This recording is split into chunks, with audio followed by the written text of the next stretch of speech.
when you can convert on the scoreboard early, it puts some pressure on, which is nice. Warper, Murphy, well done on your game today, mate. You had the 13 score involvements. I certainly was impressed by your run and ability to get back and then deliver the ball inside 50. Has that been a big focus area for you over the past month of football? Yeah, g'day Murph. I think it's probably when I'm playing my best footy, I'm running through the lines well, whether that's getting back in support and then linking up in the middle of the ground. And I think I've spoken to you a little bit about trying to look for that second or third touch and not always the first. So I think that's how I can add a bit of power to my game. And it's nice to see when you get involved in the scores, and when we have, I think it was 25, 26 score involvements, it's a good look for all of us. So I think it comes off the back of my run, but the way we're doing that together really helps. And just looking from it today from the stand, it looked like a real team focus, especially forward of centre, guys not having shots from the boundary or looking to give to a teammate in a better position. Has that been a focus over the last couple of weeks? Certainly been a standout from watching.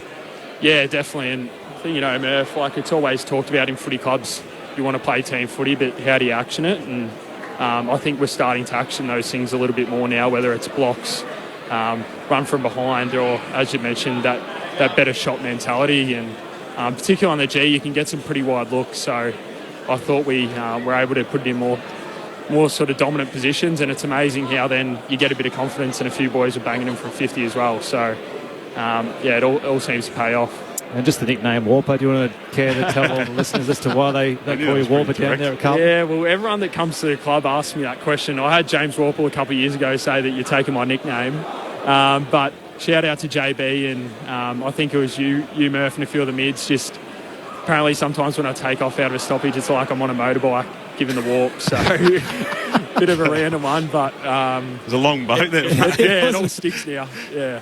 Sam, it's Corbin Middlemass here. We love watching you play, and we love working with Mark Murphy. We've been lucky enough to work with him the last couple of seasons here on ABC Radio, and he told us a little bit of an insight into the Carlton boys, that you have the nerds and the weapons, which is a little bit of a play, of course, on the nerds and the Julios that the Australian cricket team had. And when it came to Sam Walsh and he had to try and put his sorting hat on and work out which category you belong to, he said, look, Sam Walsh is the perfect individual, that he fits in beautifully with both groups. If you had to decide which one you're more likely to lean towards, are you more a nerd or more a weapon?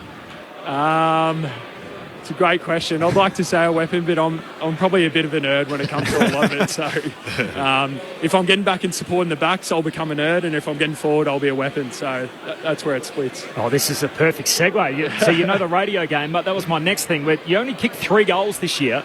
But one of the features of your goal kicking in the past is you always have some really good celebrations. Have you got any in the bag that you're working on at the moment that we could see in the coming weeks? Yeah, well, it's funny because we've had to do some Oz Kick clinics and kids clinics, and they pick up on that stuff the most. And everyone asks me what my next celebration is, and I keep thinking to myself, I've just got to kick a goal first. So hopefully that's coming, but there might be a Bobby Firmino celebration coming up. If everyone follows the soccer, they'll know what I'm talking about. Okay, we'll keep a lookout for that one. Murphy, was he a nerd or a weapon?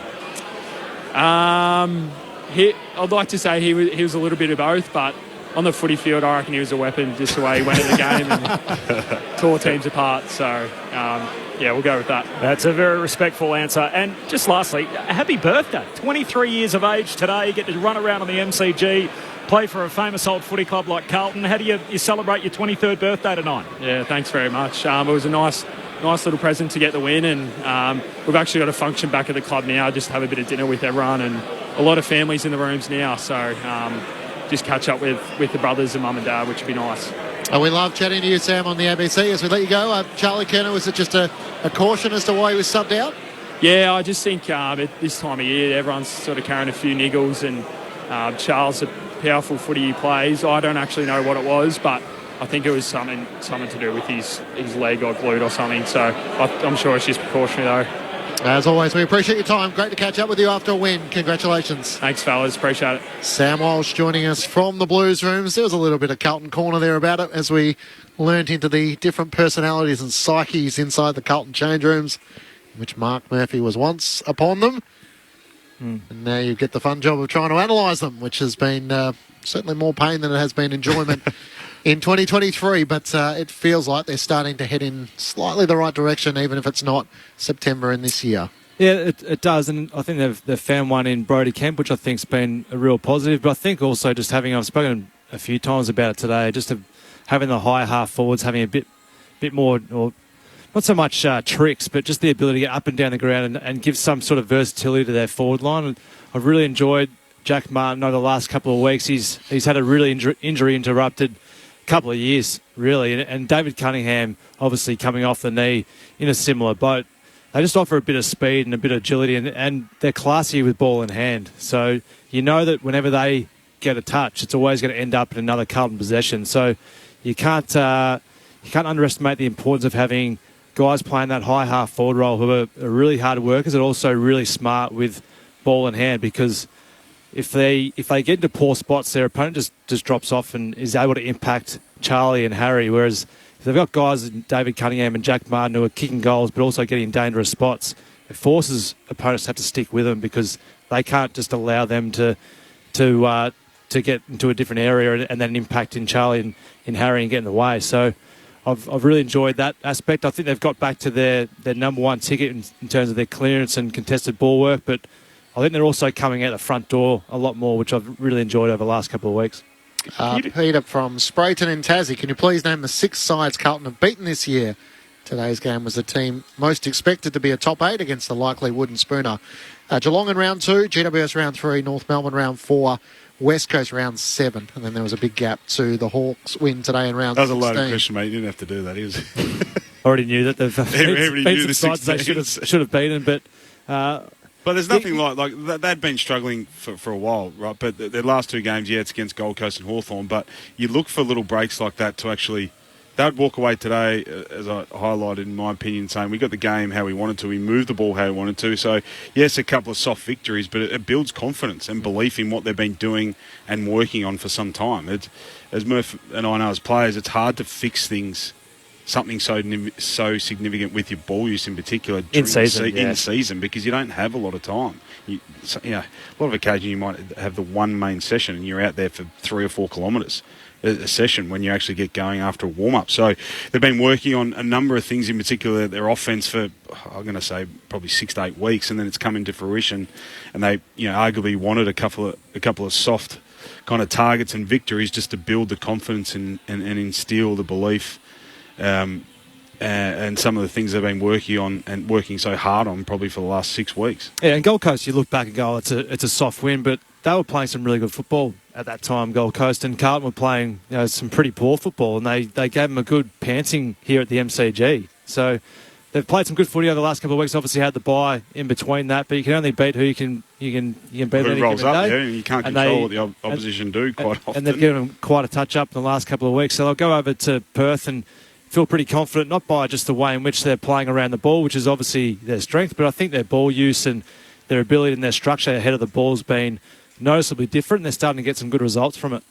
We just heard from Sam Walsh. You've spoken a bit about him in the past. He'd be 10 years younger than you, but super impressive individual in the way that he presents himself and what we get to see from him in the media. We obviously get to see him play footy, and we know what a star he is out on the park. What can you tell us about Sam as a bit of an insight for people that don't know him? He's a class act. You just have to listen to the way in which he talks, but he'll be their next captain, there's no doubt in my mind.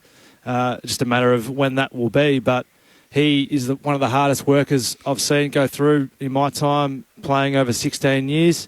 He's got a great balance of knowing when to have fun and knowing when to work hard. He's got enormous respect of all his teammates and his coaches and staff around the football club. And anyone who has any interaction with him always talks about how nice and humble he is. And that's what you want to see. And he's a real competitor deep down as well. So you love playing with guys who play like it's their last game, and he's certainly one of those guys. He would have been hurting a lot at the start of this year and not getting the result as a team and also as an individual. He's had such an injury interrupted pre-season and season, coming off back surgery earlier on this year. So he's still been playing well enough, but when you have such high standards and he's set that in such a short period of time in his football career, everyone, they come at you when you don't quite lift or meet those sort of standards, and he's still been working and battling away, and he's starting to get a bit of reward. He had those 13 score involvements today from his 25 disposals, so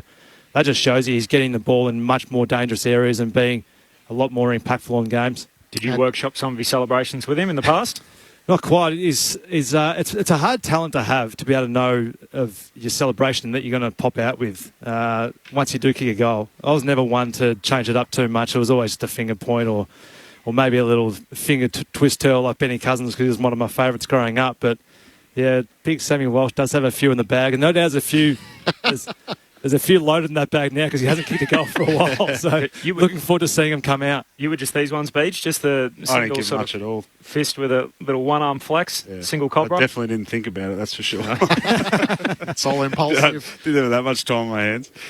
Carlton winners by 60 points here at the MCG at Traeger Park in Alice Springs. It's Melbourne 2-7-19 to the Giants 2-1-13. There is an ABC call of that game available. It's under the ABC Listen app. Just look for the AFL Extra button. Bailey Fritsch with an ankle injury in the first quarter. And next stop is in Perth. There are late changes for the West Coast Eagles. Tim Kelly and Luke Edwards are both outs with illness. So Ryan Marrick and Xavier O'Neill come in for the West Coast Eagles. And obviously there's been a lot spoken about the challenges around injury and personnel for the Eagles. So losing a couple in the lead up to the match is not ideal. Tim Kelly out to that. That's just a slam dunk for your Saints then, Beach? No, Corbin. Uh-oh. Be wary of the wounded Warriors. Ross, the boss, said you'd lost a bit of your identity at the Saints this week. A little bit, yep. Trying to get that back. It's an ever-evolving beast, particularly being a new coaching group and a team trying to adapt to it. So implemented it really well early this season and kind of lost a way, not only playing group, but probably coaches as well, just about what that identity is, probably both offensively and defensively. So going back to our kind of core training drills and things we focused on and our identity that was pretty evident early in the year. So inside the 8 for the moment, but need to get some wins to try and stay in there. We don't talk about the 8, mate, and where we sit on the ladder. We don't talk about ladders. No, process-driven, not Games results-driven. and results are just feedback, mate. So you made the call throughout the match that you've never had the yips in front of goal, and you've also never had the yips with the putter in hand. It was very dismissive, wasn't it? It was I very really dismissive, enjoyed it. I thought. Well, I was actually sympathising, saying I can't actually sympathise with those that have had it because I The haven't deep had thinkers in the world. Well, I'm a chronic overthinker, but Not with the putter in hand, though. no. So yeah, I think it all starts mentally, right? The fear of failing and fear of missing and stuffing up, and then things creep into your game, either being football or golf with a golf club or putter in your hand, which then causes technical issues. But it starts with the mind. I'm pretty certain. My understanding of it. I don't sit around reading about the yips. Don't second guess yourself now. Just say it starts with the mind. Yeah, I I think it does because So I don't actually know how they're feeling.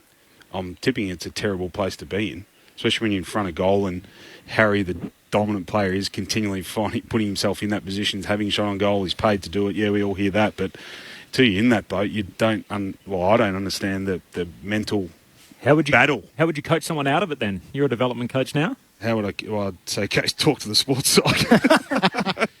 Here's Come back and see 1,000 me. footies. We're going to kick 1,000 until you start nailing them. Yeah, no, I don't think that's what I said. I think it starts with the mind. So, yeah, look, we do a lot of visualisation stuff that the Saints and had done under Shawnee Richardson, our sports psych, and there's Benny Robbins, who's been at the Saints for a number of years. So, if you can't physically do it, which we're restricted as players during the week, that there's studies done that the visualisation and practicing of like footy acts and in your chosen sport is actually Just as good as performing it physically. So I think there'll be a lot to start with that. Quick 5 votes for the ABC Football of the Year, yes. Mark Murphy. Yes. Now, my boy Sam Walsh gets my one vote, had the 25 disposals today, had the 7 tackles, 3 clearances, but it was the 13 score involvements that I thought was really good to see from Sam. I think he's certainly starting to hit his straps at the moment, looking more aggressive with ball in hand and running the lines really hard. 2 to Paddy Cripps, 28 disposals, 10 score involvements, 8 clearances, 6 tackles. Gets my 2 votes. Thought he was terrific all day. But my 3 votes, and easily leading the BNF this year. Adam Chera had the 27 disposals, 2 goals, 9 score involvements, 7 tackles and 6 clearances. Overall, best on ground. 3 goals to Adam Chera from Mark Murphy. Thank you, BJ. Always great to have your company on Sunday afternoon. Got to get home and watch the Saints, mate. 25 minutes until game time. We'll get you there on time. Let's head across to our team in the West. It's the West Coast Eagles taking on the Saints to Clint Wheldon, Dave Lindsay, Sharrod Wellingham and Shay Woonwoden. Enjoy the rest of your night on ABC Sport. Don't forget the cricket. It's coming up tonight on the Listen app. Tropical North Queensland hides a dark chapter in our history. A lot of Italian migrants. This was the land of opportunity. Anthony LaPaglia is on a personal journey to unearth the extraordinary truth. This is a story of a gang that terrorised the cane fields of North Queensland for over a decade. And the mystery of a community fighting back. He would check under his car every day for bombs. The Black Hand. Tuesday nights on ABC TV and streaming on ABC iView. ABC Sport.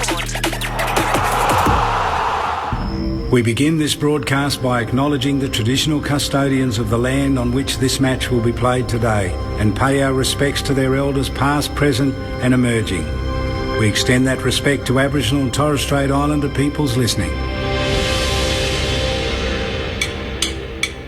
AFL. What a stage. This game is coming to life. The 2023 AFL Premiership season. The roar will tell you the story.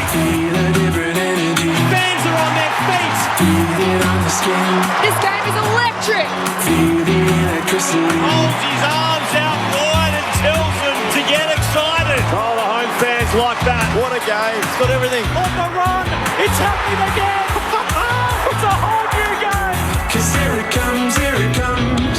One bounce at 60, one bounce at 40, one bounce at 20, and he goes. He plays on from 52 out. The package bangs it through. Something big is coming, something big is coming. On the left boot is welcome to the big time moment. Something big is coming, something big is coming. Turn steady, go. Something big is The coming. 2023 AFL Premiership season. Durham to win it. Goal. Fill your lungs, are you ready for it? Gets onto it, and away it goes. Has it twice with his left hand. Gathered in the right forward pocket. That is brilliant. Here they come. That's class. Oh, he's a star. What a game. Brilliant. He goes. This kid is going places. Hand pass to Sarong. Sarong pulls the trigger. Boom. Rioli with some magic. The check side finish. He seizes the moment. Curls it around. What about that? Hand pass to Elliott, back to Hill. Superb finish. 55 out. He's given this 20. That's a magnificent strike of the football. He dribbles it along the ground for an incredible goal. Grimes goes long. Bolton. High altitude fly from Showbolt. Snap from 35 and boy does he love it. Right by Humphrey. Here's Humphrey to put the Suns 8 points clear. To take the lead. It never looked like missing. Grandstand AFL on ABC Radio, Sport Digital, and now streaming every match on the ABC Listen app. Just look for the AFL button. Something big is coming, I know. After the darkest day on field in West Coast history last week, what will the Eagles serve up this afternoon against St Kilda at Perth Stadium? The Eagles' last outing saw them lose by a club record 171 points to the Swans in Sydney. It's been a week of soul-searching and statements of intent. How do they respond? The Saints too need a win. They've lost their past to St Kilda. Mind you, West Coast have lost their past two by 100 points plus, and they've lost what is still a club record 12 consecutive games. There's a macabre fascination about what could happen out here in the West today. Clint Wheldon with you on Grandstand AFL. Blue skies, but it is a cool afternoon. Dave Lindsay is with me. G'day, Dave. Good afternoon, Clint. Beautiful day for football. Let's hope that the Eagles' performance today can replicate the weather and their supporters will go home a lot happier with the effort, I'm sure, if they can match it today. But we knew Luke Edwards was in some doubt with some illness concerns. That's been confirmed. He's out of the side, but the news has got even worse for the West Coast Eagles, just when you thought it probably couldn't. Tim Kelly is also out of the lineup as well, also with illness. So a reprieve for Ryan Marrick, and also Xavier O'Neill coming into the lineup. And it also means a debut for Harry Barnett, the young ruck recruited from South Australia. He'll start as the sub. Cooper Sharman will be the sub for the Saints. But it's just that sort of season for West Coast, isn't it? Just when you think that things are going as bad as they could be, they lose one of their best players. And it's one of those days where you bring all your notes along, and one of the pages is full of the worst possible stats that you've seen over the last couple of weeks, just in case it gets worse again today. In case you'd forgotten, by the way, already this season, the Eagles have suffered their largest ever defeats to Carlton, to Hawthorn and to Adelaide, having back-to-back 100-point losses for the first time in their history, having 4 100-point losses for the first time in history. I mentioned before, on a 12-game losing streak, the worst in club history. They've conceded 100 points defensively 9 times in 2023. That's only the equal worst in club history.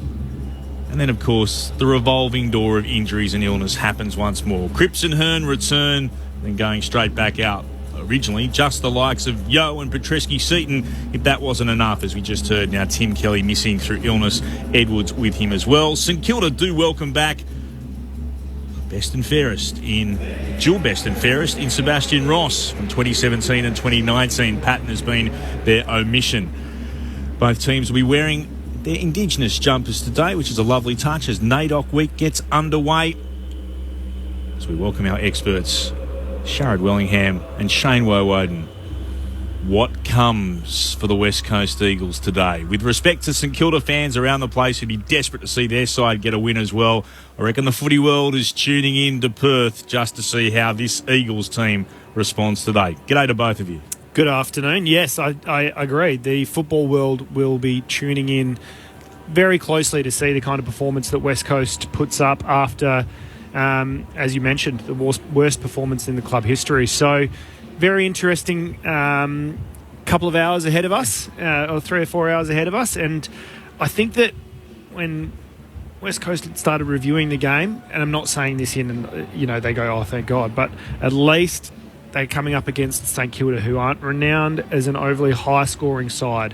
And they might look at it and go, maybe we can just drag them into the trenches even further and make it a nice dour game, get lots of stoppages, and not get heavily scored against. And let's just show some intent to win some clearances, win the tackle count, have some clear, intent-focused KPIs that you can come away at each quarter and go, all right, there's a tick there, there's a cross there, let's just dumb the game down. Let's keep it really simple. Small wins throughout the game. Small wins quarter to quarter instead of, I suppose, going out there and sticking with what they have been trying, which isn't working at all, and strip it right back. I don't know what we're going to see. It's going to be interesting, but I really hope for the people who do support West Coast, and I'm obviously one of them, that we see just some effort from leaders and from experienced guys who may not be, renowned leaders around the club, but can stick their hand up and come off the ground saying that they've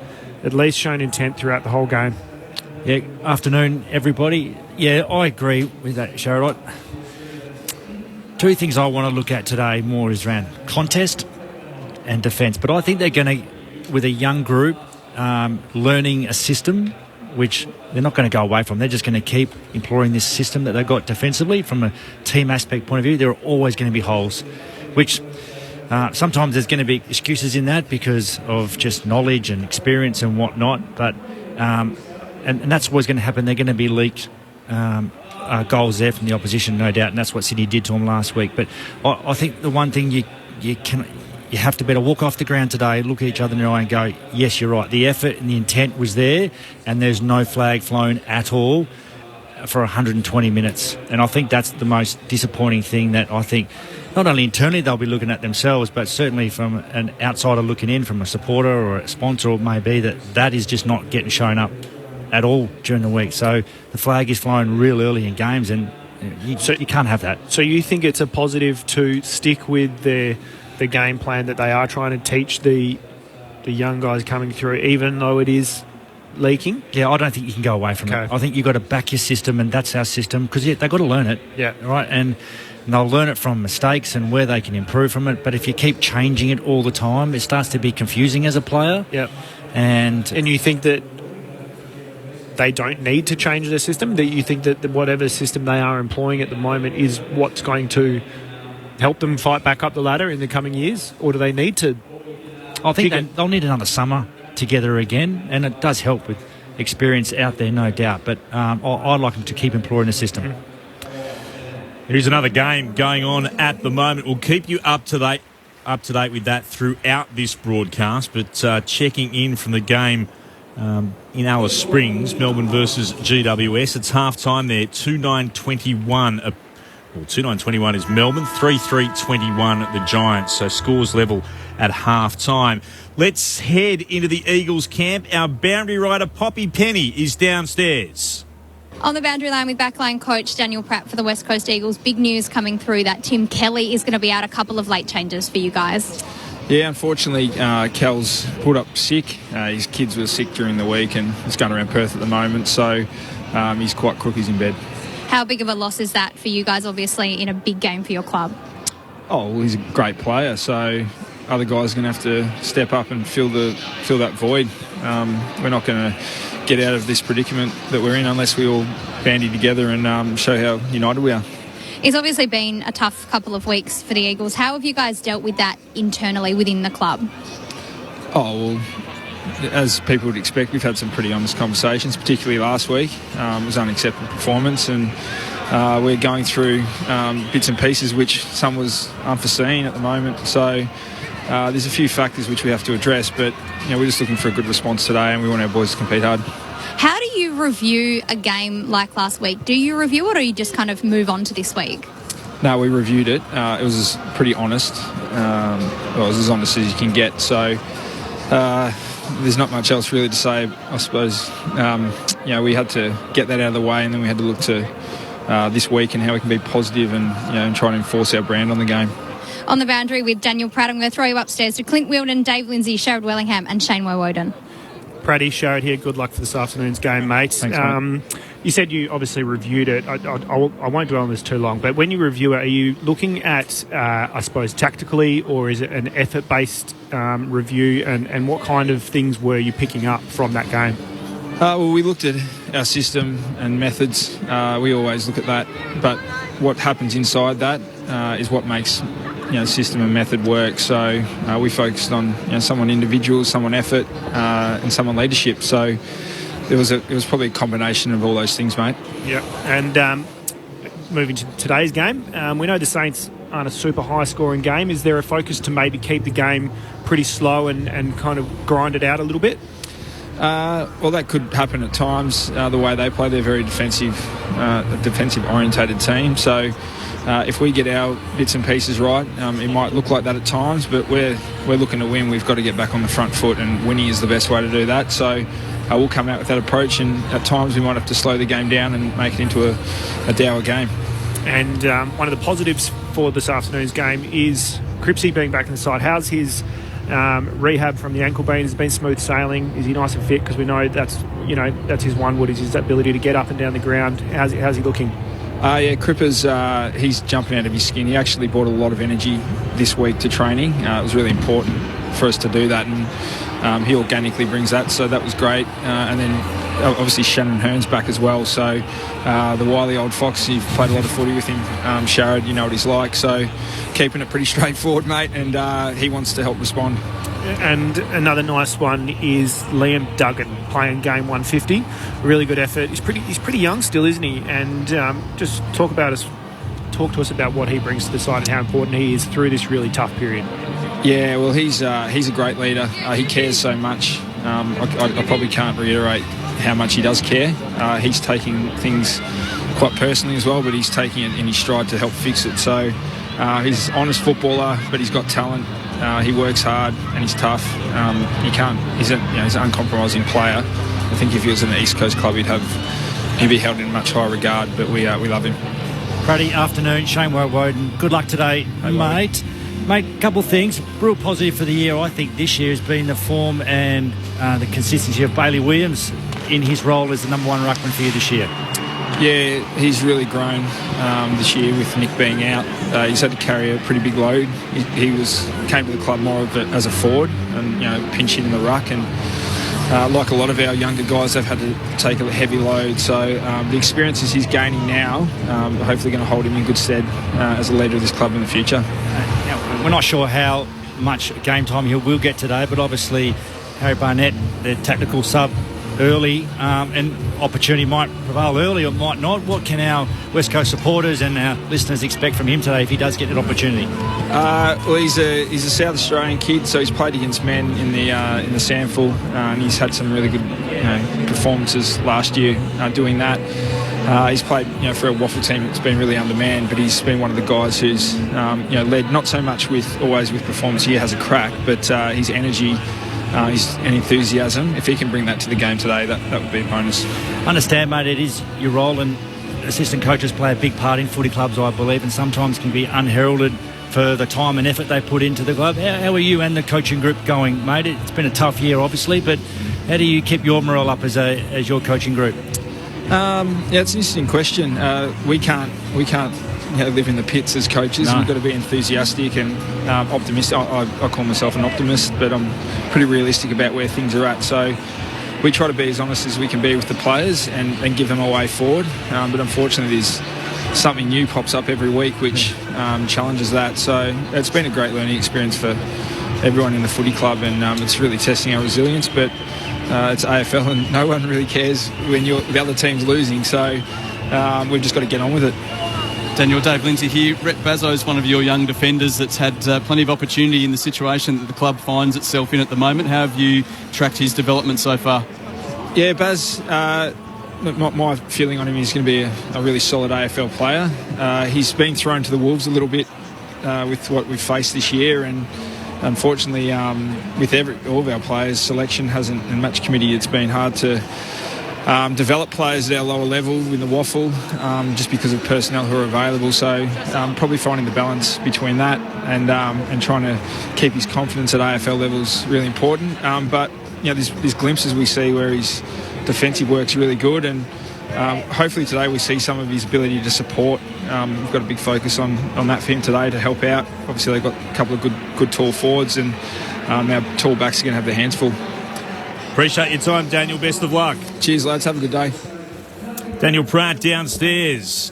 As we see on the big screen, Liam Dungan's 150 games being commemorated. Also worth mentioning too, 100 games to Callum Wilkie and the St Kilda banner. Paying tribute to him. Let's do him proud in his 100th. It's a remarkable rise for Wilkie. Mature age recruit, now a St Kilda vice captain. He plays his 100th today. It's 100 consecutive. The first Saint ever to achieve that mark, and he ranks first in the AFL for intercept possessions heading into this round. So fingers crossed for a big game from Callum Wilkie. Ross Lyon knows this ground very well from all the time that he spent here as the Fremantle coach, but he also knows a little bit about what West Coast is currently going through. Yeah, well, I've been through that on the other side of the ledge. When I was coaching the Dockers, we went down to Geelong and they kicked 23 goals in a row. I can't remember what year it was. I think I wiped it from my memory. But the next week we played Collingwood. I think it might have been their grand final year. I think we took them to 5 points. So there's two things. Western Australian teams at home are really tough to beat. They tend to grow in confidence. And, when we got humiliated in the press as they have been, and their leaders and my leaders responded at the time. So what we understand it's going to be pretty fierce. We're prepared. We showed footage of them this morning, how they want to move the ball, their live play, their set play. So we'll have focuses, but you can know the opposition inside out if you don't get your own footy right. Like we knew Brisbane, but we just didn't get our own football right. So I didn't like the way we played.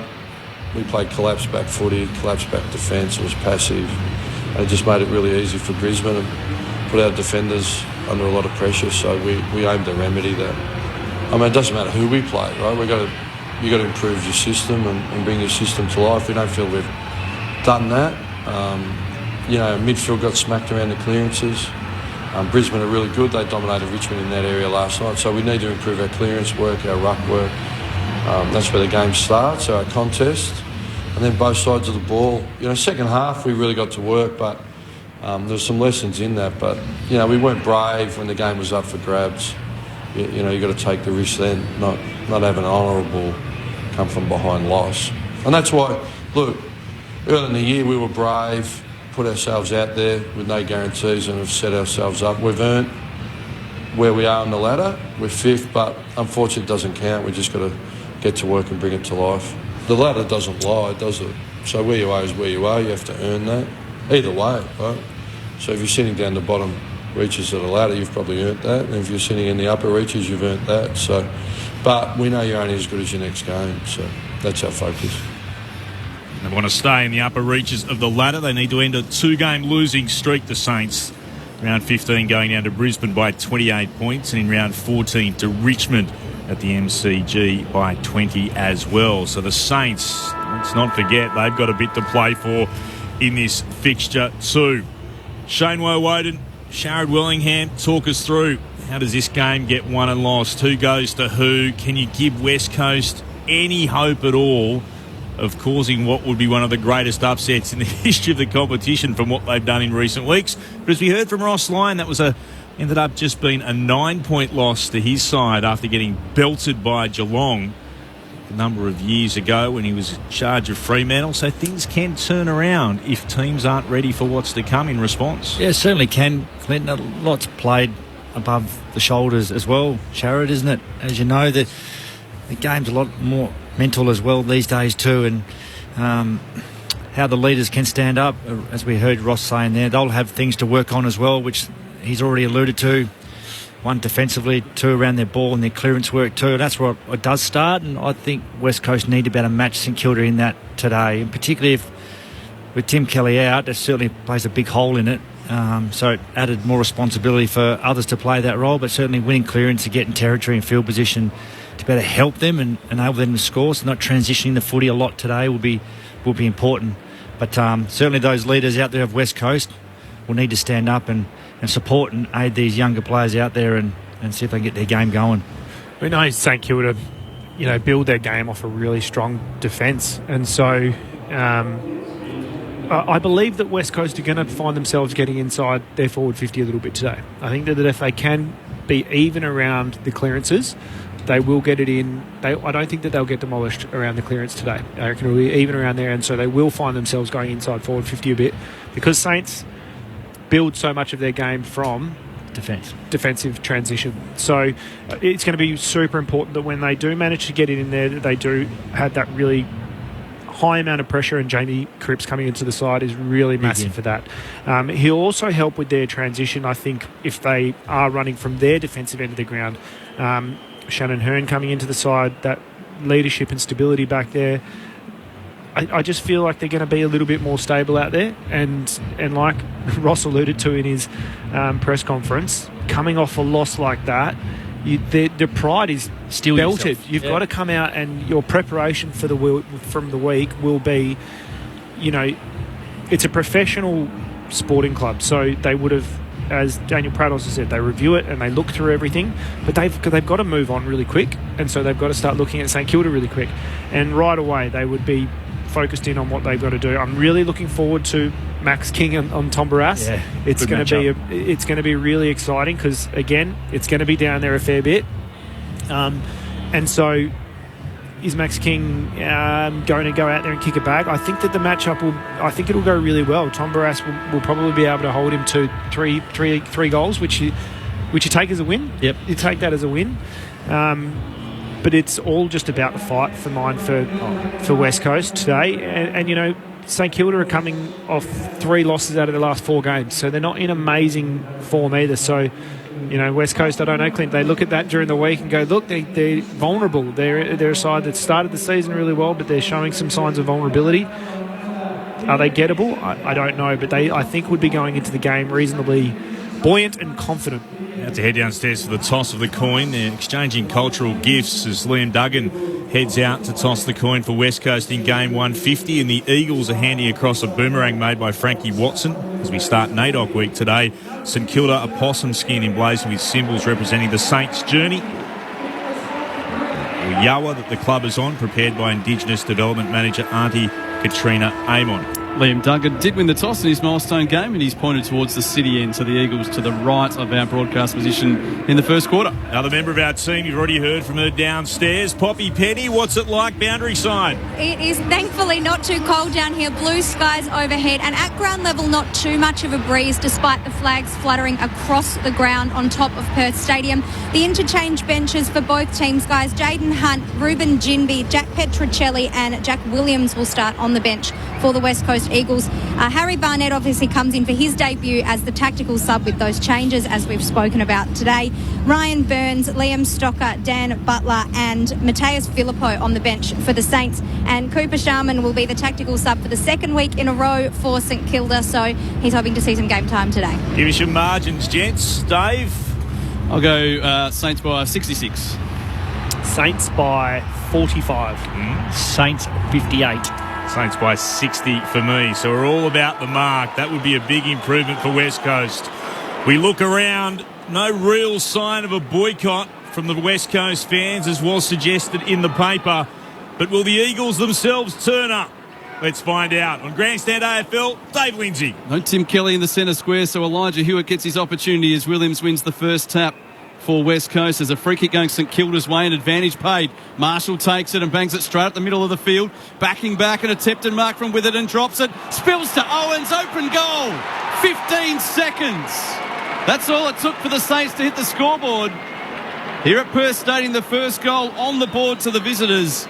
Owens opening the scoring. You're listening to Grandstand AFL, Sharad Wellingham and Shameway Woden, your experts. What a great start, really, is it? Again, ran clearance. I think just ability here, test the tackle, stand up in it, get it to Marshall, then get it long, and just a drop mark here from Witherden.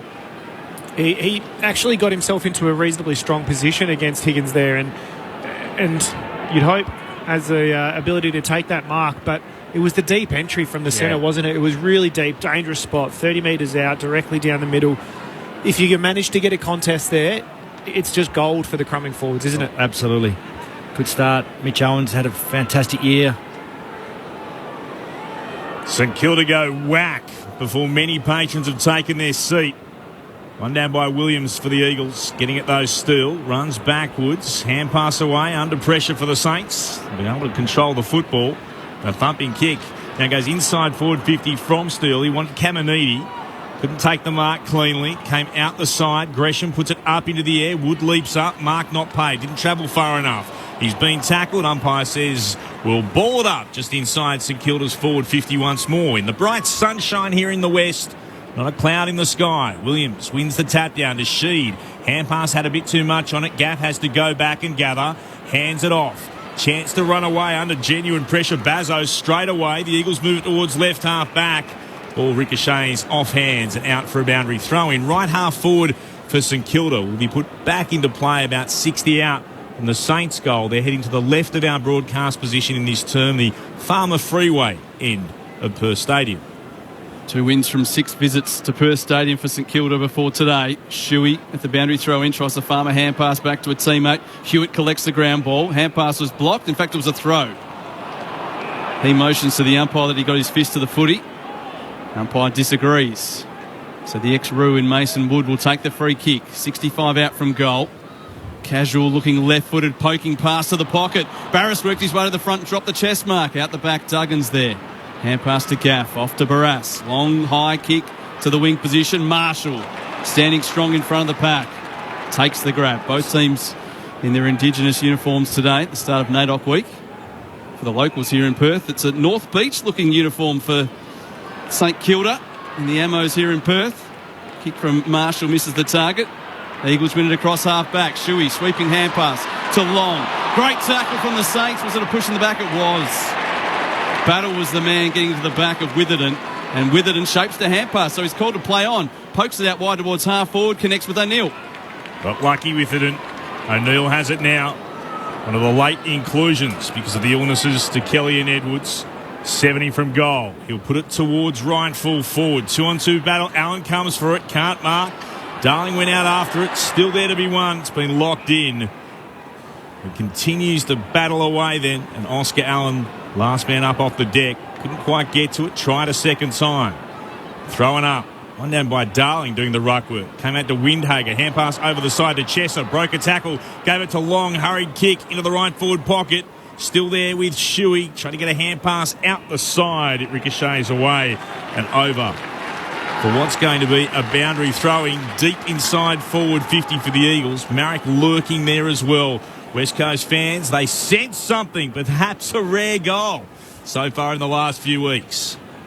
Saints have the only goal of the game so far. Marshall wins the tap to the front. Crouch's hand pass was pretty hot for Ross to handle. Immediately tackled by Shuey. Ball up required right forward pocket. In the shadows of the grandstand, City end. Umpire tosses it in the air.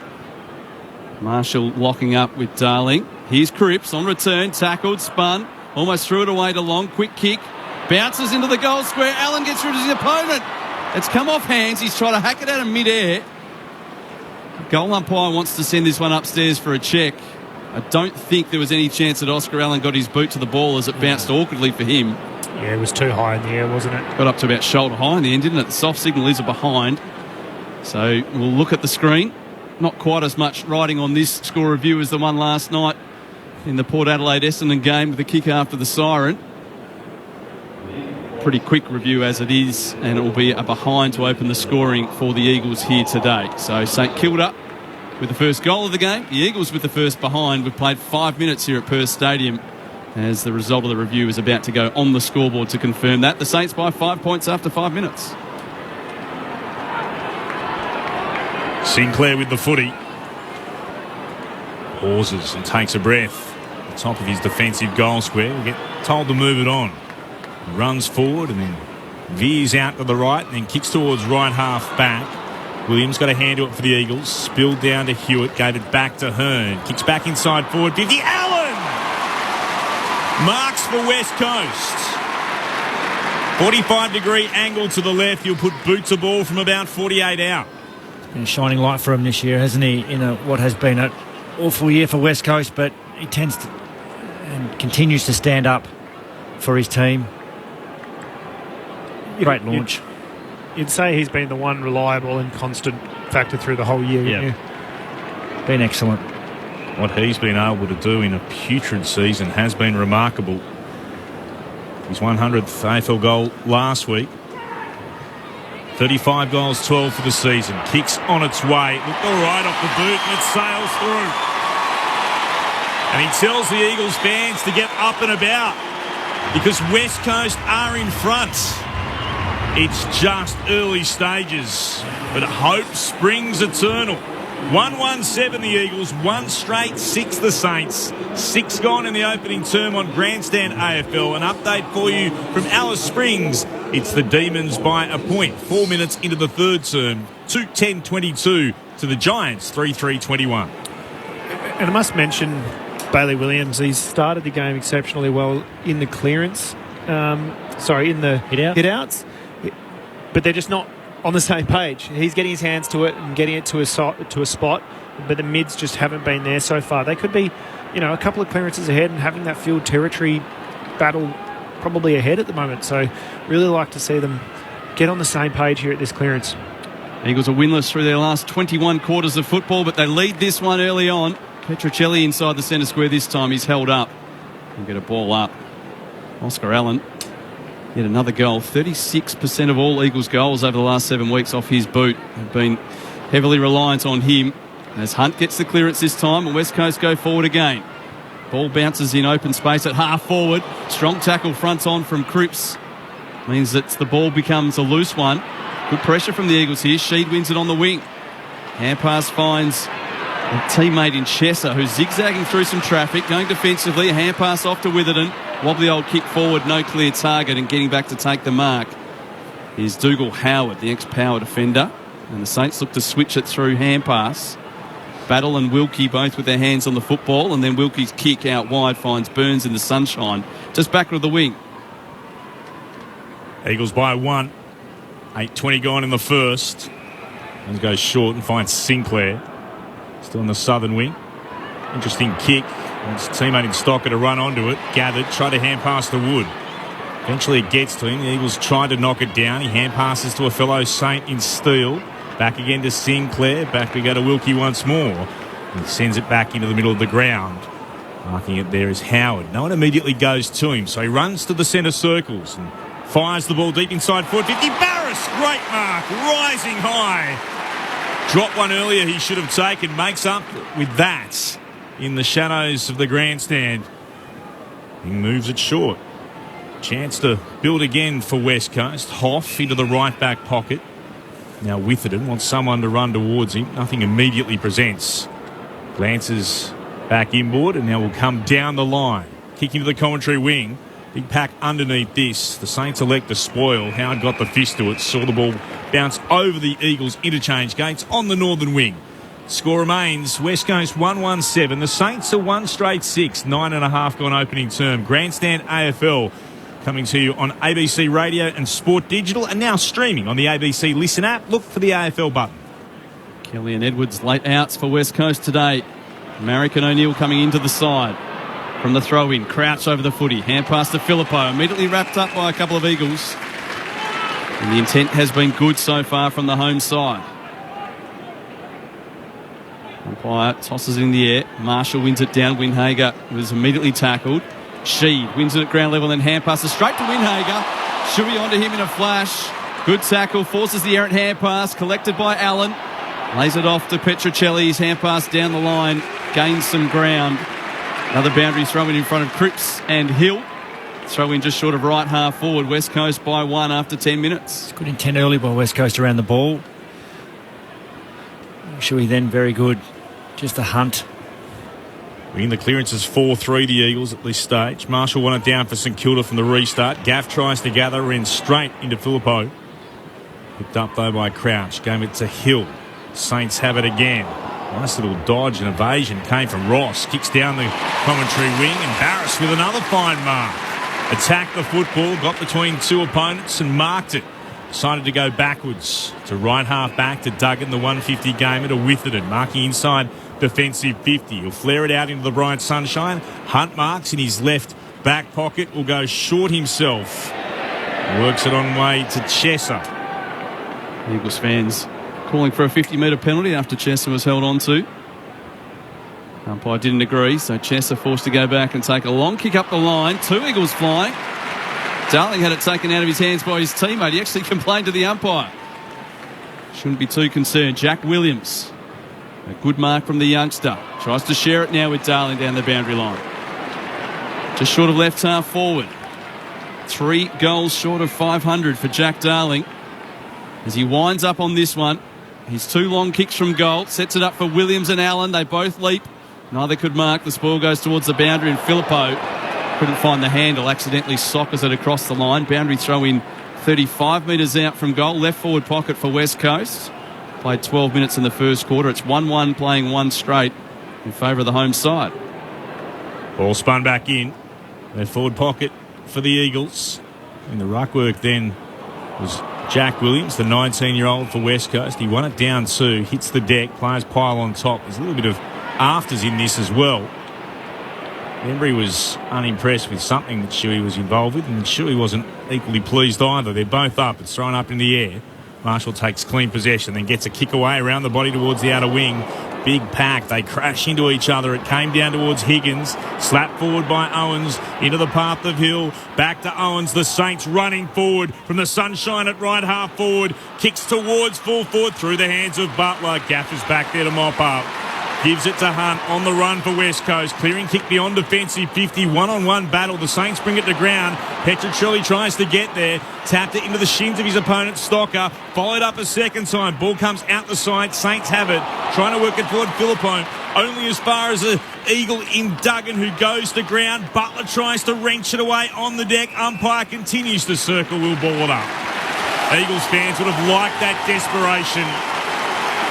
They're not going to go as easily as they did the last couple of weeks, the Eagles. And they still lead by that point. 13 minutes gone in the first. 1-1-7 plays 1 straight 6. Saints win it away from the ball up. Burns confronted, did nicely. Clever little sidestep, bought himself a little bit of time. A kick towards half forward, awkward bounce. King attacked the ball hard. Could have handed it off to Higgins. Instead, he's gone the dribble. Might work out okay. Wood gets back. It's gone across the face. Wood gathers. He's a left footer and then just decides not to snap on goal.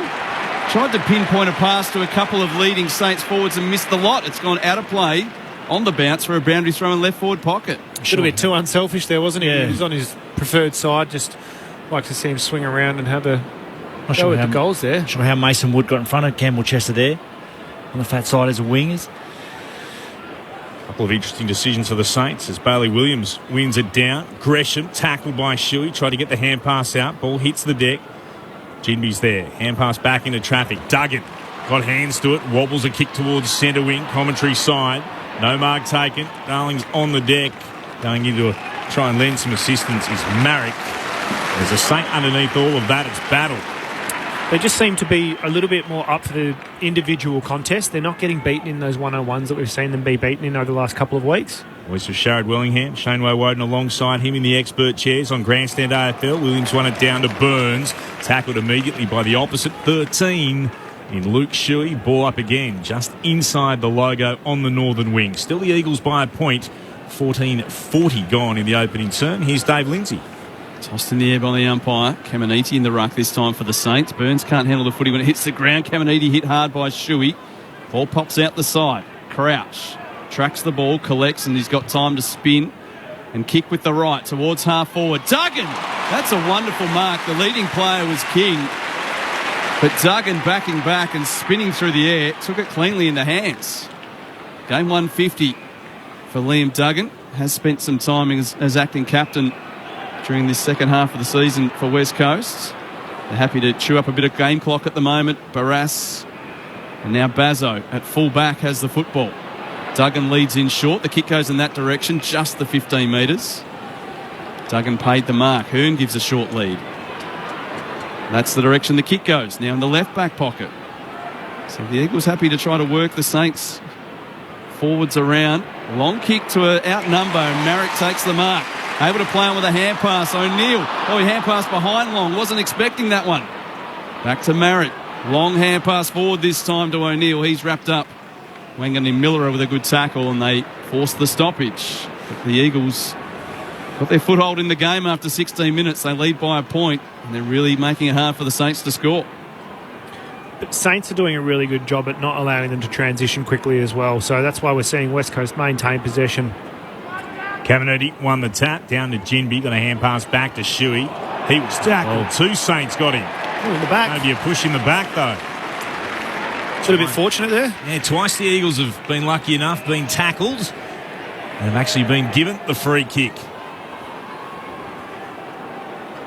Against Steele, Shuey decides to send it backwards and into the centre square. Barras marks a metre or two inside the outer edge. Short pass to forward of the logo to Hearn. Still in the bright sunshine on the southern wing. He'll run into the shadows in the middle of the ground and kicks deep inside forward 50. Pack of about 6 offhand. Spills down off Stocker. Great tackle. Jack Williams under pressure immediately. Had to hand pass it out of traffic. Long tracks it to the boundary. Can't keep it in. Pressure came from Webster. Ball to be thrown in. 25 out from West Coast goal. They're kicking to the right of our broadcast position. The city end of Perth Stadium. 17 gone in the first. The Eagles lead the Saints by a point. Caminiti up against Darling. Darling tries to take clean possession. Fumbles. Now he becomes a tackler on Steele. Driving him into the ground. No free kick. We'll get a secondary stoppage. It's a ball up this time. Most teams do it these days, but from forward 50 here, see Shannon Hearn just as a gatekeeper. Very wary of, isn't it? Yeah, quick kick, quick transition. Darling does take clean possession. He was tackled high. He'll get a free kick, Jack Darling. Tight angle worse than 45 degrees. He'll kick from about 40 out. Left forward pocket. Good result. Right, when you get Higgins, Butler, Gresham, get out the back. Pretty dangerous forward line in backspace, so protecting that first. Darling setting up for the set shot snap. There's no Saints on the mark on the side, and he's able to take full advantage. That's a great kick from long range. And a confident start to the day for Jack Darling. His first, and the Eagles are out by 7 points as we edge towards time on in the first quarter here at Perth Stadium. West Coast at 2-1-13. The Saints kick the first goal of the game, and that's as far as they've gone so far. It's a great piece of leadership by Jack. He's been much maligned all year, even though he missed a fair chunk with broken arm. But for him to go back in this really important game, set the tone early, a really important finish that probably can't be undervalued. I just really like the way both teams have, I suppose, stuck to it in their contest at the clearance, haven't they? Yeah, it's an arm wrestle. It's an arm wrestle at the moment. Both sides aren't really breaking away, but they're both kind of getting a bite on the bicky. Eagles fans raise their voice. The Saints do their best to stop them getting away, but the clearance is the Eagles. Coming from Gaff into the right forward pocket. 2-on-2 battle. Allen flew. Couldn't get there. Marek tries to pick it up. Hand passes backwards to Gaff. Gets it on again to Long. Long from deep in the right forward pocket. That will bring Perth Stadium to its feet. They come from everywhere for Noah Long. That's simply stunning. An audacious finish from the young man. All of 18 years of age. West Coast have got the first three. Who'd have thought it? 3-1-19 the Eagles. One straight 6 St Kilda. 19 and a bit gone in the first. Good energy, West Coast, haven't they? They have. That's what you want to see. That's 18-year-old. They're the small wins. They're the small wins that you want to see from a group like this. Again, the clearance, though, wasn't it? I said if they can manage to get it inside their forward 50 and get a contest, it's going to go a long way. Like Jack Williams early in the ruck contest,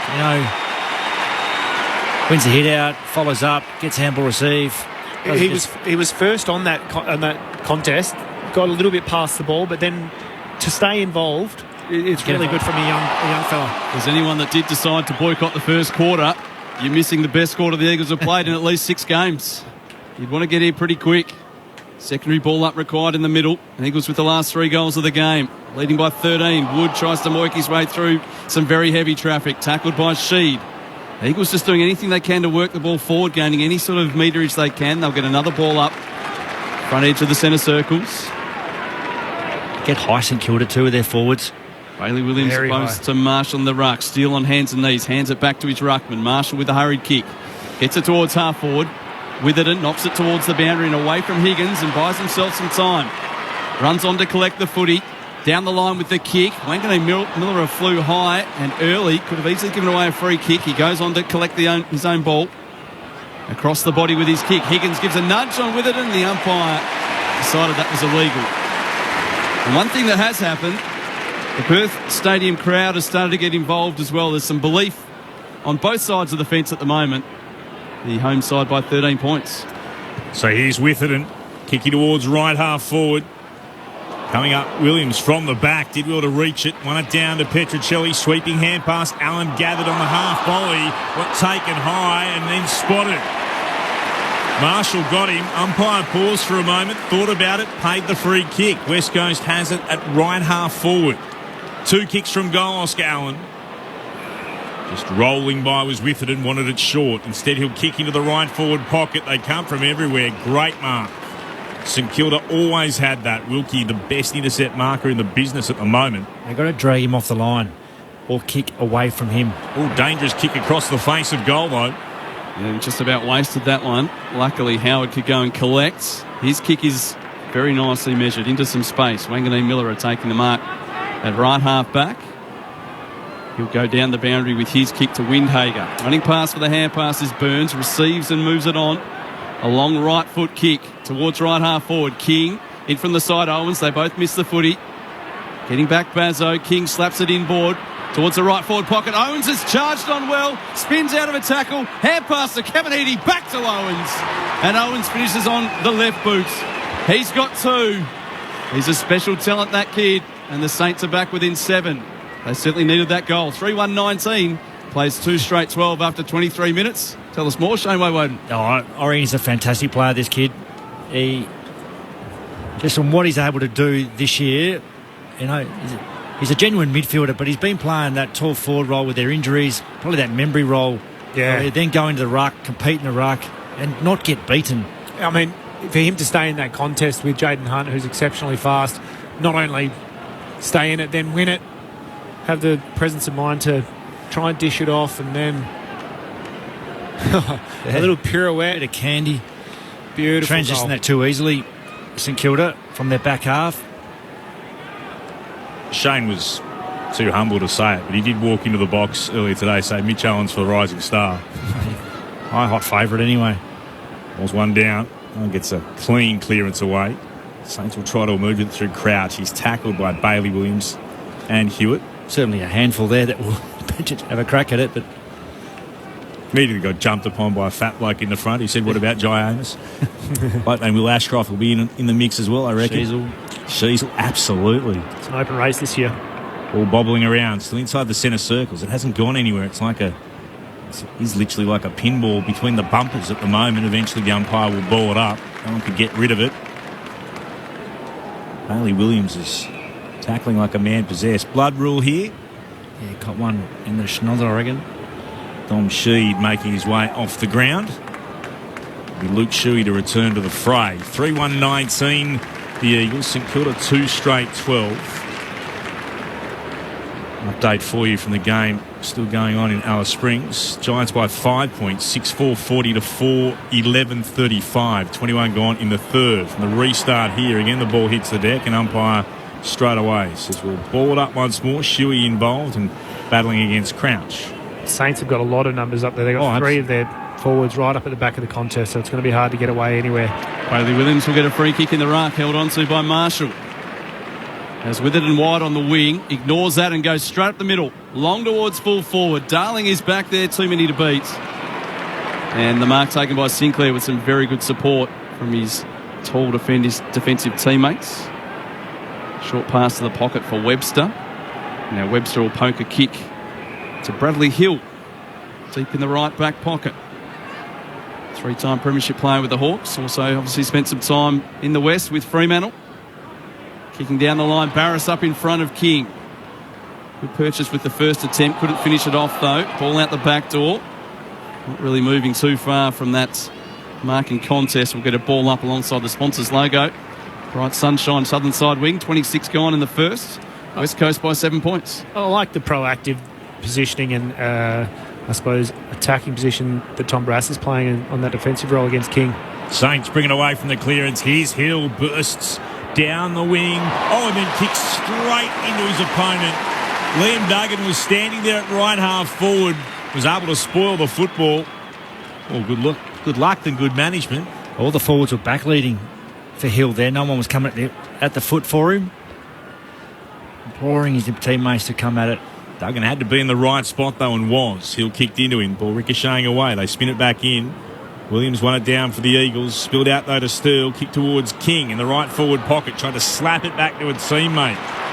Good coverage at the back from West Coast. Here's Bazzo. Kicks towards right half back. It'll bounce. Were the players close enough? Yes, they were. Yeah. Far away then, Williams. Lucky that there was someone there. I hate it when it's a shank and they call it as insufficient. Yes, it was it's just a shocking kick. But there were players in the vicinity, so it's a throw-in. So the boundary umpire does his work. Back into play. Bailey Williams gathers the loose footy. Dragged off it. Windhager had a fresh air shot. Goes back and gets a hand pass. Crouch floats one back. Awkward bounce for Ross and also Steele. In the end, Ross gains possession, but he's tackled by two Eagles. And the Eagles fans again are enjoying the tackling intent. Much better than what we saw at the SCG last week. Both rucks try to whip this back towards the boundary. And Hewitt can't keep it in. Happy to see it over. Another throw in. Ball stuck at left half forward for the Saints. We edge ever closer to quarter time. And the Eagles to a rare quarter win, up by 7. They lead the tackles 26-21 West Coast. The pressure they have applied has been elite for maybe only the second or third time this season. From the throw-in, ball bobbles around. Eventually it comes down to Steele, the Saints. Kicks inside forward 50. Owens leaps, can't mark. Jinby taps it out for the Eagles. Umpire spots a throw. It's coming back to the Saints. Oh. It was a definite handball motion, but maybe he just didn't get the fist onto it.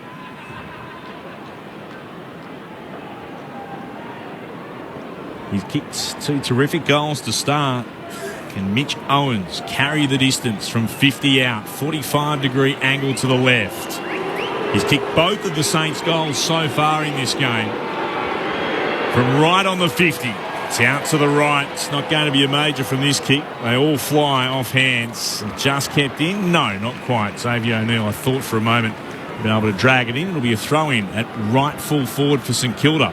3-1-19 the Eagles, 2 straight 12 the Saints as we close in on quarter time on Grandstand AFL. Throw in the right forward pocket. Bailey Williams works his way to the front, wins the tap, and it falls straight back to King. King was his opponent, and King snaps the goal. The Saints have got 3. They trail by a point. 29 gone in the first quarter. West Coast 3-1-19. St Kilda 3 straight 18. And Bailey Williams, for all of his good work, unfortunately, just couldn't do enough there to prevent the goal. Oh, yeah. A bit lucky there. Lucky, but, I mean, you get to make your own luck, and he stayed in the contest, followed the ball, and the finish was really nice on the opposite foot from King. Just nudged Bailey Williams under the ruck throw. Got to be a bit stronger in that contest. Just come back into him. Palms it straight into the side of Steele, and it couldn't have sat up better for King. But you've still got to finish him. Luck's a fortune, but he was in the right spot. Max King with his first. Back to a 1-point game. 29 gone in this opening term. Williams wins this down to Shuey, who bursts away. Spears inside forward 50 and finds Cripps. Jamie Cripps back in the side. He'll start his approach in line with the right hand behind post, and he'll kick from about 45 out. That was the most proactive and I guess aggressive centre bounce movement that we've probably seen from West Coast in that movement that Luke Shuey really loves, is coming around from the opposite side of the ruck and sweeping out. Did a lot with Nick, didn't he? Yeah. Over the journey. Just his 4th game of the year. Jamie Cripps is back in the side and he celebrates with a goal. Always looked like it was going to be a major, and he punches the air to celebrate with the right hands. And he gives the Eagles a bit of breathing space on the scoreboard as we close in on quarter time as they try and win just their 3rd opening term of the year. 4-1-25 West Coast, 3 straight 18 St Kilda. 31 minutes gone in the first. Our experts on Grandstand AFL, Sharad Wellingham and Shane Wowood. It's great to see Cripper back. I think he's the barometer for West Coast for me, from an energy point of view and what he delivers for this group. Energy, and I suppose his work rate's exceptional. Yeah, the way they want to move the ball when they're in forward half, I think he, whether it's open side or skinny side, he's really influential in that regard. Last 21 quarters this season for the Eagles. 1 draw and 20 losses. They're 7 points up with 90 seconds to go in this quarter. It's been a good start from them. Sheed back on the ground after the blood rule. They've patched up his nose. He's almost able to force another stoppage in the centre circles. Now there will be after Crouch lays a good tackle on Chesser. Ball just sneaking outside the outer of the 2 circles. The rucks lock up before the umpire tosses in the air, so he resets them. Bailey Williams again. 16 hit-outs in the first quarter for Bailey Williams. Crouch, hurried kick across the body. Falls in short. Caminiti, I'm not sure what he was doing there. He's got up and tried to play on. He's caught by Bazzo. Took the mark on 50. Could have gone back to have a shot. Instead thought about giving the hand pass off, and they've lost the football. Kick towards the wing. The Eagles in possession. Marrick to run onto the loose footy. Swings around and hand passes back to Duggan. He kicks with the left, high and long, very wide. Wanganeen Millera leaping into the air, can't take it. Ball stays in. Hand pass from O'Neill, off to Marrick, back to O'Neill. The 2 late inclusions combining well. They're kicking inside 50 for Darling. Can't quite hang on. Loose footy again. Wanganeen Millera with the clearance. Kick towards half back. Saints might eventually win this one out through Filippo. Hand passes to open space. Racing towards it. Butler coming the other way. Hearn, the Eagle got there first. Kick up in the air. Crashing in Hewitt. Getting a kick away. Chesser towards centre half forward. Ross, calm, was able to tap it down to Crouch. Now to Gresham for the Saints. Hands it off to Marshall. Chance to build up again through Ross. Happy to chip short to Steele, who will pause for a moment. As the siren sounds for quarter time, and after 21 winless quarters of football, the Eagles win a term. And there's a standing ovation at Perth Stadium. Quite remarkable. But for everything the club has gone through in recent weeks, understand how the supporters were desperate to show their appreciation for the efforts they've seen on field. The Eagles 4-1-25 lead the Saints 3 straight 18. Quarter time in the West. The other game, 3/4 time in Alice Springs, and the Giants are in front. 6-4-40. GWS lead Melbourne 4-12-36. The Giants by 4 points there. The Eagles by 7 points here, wherever you're listening.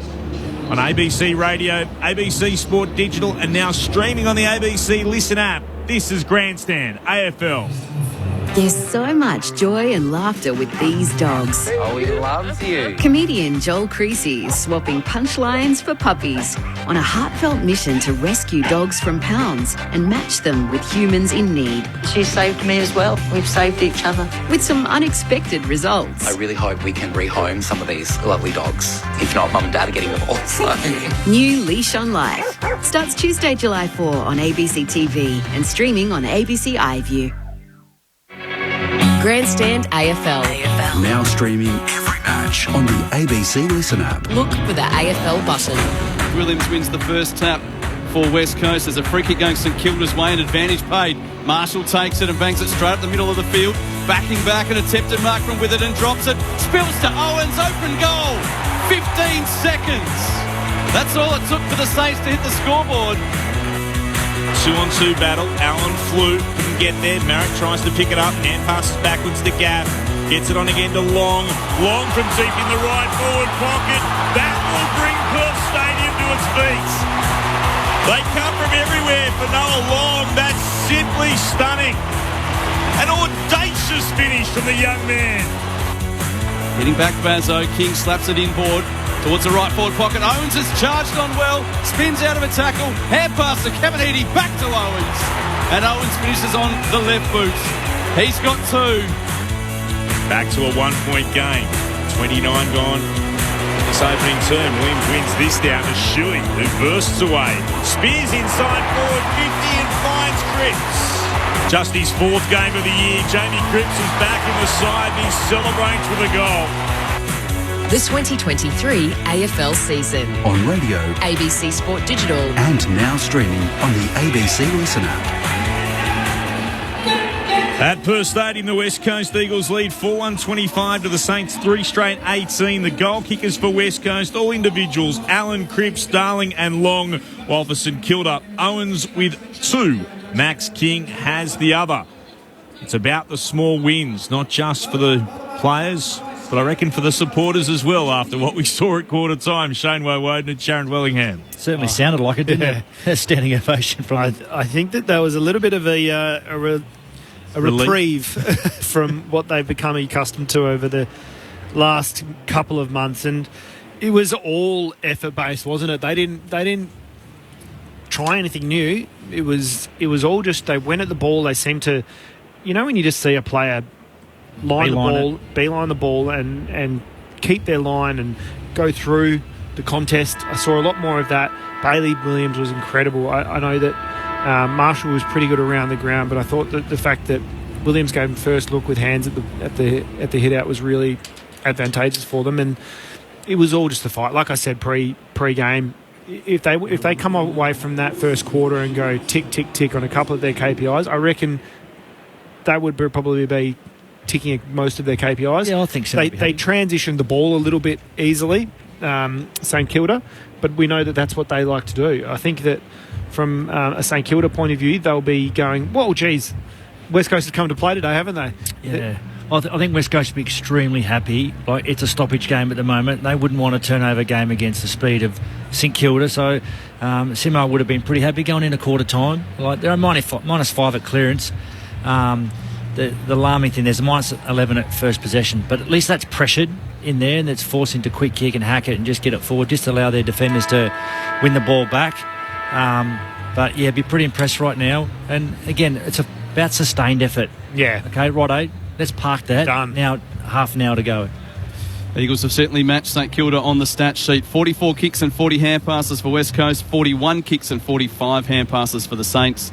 The Eagles lead the marks 21-15. Inside 50s at 10 apiece. Tackles, the Eagles lead that by 2, 28-26. And as Shane just mentioned, the clearances are the Saints' way, 14-9. Leading possession winners firstly for the leaders, West Coast. Liam Duggan in his game, 157 disposals. Witherden and Marrick, 6 each. 6 kicks for Witherden, 6 hand passes for Marrick, interestingly. And then a whole group of players on 5, including Xavier O'Neill and Noah Long. A couple of the youngsters there. While for the Saints, Brad Crouch, unbelievable first quarter, 10 disposals and 6 tackles. Jack Steele, 8 possessions. Marshall's had 8 and 15 hit-outs. Windhager, 7 possessions. They're all hand passes for him. So that ruck battle that was mentioned there by our experts, Bailey Williams, 17 hit-outs. Marshall, 15. Williams has had 1 disposal. Marshall's had 8. Ross Lyon said he was expecting a response. They got one, the Saints. Now, how do they respond to the response? It's Williams who wins the tap down, and it's Sheed who gets the kick away out towards the southern wing, gathered by Chesser, gave it back to an Eagles teammate in Shuey. The captain kicks inside forward 50, offhand, spill down to Marshall, but a hand pass away. This is Membry. Nicely worked to Wanganeen Miller, and then hits Owens on the chest at right half back. The Saints are able to stop the first Eagles foray forward. Kick towards the commentary wing. There's an illegal spoil here by Barris on King. King takes the free kick by hand, handing it off to Ross. Dumps the Saints deep inside forward 50. That's better defensively from West Coast. Hoff running with the flight of the football over his right shoulder. Takes the mark at left full back. 4-1-25 the Eagles. 3 straight 18 the Saints. Opening minute of the second. Hoff guides the kick to half back and finds Barris. Started well in his battle against King. King has a goal, but that came from a ruck contest. Barris goes defensively back towards Hearn. Another short pass to Duggan. All this inside defensive 50. The hand pass from Duggan back to Hearn. Shares it by hand with Shuey. They carry it to half back now. Hoff wants to go further backwards again to Hearn by hand. And the Eagles have worked it into some space. Hearn's hand pass towards Bazzo. And the kick to the wing finds Long. Nicely worked by West Coast. Long now in the sunshine on the wing. Wants to retreat. And again, St Kilda have set up well behind the footy. So the Eagles are happy to be patient. They'll retreat all the way back to Hearn inside defensive 50. And we'll start where we were before with Barris at half back. Left half back, Long to the wing, and Gaff takes them up. Andrew Gaff. Plenty of questions about whether he'd keep his spot in the team this week. He has. And the kick goes to Petrocelli on the logo. Switching play again. Through the middle of the ground. It goes to the centre square to Hearn. Down to the sunshine on the outer side to Witherden. Hand pass to Shuey. Has to step around. Higgins goes back by hand to Hearn. The Eagles just going up and back and up and back across the ground at the moment. Now to Duggan. Kicks out towards Barris, who marks. We've been here before, I think, on the northern wing. He gets told to play on. He's not aware of it. Forced to step around his opponent in King. He's done that well, Barris. And then kicks towards left half forward for the Eagles. Allen crashes the pack, went up, has been paid it. Oh, he's absolutely hammered Battle. He is in the wars. Holding his head as Allen flew at that football. Could it have been because Oscar Allen's getting up quite ginger as well. Maybe the thigh straight into Battle's head. Just launches at it. Yeah, oh wow, it was the knee straight into the side of his head. That's going to be very sore. Oh, and landed on him on the... Allen puts it in the left forward pocket. Darling's up and marking. He's still in a bad way here, Battle. He's still on the mark, but the trainers have come to him. They're going to help him off the ground. Yeah, he could not be in a good way. Head downstairs. Poppy Penny was right in front of that. Get her thoughts in just a second. Here's Jack Darling looking for a second. Snaps, goes narrow, misses left. Poppy Penny downstairs. Yeah, he's going straight off, as you said, with the doctor and the physio. That did happen right in front of you. You could almost feel the collision. It was enormous. And as you say, Oscar Allen did get up a bit gingerly, but looks all right. But Battle has gone straight off with the doctor. Thanks, Poppy. It was a very slow walk from Battle. He's only just made it through the interchange gates now. The Eagles have applied the pressure and won the ball back from the kick-in. O'Neill had it for a moment, stripped in a good tackle by Crouch. Had 6 of those in the first quarter. Now Hill collects the footy and hands it back to Crouch. He'll swing a hand pass into the corridor. Howard, nowhere really to go just yet, so he sends it long and high towards half-back. Hunt does well on Owens, makes the spoil, gets it to the boundary. And a warm round of applause from the Eagles fans who really are sensing something here this afternoon. Yeah, good pressure. Keep it in their front half. Close the outlet. Good closing speed by Jaden Hunt there. Eagles up by 8 points, 4 minutes into the second quarter. The longer they hang in there, the more this belief will continue to grow. Marshall wins it down, but Bailey Williams takes the crumbs, sends a hopeful hand pass forward. Wangley Miller chops it off. Tackled by Cripps, forces the kick wide. It's out of bounds on the full, and Dom Sheed will get the free kick. Just beyond his distance, the man on the mark will be set about 55 metres out. Is that forward half pressure from Jamie Cripps? It's what they've missed. He's got intent to come forward to defend and chase and harass, tackle. Williams and Allen want it. Ball sent towards the teeth of goal. No mark taken. Ginby gathers, surrounded by Saints. Sinclair was in there. It's a lot of numbers in that forward 50. It's congested. 2, 4, 6, 7 players outside the forward 50. Marshall won it down, tapped it straight back towards his own goal though. Cripps had it and was tackled immediately. Umpires say we'll ball it up once more. Just to the left of the top of the goal square for West Coast. Darling tried to take clean possession, swung a boot at it, missed it. Wilkie got himself in the way. Like a rolling rugby ball at the moment. Membry out the back, gave it to Sinclair, clearing kick, didn't get past Hunt, taken to ground. Picked up by Higgins for the Saints at centre half back. Bounces a kick towards the wing. Hill gets there first. Had 2 Eagles to beat. Backtracks. Clever hand pass to Filippo. Has to spin around in a circle. Gets boot to ball, but puts it down the throat of Hoff. And he's at left half back and moves it short to Williams. Bailey Williams, another short kick to Gaff. Bit more energy today from Andrew Gaff as well. Still doesn't go forward with his kick. He goes square instead.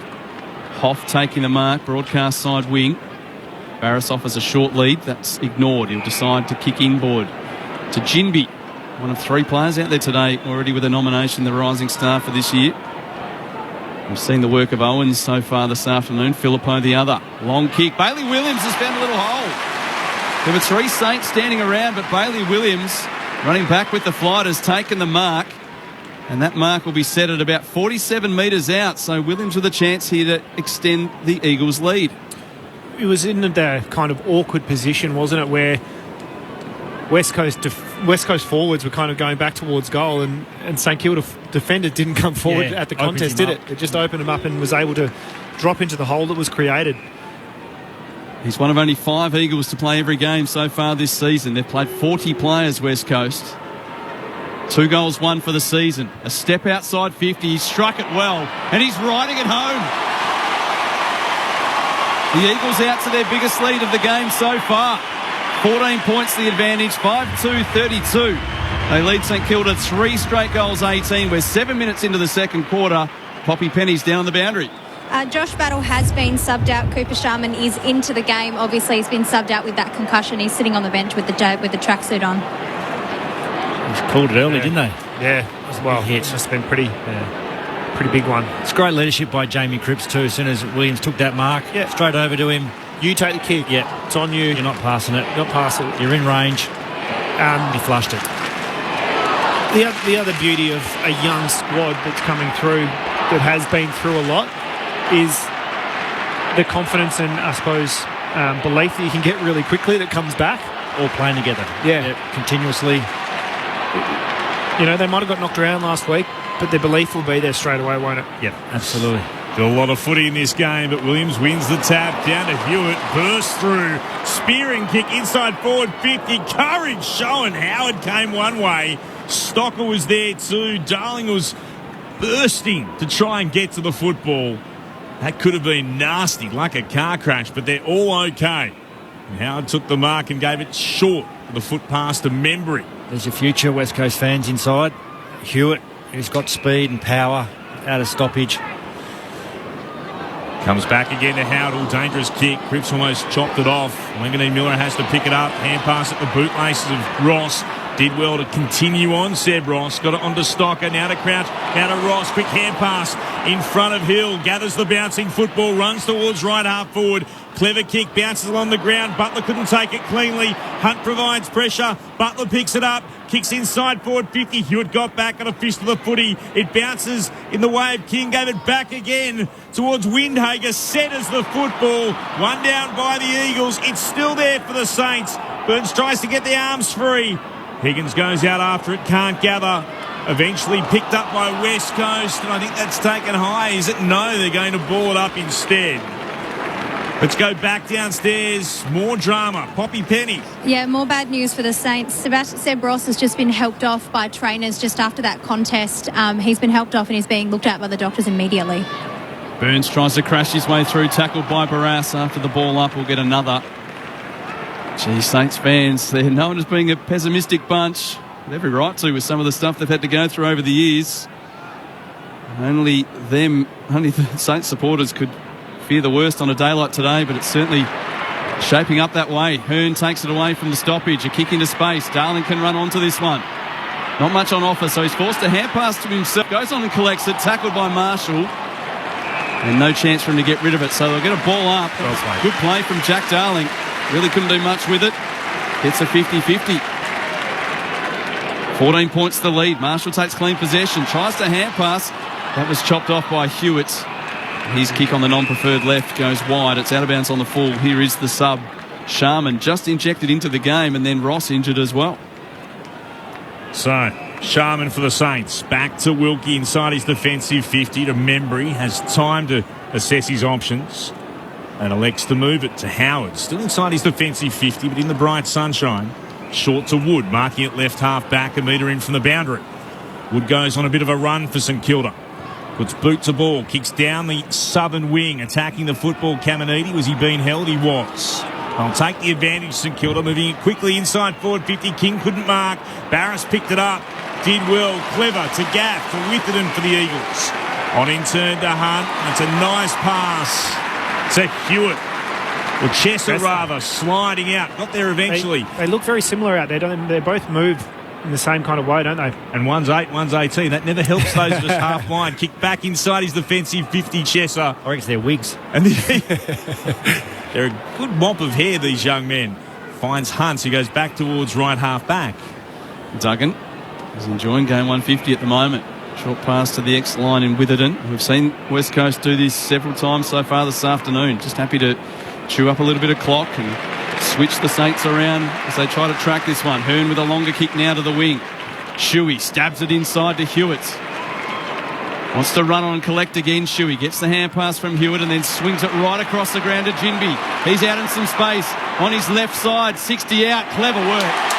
Didn't blaze away. Had Allen leading up directly at the kicker and also had Marrick coming across. He chose Marrick in the end and he's marked 40 metres out. Slightly left of centre. More of the future, wasn't it? Absolutely. I just really like Oscar Allen in his leadership again. He wasn't honoured then, but he went up to Jinby after his disposal of the footy and said, good option, that was the right option for you going inside forward 50. Yeah. He doesn't get rewarded. He was an option, but Marriage was a better option. Left out initially, but a late inclusion alongside Xavier O'Neill today. Sends this one goalward. It's working back from left to right. It's another one. The Eagles are more than double the Saints score. 6-2-38. They lead St Kilda 3 straight goals, 18. We're 12 and a half minutes into the second quarter here at Perth Stadium.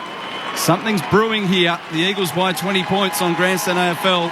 Shaneway Woden and Sharad Wellingham, your experts. Yeah, they're patient from their back half, West Coast today. And Luke Shuey, just that punch, little 3-iron straight into Hewitt in the corridor.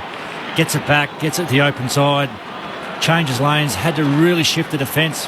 Caught St Kilda out. And Jimby able to lower his eyes and hit Marrick up through the pipe. They've been consciously really trying to possess the footy in their kind of defensive second quarter. Yeah. And then when they get it to an attacking position, they're willing to go really fast. So Jack Williams wins it down, gets it onto Shuey, bursts away. Shades of 2018, kicks inside forward 50. There's Hewitt. Youngster to the captain to another youngster. And he marks Elijah Hewitt deep in the right forward pocket. It's going to be a tough kick at goal. He'll be putting boot to ball from 40 out. Big Jack Williams feeding Luke Shuey. That's centre bounce. If you don't mind. Yeah. The old stager. He's showing how it's done. That was like Shuey from 2018. Swivel the hips. Away like that. Goodness me. Elijah Hewitt looking for his first goal in AFL football. He's kicked it. Unbridled joy at Perth Stadium. Every Eagle comes to him. He runs away for a few and they all converge once more. What is happening? 7-2-44 West Coast. St Kilda are 3 straight 18. 14 gone in the second. to steal a line from Titus O'Reilly, if St Kilda lose this is the most St Kilda thing to happen to St Kilda since St Kilda started St Kildering. I just want to make note of Elijah Hewitt. Sorry about that. Floating around in the goal square looking at the cheer squad. Yeah. The St Kilda cheer squad as the balls come shooting out of the centre square and he's quickly laid out to the pocket and Luke Shuey's put it on his chest. Listen to this crowd. Some spectators threatening to boycott parts of this game. Well, if you're an Eagles fan, you wouldn't want to have missed a minute so far. Marshall wins in the ruck. Jack Williams over the footy. Steele takes it away from him. Hand pass to Windhager. Hurried kick forward. Gets it to half forward. Saints need something right now. Hill's lurking. Can't take it with him. Steele receives a hand pass. Feeds it back to Crouch. They're being forced backwards here. Windhager off to Wanganeen Millerup. Normally uses the ball pretty well. This kick is a searching one. Makes Mason Wood really have to go and fetch it. Collects it just inside the boundary. Kick inboard. Plenty of blue and gold there for the Eagles. They can't take a mark though. Wanganeen Millerup throws on the boot. Getting back Higgins. Was he interfered with? No. Ball trickles over the boundary. Good defence from West Coast. Barris has been enormous in the first quarter and a half so far. Just willed himself to that contest, didn't he? He was a little bit out of position, but just willed himself to the contest and got a fist in there. At Alice Springs, the Demons are back in front. They lead by 2. 16 gone in the fourth. And the throw-in. Spilled down. Clever kick by Higgins towards goal. It took a right-hand turn. Butler was there. Barris again. Dives on top of the football to make sure it's a rushed behind. 7-2-44 the Eagles. 3-1-19 the Saints. 16 gone in the second. Grandstand AFL Clint Weldon in commentary. Alongside this man, Dave Lindsay. With it in a short kick into the back pocket. Marked by Bazzo. Another short kick to Hoff.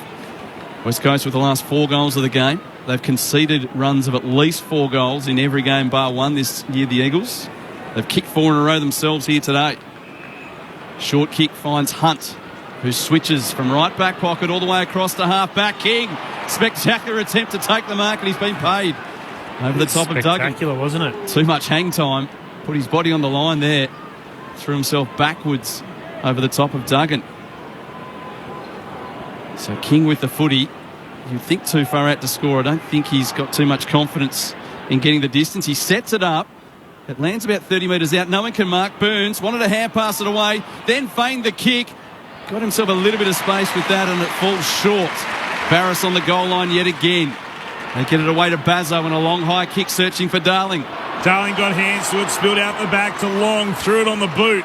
Race on here. The Saints had the advantage. They got the head start. Howard made the most of it to Wanganeen Millerup, sweeping it forward to Burns. Runs towards the southern wing, almost ran too long. In fact, he has. Was that a bit of noise of affirmation there, Clint? No doubt. It was, when you wonder yourself, has he run too far? The crowd cheers and the umpire blows the whistle. Great work, Noah Long. Just perceived pressure. Just didn't give up on chase. Here it is with Long. It's towards right half forward. O'Shallen's run into a teammate attempting to mark that football. He's crashed straight into Wilkie. Now the umpire's given a free kick. It's against Darling in all that. Wilkie's still a little bit worse for wear. No. It's coming back here. They're going to set up eventually.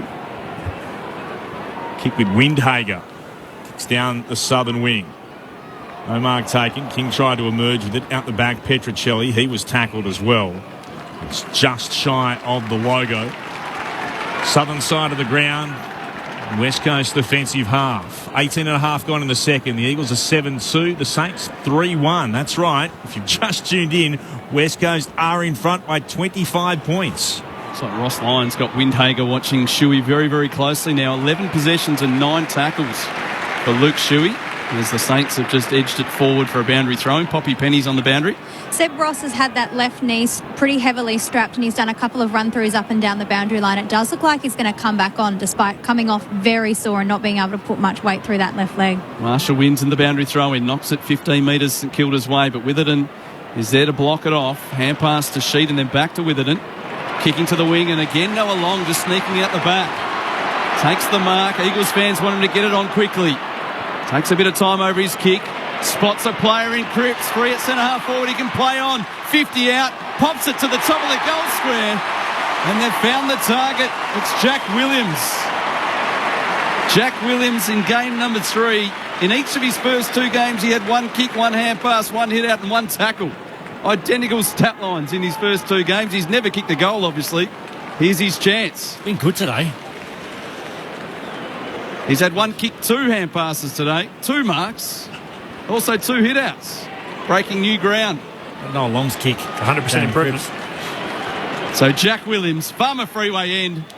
Another player with his first goal in AFL footy. And the Eagles lead it by 31 points as we edge into time on in quarter number 2. West Coast are 8-2-50. St Kilda are 3-1-19. And in their only other win this season, the Eagles blew the Giants away in the second quarter. They're doing the same to the Saints today. You mentioned Noah Long spitting forward from that contest. Not only was it his positioning to get the ball, but then his composure when he did get it as well. You had Jack Darling straight down the line as the option, calling for it quickly. Couldn't be off the mark. But he took his time, and then the centre corridor just opened right up, and he drew the kick, Cripsy, to Jamie Cripps to lead into it. He had 15 metres by himself, Cripper. Yeah. How does that happen? The work rate of Jamie Cripps, that's how he finds the space. Exciting stuff.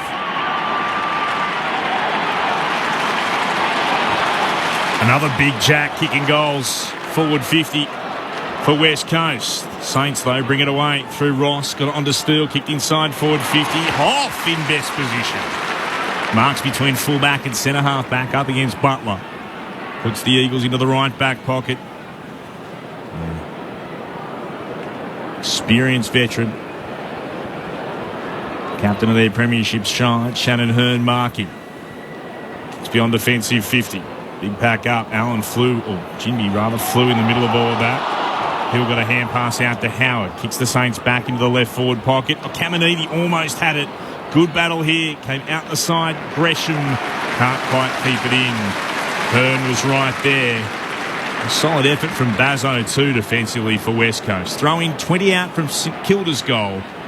The Eagles are 8-2-50. The Saints 3-1-19. 22 gone in this second term. Clint Wilden alongside Dave Lindsay, Sharad Wellingham and Shane Woden, our experts. Saints have conceded the last 5 goals. They've got it inside 50 here, but it's going straight out. Petrocelli, a hurried kick. Wanganeen Miller in good position. Can't take the chest mark. In comes Oscar Allen to hold things up.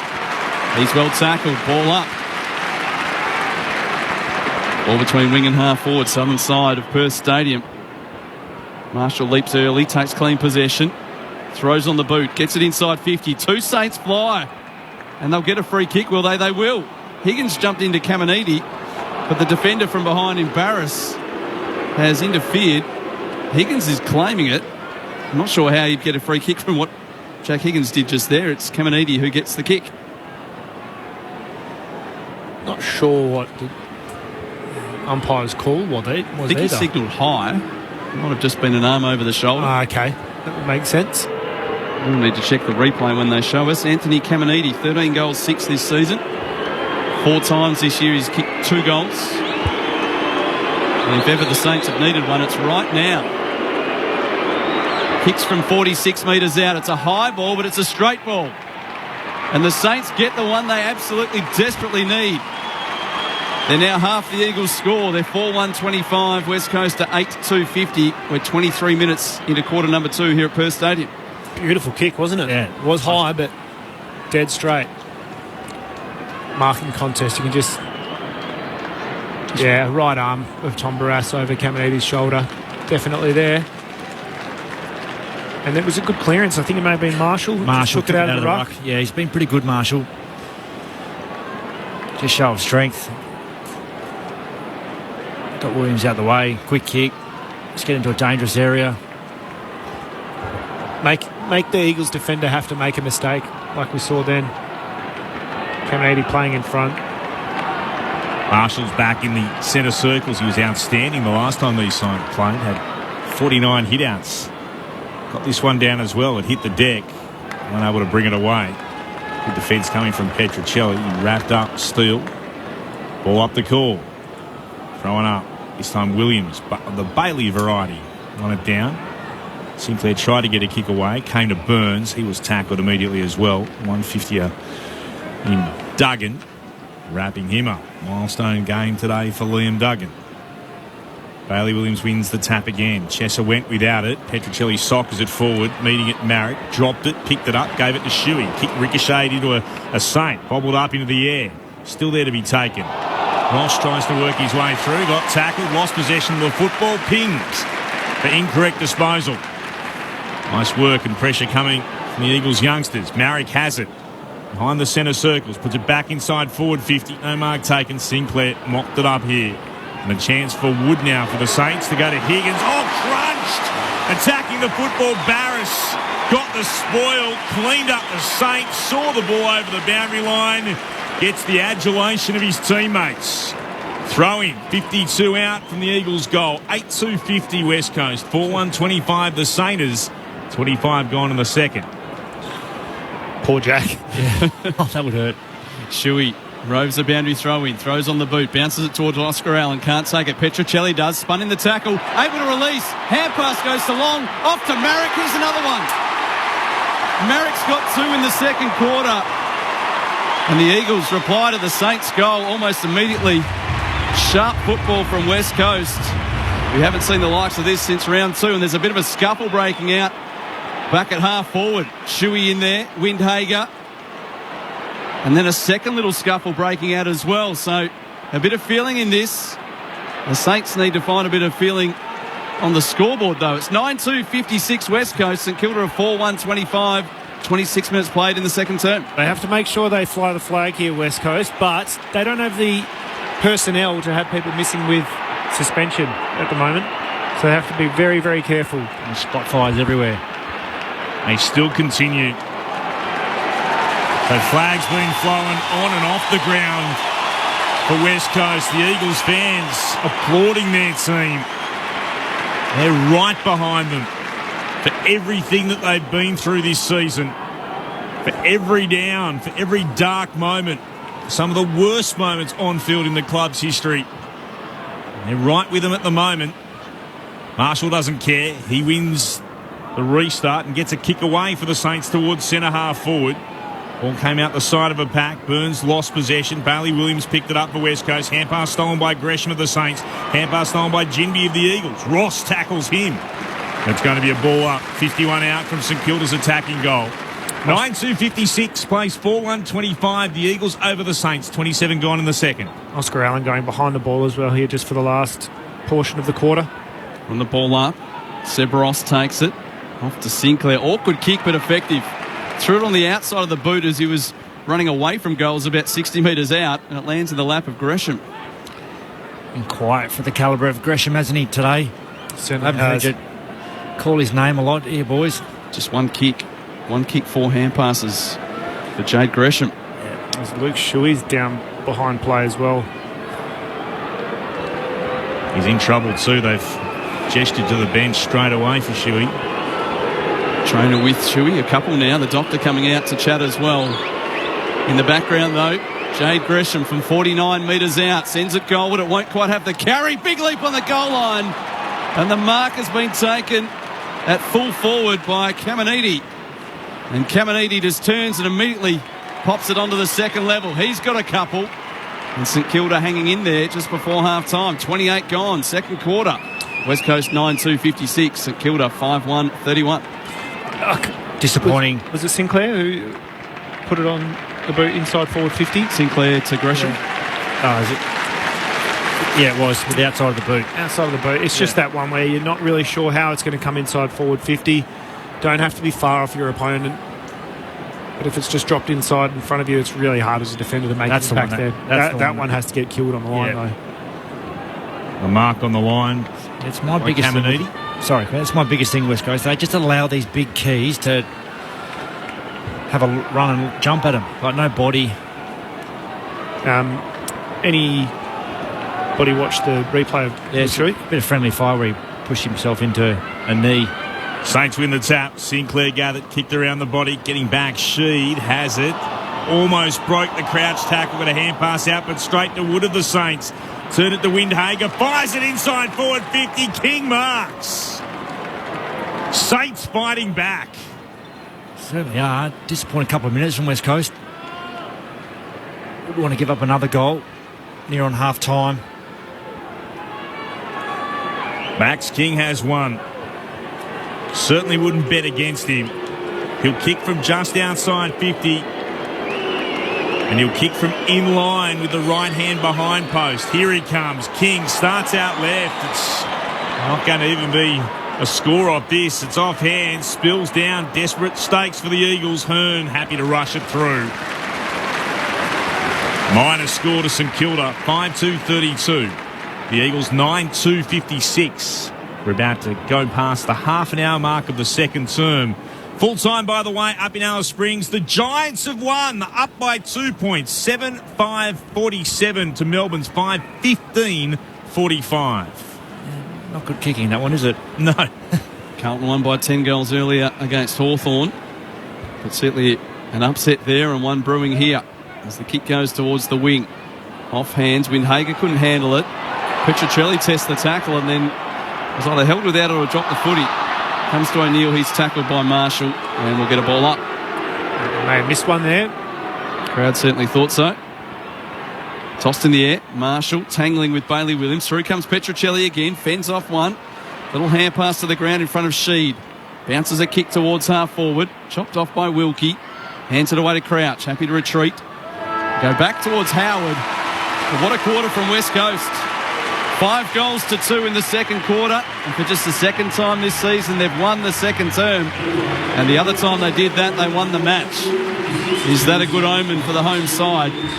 Saints already one player down with Josh Battle subbed out due to concussion. The Eagles fans have enjoyed what they've seen in the first half. They lead by 24 points, West Coast, 9-2-56 to 5-2-32. So the goal kickers for the Eagles, just for once, there's plenty of them.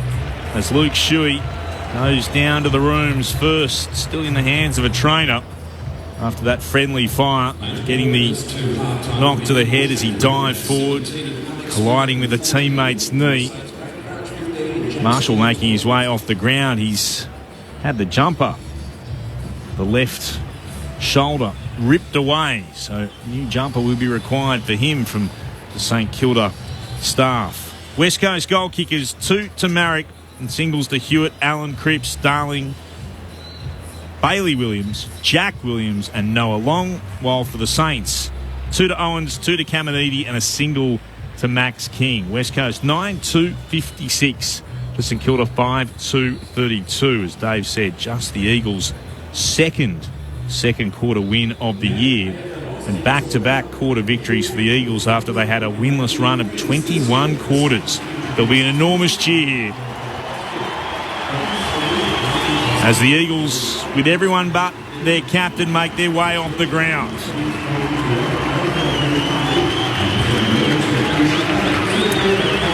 And I would understand why some around the country would saying, what the? Yeah. You're bottom of the ladder. You've won one game. You're coming off 2 100-point defeats and the worst defeat in the club's history. But with everything that this group of supporters have gone through, we sort of understand, if you've been in this state, why the Eagles fans, they'll cheer anything that they can. And that would make a difference, I've no doubt, to this young group of West Coast supporters. So repeating that score before we hear from our experts, 9-2-56, the Eagles, 5-2-32, St Kilda. The Saints have got a bit of ground to make up, but they're certainly good enough, and they're third term, there's no better third term team in the competition. They've won 10 third terms this year. Brisbane have equalled that with their win this week, but going into this round, there'd been no better third term in the comp. What have you made of things? Sharad Willingham, Shane Woewodin. It's been dour, like I said it before the game. Yep. They've both been really butting heads at the contest. Pretty even. I haven't looked at the stats, but probably felt like it played out pretty even. I'm impressed by West Coast's composure when they've got it in the back half. They've obviously come in with an idea to maintain possession, let the game come at them, wait for something to open up, pull that trigger when it does, and then go fast. And they're doing it to a T, from my point of view.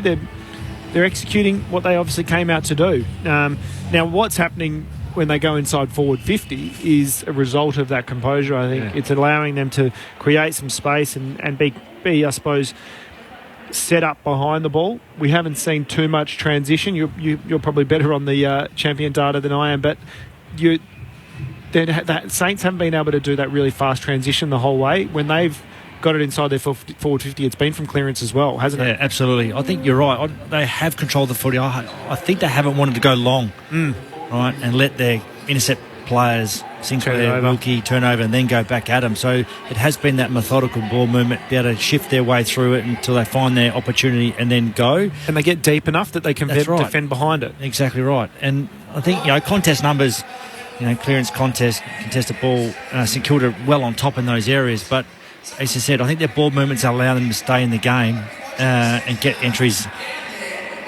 and score. And they've been a bit more effective and efficient when they do go inside. You haven't seen them be this efficient, have we? No, not at all. They haven't been able to score at all over the course of the year. So that's certainly been held up. What I've liked today too, I think the two old stagers and Hearn and Shuey have been really good for them. But their kids have been really good. Like Long, Petrocelli's done a couple of good things. Marrick's done a couple of good things. So been an impressive start. So hold that thought, Shane Sharrod, because we're about to have some of the rest of the network join us from the game in Alice Springs. And as we welcome those joining us across the Northern Territory and everybody else, the Perth Stadium, the West Coast Eagles up against St Kilda. And yes, if you've been following along either on one of the apps or with the updates from Ben Cameron and the team, it's true. The Eagles are in front by 24 points over the Saints, 18th versus 5th. St Kilda had lost their past 2, but the Eagles had lost their past 12 in their greatest defeat in their history last week of 171 points to Sydney. But at half-time, they're up 9-2-56 to 5-2-32 after leading at quarter-time by 7 points, 4-1-25 to St Kilda's 3 straight 18. The goal kickers for you, Marrick has 2 for the Eagles. Plenty of youngsters getting involved here. Elijah Hewitt, Oscar Allen, Jamie Cripps, Jack Darling. He's not a youngster. Bailey Williams isn't, but Jack Williams is. And so too is Noah Long, while for St Kilda, 2 goals to Caminiti and 2 to Owens. Max King kicking their other. Any final thoughts before we take the latest from the ABC newsroom? Sharrod Wellingham and Shane Woden are our experts here on Grandstand AFL. It's super important that West Coast don't rest on that. That's right. They've got to just... It now goes back to the age-old saying, scores are level. We go back out there and we start again. The energy and, I suppose, youthful kind of exuberance that we've seen has been amazing, but you've got to kind of go, all right, temper it. Let's go back out there. We can get to that level again of excitement, but we've got to go back out there. And how did we get excited? We got excited because we got good result off the back of hard work. It doesn't just go out there and let's get excited again. It comes off the back of the hard work. Saints are. I don't think that they're out of this game by any stretch. It feels like West Coast have controlled it, but maybe that's because we're probably following it from that point of view. We want to see a little bit of a resurgence from West Coast, but Saints are right in it. It'll be taken away from them in a second if Saints come out with a really good mentality. Yeah, agreed. They've defended their back half really well, West Coast, which has been really important. Let a couple unslip there late, but been exceptional.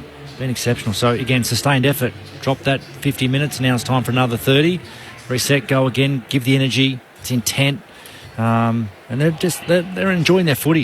It just helps at home, doesn't it? They just get their crowd behind them, good support. I just like to see now. This first 10 minutes will be really important. Yeah. It'll be interesting, from the Saints camp, they'll be going, they're up and about. We've got to just keep to what we're aiming, keep to our game plan, keep to what we came here to do. We don't change anything. Yeah, we're behind at the moment, but we'll just go out there. We'll keep chipping away at them. They'll break. Ross, I'd like to open up the game a little bit more. I think they've got too many numbers around there, so it is a stoppage game at the moment. 6 goals. West Coast. It's very un-Ross. Un-Ross. Yeah, all the forwards are right up at the back and clogging up that defensive side of the stoppage and hoping to kind of get one out the back, aren't they? I think they need to open up the game and make it a transition game. Yeah. And really put West Coast young players. Okay, let's see how hard you can work. And right now they're about to compete inside, quick kick it, mark it, get it forward, go from there. So 10 goals from stoppage out of the 14 so far. So I reckon they've got to open up the game a little bit more. Let their Jack Steele, Seb Ross, They're big Move mids. around the ground. Move around the ground, get to work. Right, let's get these small forwards into play and let's get them out the back a little bit more. Shane Wood and Sharad Willingham, our experts. Clint Wilden with you alongside Dave Lindsay. Poppy Penny is down on the boundary. It's going to be a remarkable second half. A first half we just weren't expecting. Ross Lyon did warn everybody during the week. We played it for you if you were with us in the pre-game. He was expecting a response from the West Coast Eagles. Not sure if he'd be expecting what has happened at halftime. The Eagles 9-2-56. The Saints 5-2-32. Wherever you're listening on ABC Radio and Sport Digital. And now, of course, streaming every game throughout the season on the ABC Listen app. Look for the AFL or the AFL Extra buttons. This is Grandstand AFL. Let's pause and get the latest from the ABC Newsroom.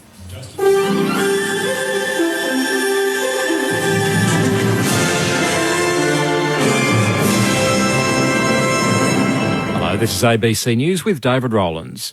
Crackdowns on price gouging and fraud, along with support to help people navigate the NDIS, are key improvements advocates are highlighting as the National Disability Insurance Scheme marks its 10th year this week.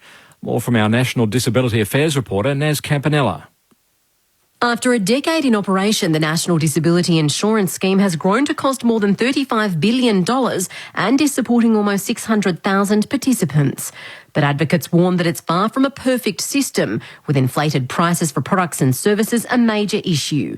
Earl Gibbs from Disability Advocacy Network Australia is concerned there's no support for people with disability and their families independent of providers to help navigate the scheme. So there isn't any kind of independent consumer body like there is for health or even electricity. The government has vowed to clamp down on fraud within the NDIS and rein in costs through a growth target of 8%. About 200 people are gathering at Torquay on Victoria's Surf Coast in support of the Yes campaign for the Voice to Federal Parliament. A smoking ceremony and welcome to country by local traditional owners is taking place before the crowd moves towards the beach to boldly spell out a human yes. Alan from Ocean Grove, about 45 minutes away, says he's come along to support Australia's Indigenous community. I believe in voting yes. I think it's time we do this. There's a lot of positives with this. I'm really sort of excited. Western Australia's ambulance ramping numbers have reached record numbers for 2023. Ambulances spend more than 5,000 hours parked outside emergency departments, marking the highest figures ever recorded for the month of June. It's a 75-hour increase on the next highest figures for June, which were in 2021. WA Premier Roger Cook says the issue is a national problem. What we see in our public hospitals is replicated around the country, and that is all public hospital systems. Our ambulance ramping numbers are continuing to steady, and we saw good progress prior to winter in relation to the reduction of ambulance ramping. Two South Australian universities have reached an agreement to merge, creating the largest education institution in the country for domestic students. The councils of the University of Adelaide and Uni SA agreed to work with the state government to combine the two institutions to be called Adelaide University. The agreement still requires approval from the South Australian Parliament. Premier Peter Malinauskas says this historic unification is an investment in the state's future. This coming together of these two institutions will lead to more investment in research and development, a greater capacity to attract international students, which means boundless opportunity for our state's economy into the long term. A 17-year-old boy has been charged after a man was allegedly stabbed at Brisbane's Fortitude Valley early this morning. Police allege the boy was with four men when they confronted the 21-year-old man on Constant Street at around 2:30am. The 21-year-old was allegedly stabbed in the abdomen and a gold necklace he was wearing was stolen. Investigations are continuing in relation to two other linked stabbing incidents that occurred around the same time in the Constance, Anne and Wickham Streets areas. The 17-year-old boy from Bundamba in Ipswich has been charged with one count each of robbery with violence, grievous bodily harm and stealing. He'll appear in the Brisbane's Children's Magistrates Court tomorrow. The 21-year-old victim from Rothwell, north of Brisbane, remains in a stable condition in hospital. UN Secretary-General Antonio Guterres is making a visit to Haiti.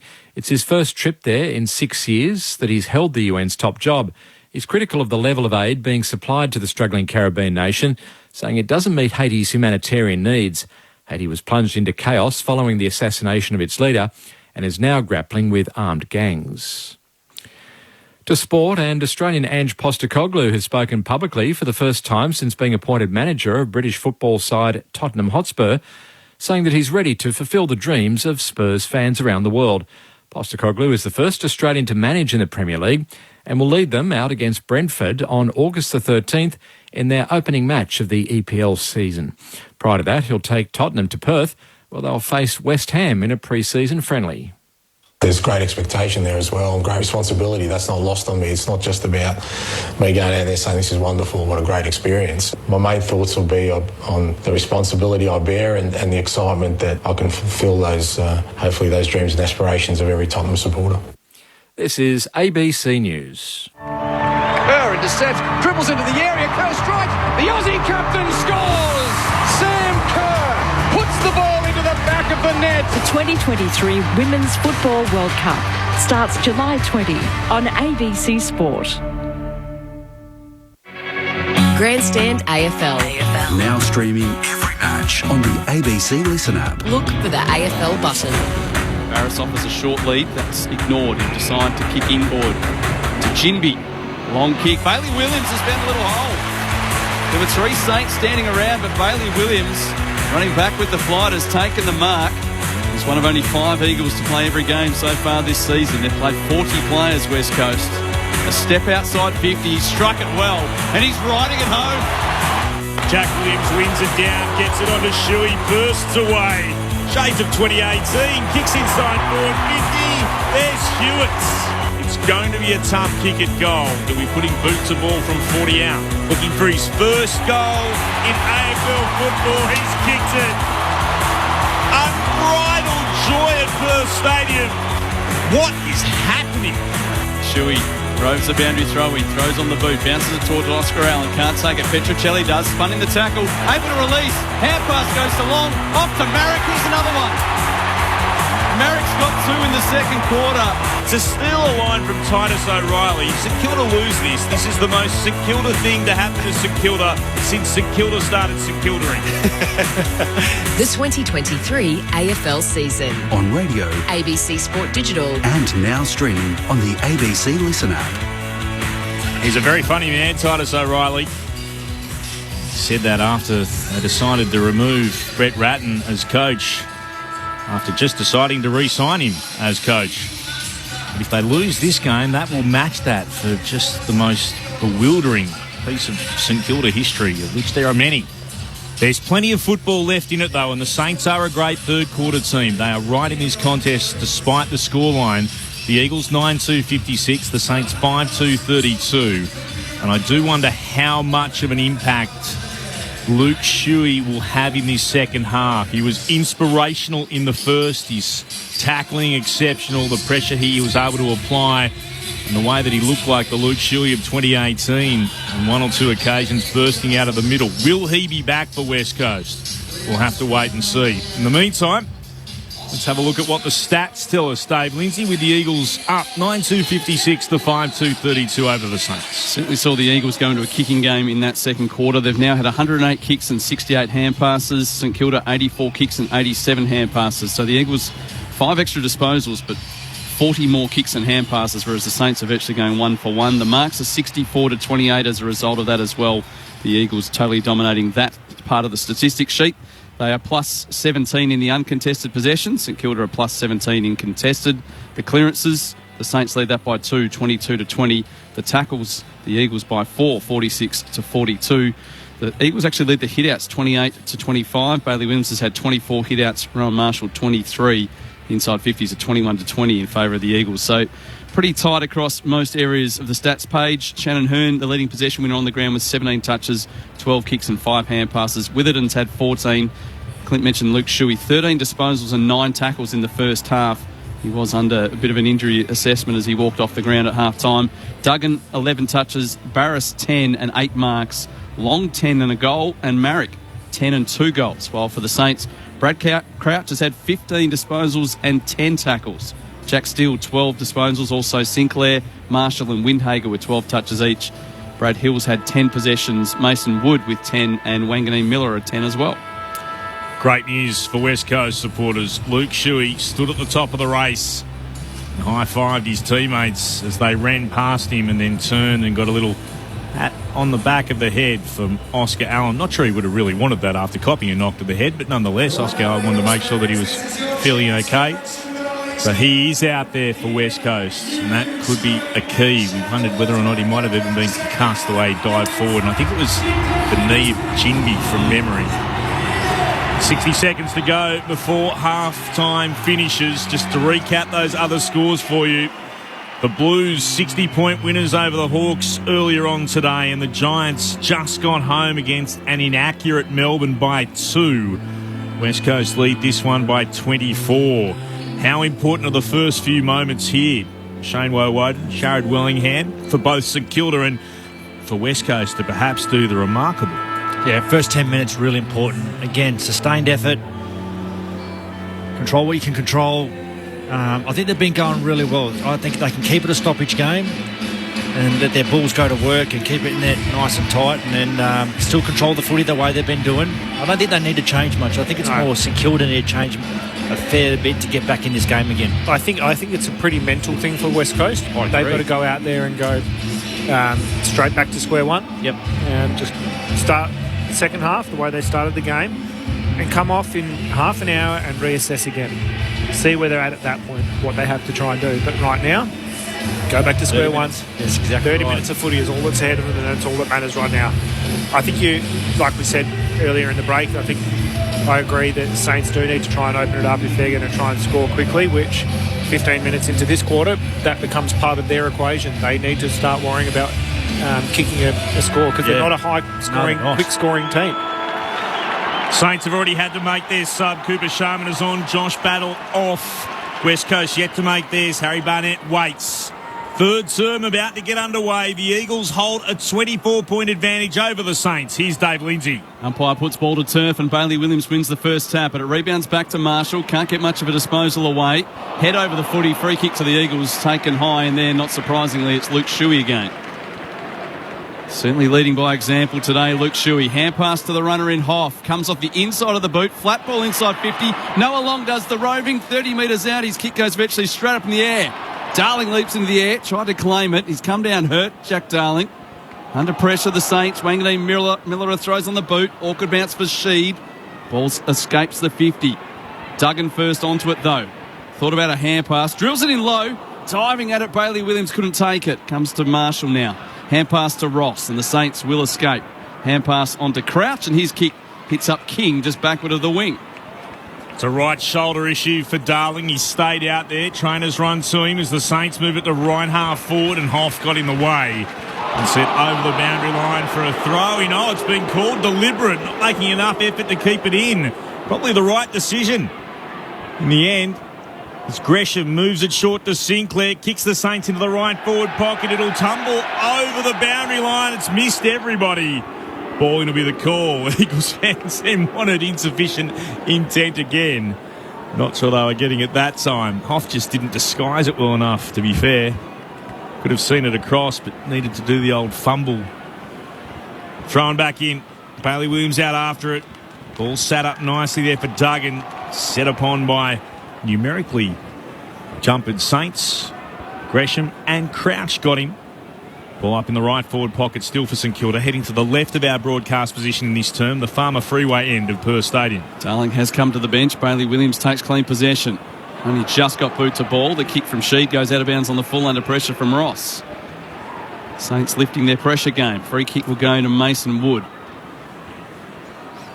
Security guard actually did the old feign pretend to pick up the footy there. Made Mason Wood come and collect it about 10 metres, 15 metres away.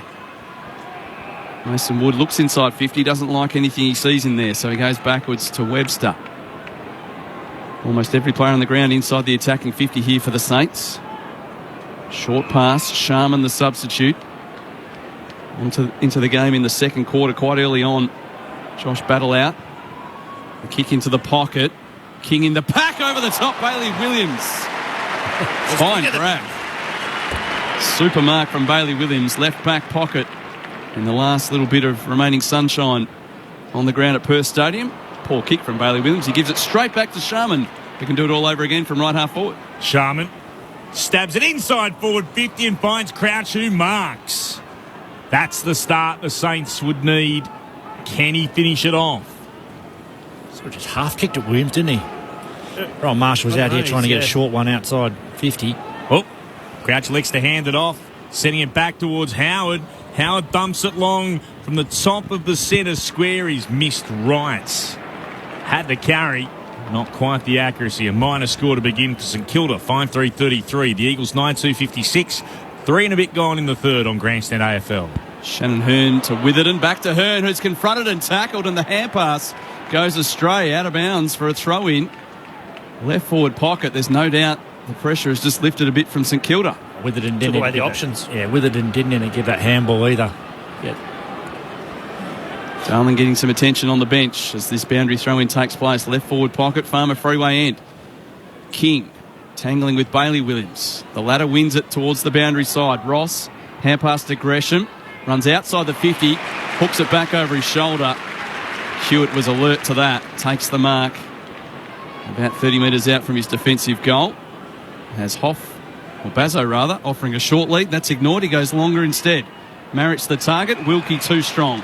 Works him under the footy and then fires the hand pass inside to Webster. Webster stabs the foot pass. Bounce off the chest of Steele. Socket forward by Gresham. Inside attacking 50. Barris flew. Couldn't mark. Higgins out after it. Barris went again. Got it. Hand pass to Sheed. Then to Hearn. Through traffic. Hand pass stolen away. Caminiti to Higgins. He'll bounce it through. Oh, he likes that a lot, does Jack Higgins, and so do the Saints faithful. They're in small numbers, but they were all up and about from that, and St Kilda, they get the first of the second half. 9-2-56 the Eagles, 6-3-39 the Saints, 5 gone in the third. Well, it's a perfect start for them, really. They've owned territory and possession for the majority of the quarter so far, nearly all of it. And just a fought-out win goal, really, wasn't it? It wasn't pretty. On that one, I would have loved to see Barras kill that ball and put it miles away, 20 metres away. Yeah, not allowed the forwards get to work. Allowed a soft drop. Got the small forwards into the contest and able to get that. Probably over-possessed a little bit. Yeah. With handball in there, West Coast. But yeah, Barras, get up and kill it. Don't need to mark everything sometimes. Tackles are 7-2 after 5 minutes of the third quarter. That's in St Kilda's favour. They've also had more possession. Socket forward here for the Eagles. Chesser onto the loose footy. Carries it to half forward. Kicks towards full forward. Oscar Allen there. So too Marrick. Neither can mark. Hand pass comes to Cripps. He drops the footy. Wanganeen Miller leaves it behind for Wilkie. Stands up in the tackle. Spun. Just gets his boot to it. Falls for Gaff. 30 metres out. Hand pass to Shuey. His snap goes virtually straight up in the air. Floats towards the top of the goal square. The fist of the St Kilda defenders bring it to ground. Through comes Marshall. Tackled by a couple of Eagles. There'll be a ball up 25 metres out from the City goal here at Perth Stadium. That's the way the Eagles are attacking in the third quarter. 6 minutes in. It's an Eagles lead of 17. Ball thrown aloft. Jack Williams, front position. Couldn't get clear. Wood, he's tackled the ground. Umpire circles. Ball up again. Cripps got him. So too long. Luke Shuey stands nearby. It's Jack Williams against Marshall, and Marshall for the Saints wins the tap. Williams tries to pick it up. Still there to be won. Shuey over the top. Tries to stretch. Bobbled out the back. Saints under pressure. Got a clearing kick through Windhager towards left half back. How does it bounce? Beautifully for Burns. Hand pass releases Hill. It's open in front of him. He takes a bounce. Comes to the commentary wing. Stabs it short. Finds Caminiti. Pauses for a moment. The hand pass to Burns running by. From left half forward. Inside forward 50. Barris is up. And he outmarks King. Huge applause around the stadium for last year's Eagles best and fairest. He marks defensively. An important grab it was against King and goes short to Witherden. 9-2-56 the Eagles, 6-3-39 the Saints. 7 gone in the third. Coaches talk about kicking to advantage. That was a kick to disadvantage from Burns. Favoured Barris rather than his leading target in King. The Eagles send it towards halfback. Shuey knocks it on. Petruccelli a hand pass to Hunt. Down the line he goes. Cripps getting back. Can't quite take it. He's outnumbered now. Marshall a hand pass off to Sinclair. The Eagles arrive now in number. Apply the tackles. There'll be a ball up. Poppy Penny's our boundary rider. Jack Darling is basically about to come back onto the ground as we speak. He's been really sort of working through that right shoulder, did a few hand pass drills on the boundary line, but he is back with absolutely no strapping. The other one is Luke Shuey, had a concussion test at halftime and obviously passed. He's back out there. Strong play from Bailey Williams. Got a hand pass away from the restart onto Ginbey. He was tackled over the boundary line, right half forward for West Coast. It's going to be spun back in again. Boundary umpire with red Sharon in hand hurls it back into play. Williams front position against Marshall, palmed it down, getting to it. Gaff hand pass to Ginbey, hand passes back to Witherden, right up against the boundary line, bounces it forward. Windhager was there. Kick was meant for Hill. Dive forward, couldn't take it. Spilled away. Williams tried to knock it forward. Sinclair's back there for St Kilda. Looked to kill it. Stocker gathers. Met in a strong tackle. Ginbey got him. Wrapped him up. So too had a bit of assistance from Cripps. It's going nowhere. Ball at right half forward. Put aloft by the umpire. Marshall got the fingertip tap on it. Gathered it a second time. Hand pass out to Crouch. Sheed applies pressure. Crouch got it away to Steele. Kicks towards the logo commentary wing. King marks. Strong. Good grab it was too under pressure from Bazzo. Max King stabs it in short into the corridor. Windhager, a hand pass to the runner in Sinclair. Ignores the lead up, kicks longer to the top of the goal square. Barris with the fist, but he's knocked it straight into the path of Butler. And Butler delivers a goal for the Saints. They've kicked the only 2 goals of this quarter. They've kicked 4 of the last 5 in the game. And that margin for the Eagles is back to just 11 points. West Coast 9-2-56. St Kilda 7-3-45. 9.5 minutes played in the third quarter here at Perth Stadium. Shane Woden and Sherrod Wellingham, your experts. Yeah, they manufactured the mismatch. Tom Barrass and Red Bazzo just ended up changing opponents, and Tommy Barrass was racing back towards goal, but as we heard, the spoil just went straight to the lap of Butler, right in front of him. And they got it to their speed out the back. Yeah. So they've pulled back from stoppage. They've got 6 ahead, but they're 20 metres off stoppage now, not up in and around the ball. So yeah, not right in there. Not right in there. Just creates a little bit more midfield space for the mids to pop. Saints win the tap, but it went straight towards Sheed, was tackled. Immediately he received it. Ball up will give the decision. Eagles defensive side of the centre circles. Caminiti with the more telling tap down in the direction of Crouch. Couldn't take it cleanly. Ross can. Got boot to ball. Kicked inside forward 50 at the top of the arc. Spilled out. Taken by Gresham. Clever hand pass. Releases Hill. Measures the kick. Just too much on it. Higgins elects to turn. Trying to get there, Philippou. And he couldn't get there before Hoff. He takes it over the boundary line for a throw-in. Just collapsed Gaffey then, didn't he? Yeah, they're just holding that strong outside balance around the contest. Throwing 20 out from the Saints attacking goal. 10 wins, 4 losses in third quarters this year for St Kilda. They're up and about in the third term today. Neither ruck touch it. King battling on after contesting the ruck. It spills to Philippou. Kick partly smothered. Lands in the lap of Owens. We've already seen him kick 2. You can make it 3. Wonderful snap across the body from 25 outs. The Saints have banged on 3 goals to start the third quarter. And 11.5 minutes gone. The margin back within a goal. St Kilda 8-3-51. West Coast 9-2-56. Well, I said it could get gobbled up pretty quick, and that's exactly what's happened. And like you said, Saints have managed to open up that space a little bit, but it's also the balance that the rest of the mids are holding, isn't it, around the contest? Yeah. It's a bit lucky there was a smothered one. Unfortunately, forward 50. Good finish, though. But again, it's in their front half. It's winning the territory battle at the moment. Owens is so instinctual as well, isn't he? Just follows the ball, looks where it's going and follows it. And plays on instinct. It's great to watch. In this third quarter, inside 50s, 8-3 in favour of the Saints. Ball's back in the middle.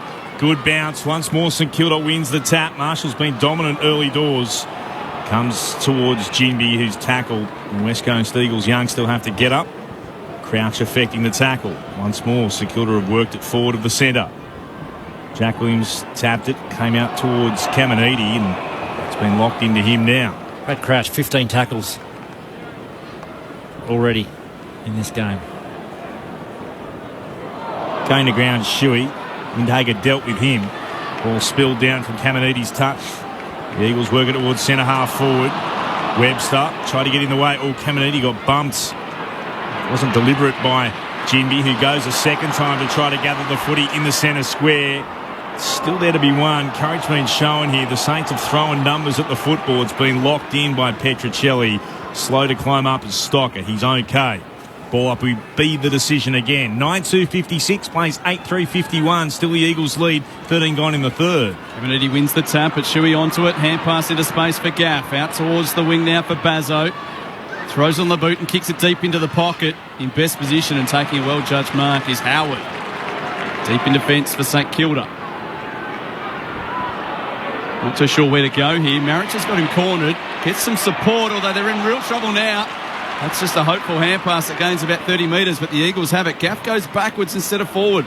Little hand pass back to Jack Williams. High kick inside 50. Diving effort. Was there some hanging on? There was. Free kick to the Eagles. Oscar Allen interfered with in the marking contest. Man on the mark will stand about 35 metres out. The angle just right of centre. Great pressure from Marich, wasn't it? Yeah. Just to keep Dougal Howard pinned in, give him no option. Ends up having to make something up on the go, and the pressure just came at him. So Oscar Allen played every game this year. 36 goals, 12 for the season. A bit both ways there, but often as the case, it goes to the forward. Lining up for goal number 2. 12 times already this season he's been a multiple goal kicker. And he kicks the one that the Eagles need there. 2 for Oscar Allen, a steadier for the home side, and then margin back out to 11 points. Very straight kicking from both sides this afternoon. 10-2-62 West Coast, leading St Kilda 8-3-51. Nearly 15 minutes gone in the third term. Yeah, good re-entry. Yeah, wasn't much in that, was there? Striker just sort of pinned and held his left arm, but could have gone either way, really. But good finish. Needed that West Coast after the first 3 by St Kilda, just to stem the flow, try and get some momentum back. To think that Oscar Allen's up to 37 goals in a season where they've just been decimated. After a year off himself as well. Pretty incredible effort. The Eagles fans finding some voice again after the stunning start from the Saints. Jack Williams won the tap. Trying to get it forward though. The Saints, they look to soccer it towards left half forward. Decent battle here. Bazzo against Owens. Duggan got a foot on it. Bazzo dived on top. Trying to hold it in here. Steele, that's going to be holding the ball. Dragged it back in. Steele made sure it was going to be his free. Wrapped him up. He's got it at left half forward for the Saints. Said here that was a good third quarter team in front of us in St Kilda. Kick inside forward 50. It comes off hands at the back. Gresham got it on to Higgins. Oh, he read it into the left-hand goalpost. Pressure was applied, but he could get boots of ball. Wasn't quite able to find the major opening. It's just the behind. Great effort in the end by Hoff just to continue to apply that pressure. 8-4-52 the Saints. They trail by 10. 10-62 the Eagles. 16 gone in the third. Duggan a short pass to Barris. It's got nowhere to go. So from a standing start, sends it high and long towards half-back. Jack Williams from behind makes the spoil on Marshall. Shuey, he was taken high. In and under as always. He'll get the free kick. Why he gets free kicks? Because he actually moves, doesn't he, through the contest. Makes an opponent throw something at him. Kicks inboard to Shannon Hearn. Disposal number 20. They've stopped the West Coast. They just stopped. It's going to be a long kick down the line. Jack Darling the target. Over the top Webster. Attempted mark. Couldn't take it. Wilkie runs into a tackle. And that's holding the ball. Good tackle. Jinby gets the free kick. Eagles have responded well here. They've managed to stop the bleeding. St Kilda had 4 goals in a row. A goal back to the Eagles, and now sending it deep inside 50. A lot of Saints up. No one waiting down. Petricelli. I think he was trying to pass that. I reckon he was trying to centre it. It's come off the outside of the boot, and it swung like a vicious outswinger for a goal. It was. He was just pointing at Andrew Gaff saying that was for you. He had Gaff 15 metres out directly in front. He was tucked in the pocket. He's tried to kick it across the body, and he shanked it through for a goal. Well, the Eagles haven't had much luck this year. They probably deserve some. They lead by 16 points here in the third term. 11-2, plays 8-4. He's absolutely shanked it. But that's the first time we've seen a goal like that where they just inched it up the boundary line. Yeah. They've obviously noticed that 3 goals have been scored against them. If we go up the line, less likely to get scored against quickly. It's smart play, and it's good coaching from Adam Simpson and the rest of the team. But it was how they brought it out. They just literally, we're going to stand, we're going to stay, we're not going to panic, we're not going to push it forward. They just, okay, what do we do with it here? Shannon Hearn actually had an issue at one stage because he's like, I'm not sure where to go here. There was no option. But they were able to just slowly work it up the line. And it worked out for them as Marshall wins the tap. How do the Saints hit back now in the direction of Duggan, who dives on top of it? It's been held in by Butler. We're seeing Duggan coming off the back of the square there as a proactive or aggressive defender, which has been... Bailey Williams won it down, putting his head over the football with Sheed. Got it to Jimby, then on in turn to Hewitt. Now it's with Shuey and Sheed, and that's beautifully measured. Out to Gaff, southern wing. Short pass, finds the 150 gamer in Duggan. Goes back to stand on the logo, southern wing. Whole ground now in shade. Moves it short to Whitted and sweeps it on to Sheed. Webster applied the pressure. And Webster went right to him. And then Sheed under pressure showed the ball a little bit too much to the Saint and ricocheted away and went over the boundary line for a throw-in at left half forward. 11-2-68 the Eagles, 8-4-52 the Saints. 20 gone in the third. Boundary throw in. Marshall takes clean possession, throws on the boot, gains about 3 metres. Good tackle by Sheed. Now the ball up. Impressive response here from the Eagles. This is a team that's given up some massive streaks of goals. Sydney rattled on 18 in a row last week. Hawthorn had 12 against them. Geelong 12. Carlton 9. Collingwood 8 and 7 in the same game. St Kilda had put 4 on the bounce together. But West Coast haven't rolled over today. They've got some odd setups here at the moment, isn't there? They've got man on man, St Kilda. They've got man on man, and they've got 6-7 forward of the play at the moment. Another ball up. Bailey Williams with a soccer kick into the centre corridor. Steele knocked over. Windhager comes through for the Saints. Hands it away, and now it's Ross. In the fluoro orange boots, a long kick. There's a couple of Saints leaning back towards goal. It bounces in space for Butler. Left forward pocket. Little pokey kick for Gresham. Didn't go 15. Hand passes to Filippo. Back to Butler by hand. He'll bend it around. Has he bent it enough? No. Just misses to the right. Equal scoring shots now, but it's the Eagles by 15. 11-2, plays 8-5. We've moved into time on in the third. Witherden with the kick in, long towards left half back. Petruccelli marks. Will get told to play on. Sends it in the direction of Gaff and hits him on the chest. Running on the outside was Hunt, receives the hand pass, steps back inboard. Not a great kick for Sheed. Could get a kick away before was tackled by Windhager. Sends towards left half forward at the back. Here's Darling, Soccer's off the ground in the direction of Jack Williams, and it's taken over the boundary line by Stocker. And the Eagles fans, after what they saw earlier, wanted insufficient intent. Instead, it's a throw-in, 10 metres to the left of the sticks. I think he disguised that a little bit better than Witherden. Substantially better. Just a little fumble. Thrown back in. Marshall tapped it down first time. Oh, bursting through, magnificent gather and goal! Elijah Hewitt kicked his first in AFL footy earlier in this game. He's now got 2. He does add a bit of dynamism to this West Coast side. 12-2-74 to St Kilda, 8-5-53. West Coast, when challenged, they've answered. 21 gone in the third. That was incredible, wasn't it? Power. I mean, similar to when he got the knock from Degoe, he's coming through the contest really fast, and he's got some power there, doesn't he? He does, yeah. He's had it as a junior. Oh, yeah. And, the skill to then throw it hard over the left shoulder. Great finish. Oh, he's actually revving the crowd. He's revving the crowd up. Broad. Saw him in a Colts grand final, I think, on this ground a few years ago for Swans, doing just what he's done today. He was electric on that occasion. But what an answer here from West Coast. The Saints were threatening to charge through and take the lead and perhaps career away with 3 consecutive goals to start the quarter.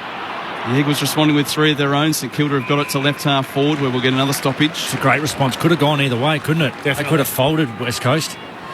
And I love that it's been the youth that's led the way. Tossed in the air. Marshall wins in the ruck. Sheed applies a tackle on Crouch. Little paddle from Steele to Ross, but his hand pass under pressure goes directly to Shuey. Cripps with the loose football now. Sends it wide. Out of bounds on the full. Jamie Cripps on his return today. Not much of the football, just 6 disposals, but 11 tackles. Not surprising from Cripps as St Kilda bring it back into play. They look to switch into the corridor. Taken here by Howard. He'll send it further wide, right half back. And the mark taken by Sharman.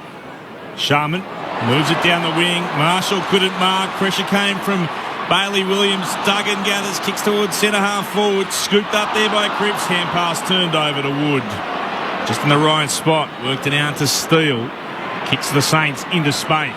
Eventually gathered here by Wood. He's able to burst away. Runs towards left half forward. Kicks inside forward 50. Barris flew very early. Went up and spills down here. Able to gather. Butler. Cool as you like under pressure. Butler delivers. His second. St Kilda end a run of 3 unanswered West Coast goals. The Eagles 12-2-74. The Saints 9-5-59. 24 gone in the third. Back to what is that? A 15-point margin. Just lack composure then, West Coast through the corridor. Poor decisions by foot. Cripper by hand. Turnover. The easiest a goal to Butler at ground level inside forward 50.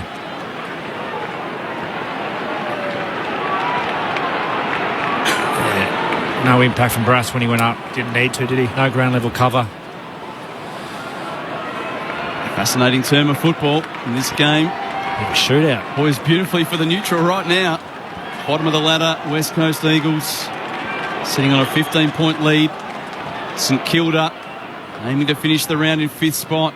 A game they can't afford to drop if they're going to make finals this year. Marshall with the kick out of the middle. Gains about 20 metres, but West Coast win it back. Sheed collects the footy.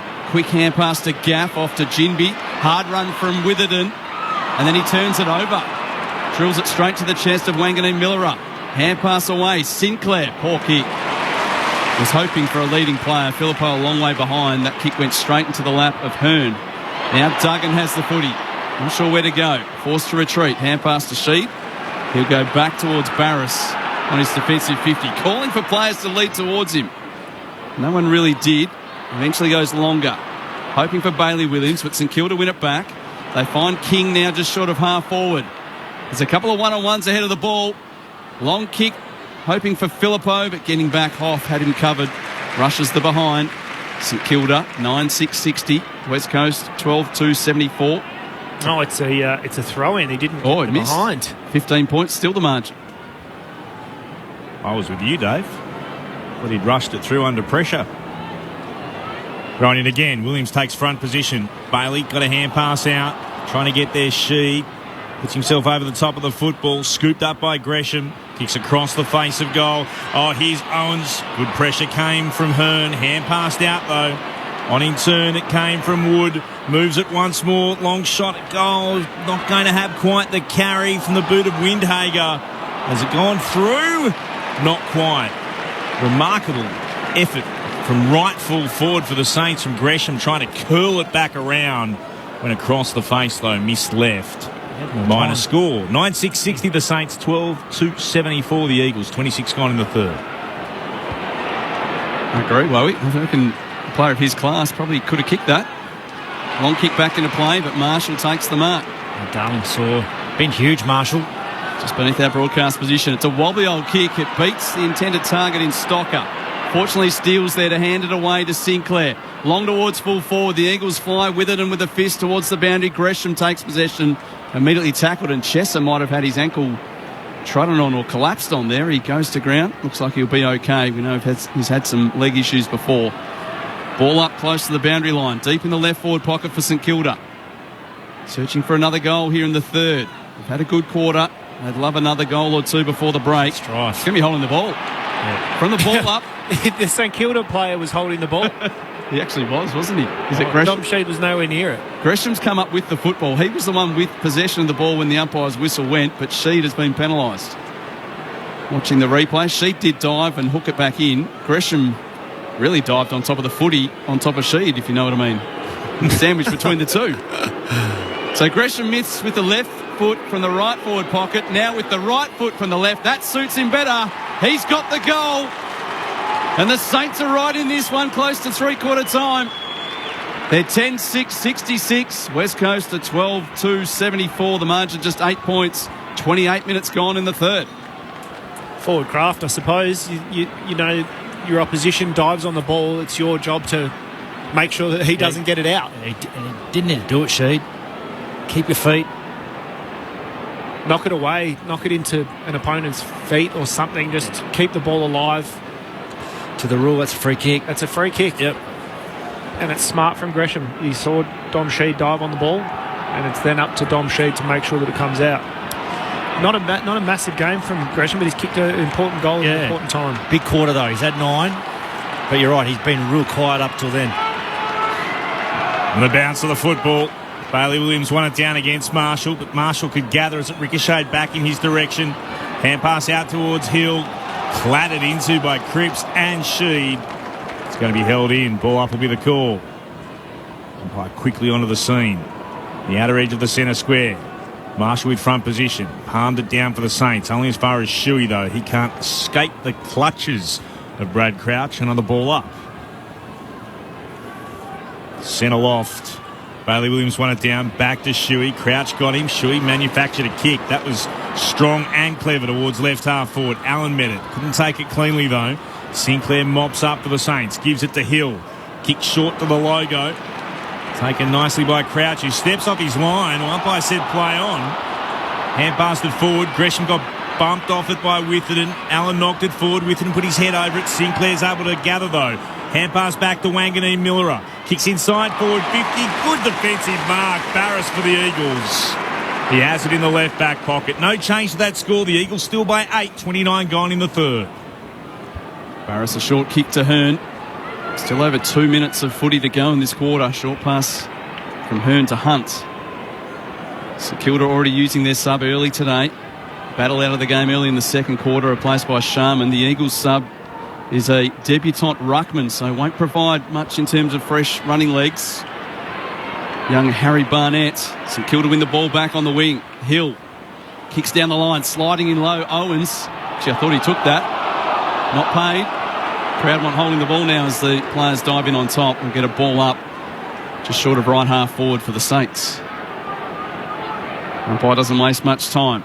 Marshall wins in the ruck. He's had a good third term. Sinclair, likewise. Another hand pass over the top. Steele from wide out towards the top of the goal square. Barras over the top of the fist this time. Wood lurking, couldn't take it with him. Fumble comes to Hill. Clever underground hand pass. Finds Wood. He's dangerous. On the left, he converts. The Saints are back within a kick. It's a 2-point ball game at the 31-minute mark of the third quarter. West Coast 12-2-74. St Kilda 11-6-72. You're listening to Grandson AFL with Shane Woden and Sherrod Wellingham. Hill was just able to mosey on down to the forward 50. Fortuitous bounce, but he was in the position without someone following him in there. Tom Barras has done the right thing this time, hasn't tried to mark it. He's brought it down to ground. And not enough West Coast for, defenders or players were around there. Oh, it's been a great coaching move. Bring the forwards back, 6 ahead, a lot deeper. Then when you get it in, your small forwards are at ground level. 2-point ball game. Up the Eagles led by 24 at the major break. The restart, Williams down to Shuey. Got by Sinclair. Wouldn't let him go. Umpire's going to pay holding the ball. He had Pryor, the Eagles skipper. Wasn't going anywhere. Jack Sinclair, best and fairest in All-Australian last year, got him, and he moves it to Brad Hill. Still inside the centre square. Hill steps inboard, kicks into the right forward pocket. On the lead, Caminiti can go back and try and put the Saints in front. Sinclair in the middle helps. It's been good. For another All-Australian year. It's a great kick by Hill, wasn't it? Caminiti got some separation. And a nice block from Owens as well. Yeah, I think that was on Bazzo. The Saints haven't led since the 7-minute mark of the opening quarter. Anthony Caminiti looking for his third to put St Kilda back in front. Not with that. He's halved the difference, though. It's a 1-point game. 11-7-73 the Saints, 12-2-74 the Eagles, 33 gone in the third. You can make statistics work any way you like. The Eagles never beaten this year when leading at three-quarter time, Clint. One from one. One from one, exactly. They lead by a point today, and they're happy to chew up some clock here. Shannon Hearn gets the ball back after kicking it in, and then a little short pass to Hunt. So a big third quarter from St Kilda. They kicked the first three. The Eagles responded with three of their own, and the Saints with the last three of the third. And we are set for a cliffhanger finish. No one expected this when we came into Perth Stadium this afternoon, but gee, we've enjoyed it. Let's hope the last quarter lives up to what we've seen in the first three. West Coast 12-2-74. Leads St Kilda 11-7-73 at three-quarter time. And the goal kickers for West Coast, 2 to Marrick, 2 to Allen, 2 to Hewitt. Singles to Long, Williams of Jack, Williams of Bailey with one as well. Jack Darling, Petruccelli, Cripps, the other Eagles goal kickers. While for the Saints, Mitch Owens has got 3. 2 to Anthony Caminiti, singles to Wood, Higgins, King and Gresham, and 2 goals as well to Dan Butler. Ross Lyons strides out to his St Kilda team. He's ready to go almost straight away. What will he say? What will Adam Simpson be saying as West Coast try to pull off a remarkable upset and the Saints look to end a loss of back-to-back games? The other results earlier today. Carlton by 60 points over the Hawks. The Giants by 2 over Melbourne. That game in Alice Springs. There's an amazing quarter to come. Hope you can join us wherever you're listening on ABC Radio and Sport Digital, and now, of course, streaming on the ABC Listen app. Look for the AFL button. This is Grandstand AFL. Hello, I'm Patrick Stack, and if you like great stories and you enjoy sport, then I reckon you need ABC Sport Daily in your life. This is a very competitive marketplace. The attention economy. Well, he's got a perfect PGA Tour player name. Those are the ones we sort of joke about here. The American PGA Tour players sound like that. That was the time to take the new ball. Josh Franco, who's a part of our coverage, said if the grand final was tomorrow, I wouldn't bet against Port. It's a daily sports conversation and it's called ABC Sport Daily. Find us on the ABC Listen app. Grandstand AFL. Now streaming every match on the ABC Listen app. Look for the AFL button. Higgins out after it. Barris went again.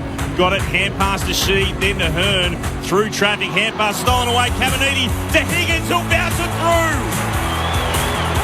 Oh, he likes that a lot, does Jack Higgins, and so do the Saints faithful. St Kilda up and about in the third term today. Neither ruck touch it. King battling on after contesting the ruck. It spills to Filippo. Kick partly smothered. Lands in the lap of Owens. We've already seen him kick 2. He can make it 3. Eagles have responded well here. Managed to stop the bleeding. Now sending it deep inside 50. A lot of Saints up.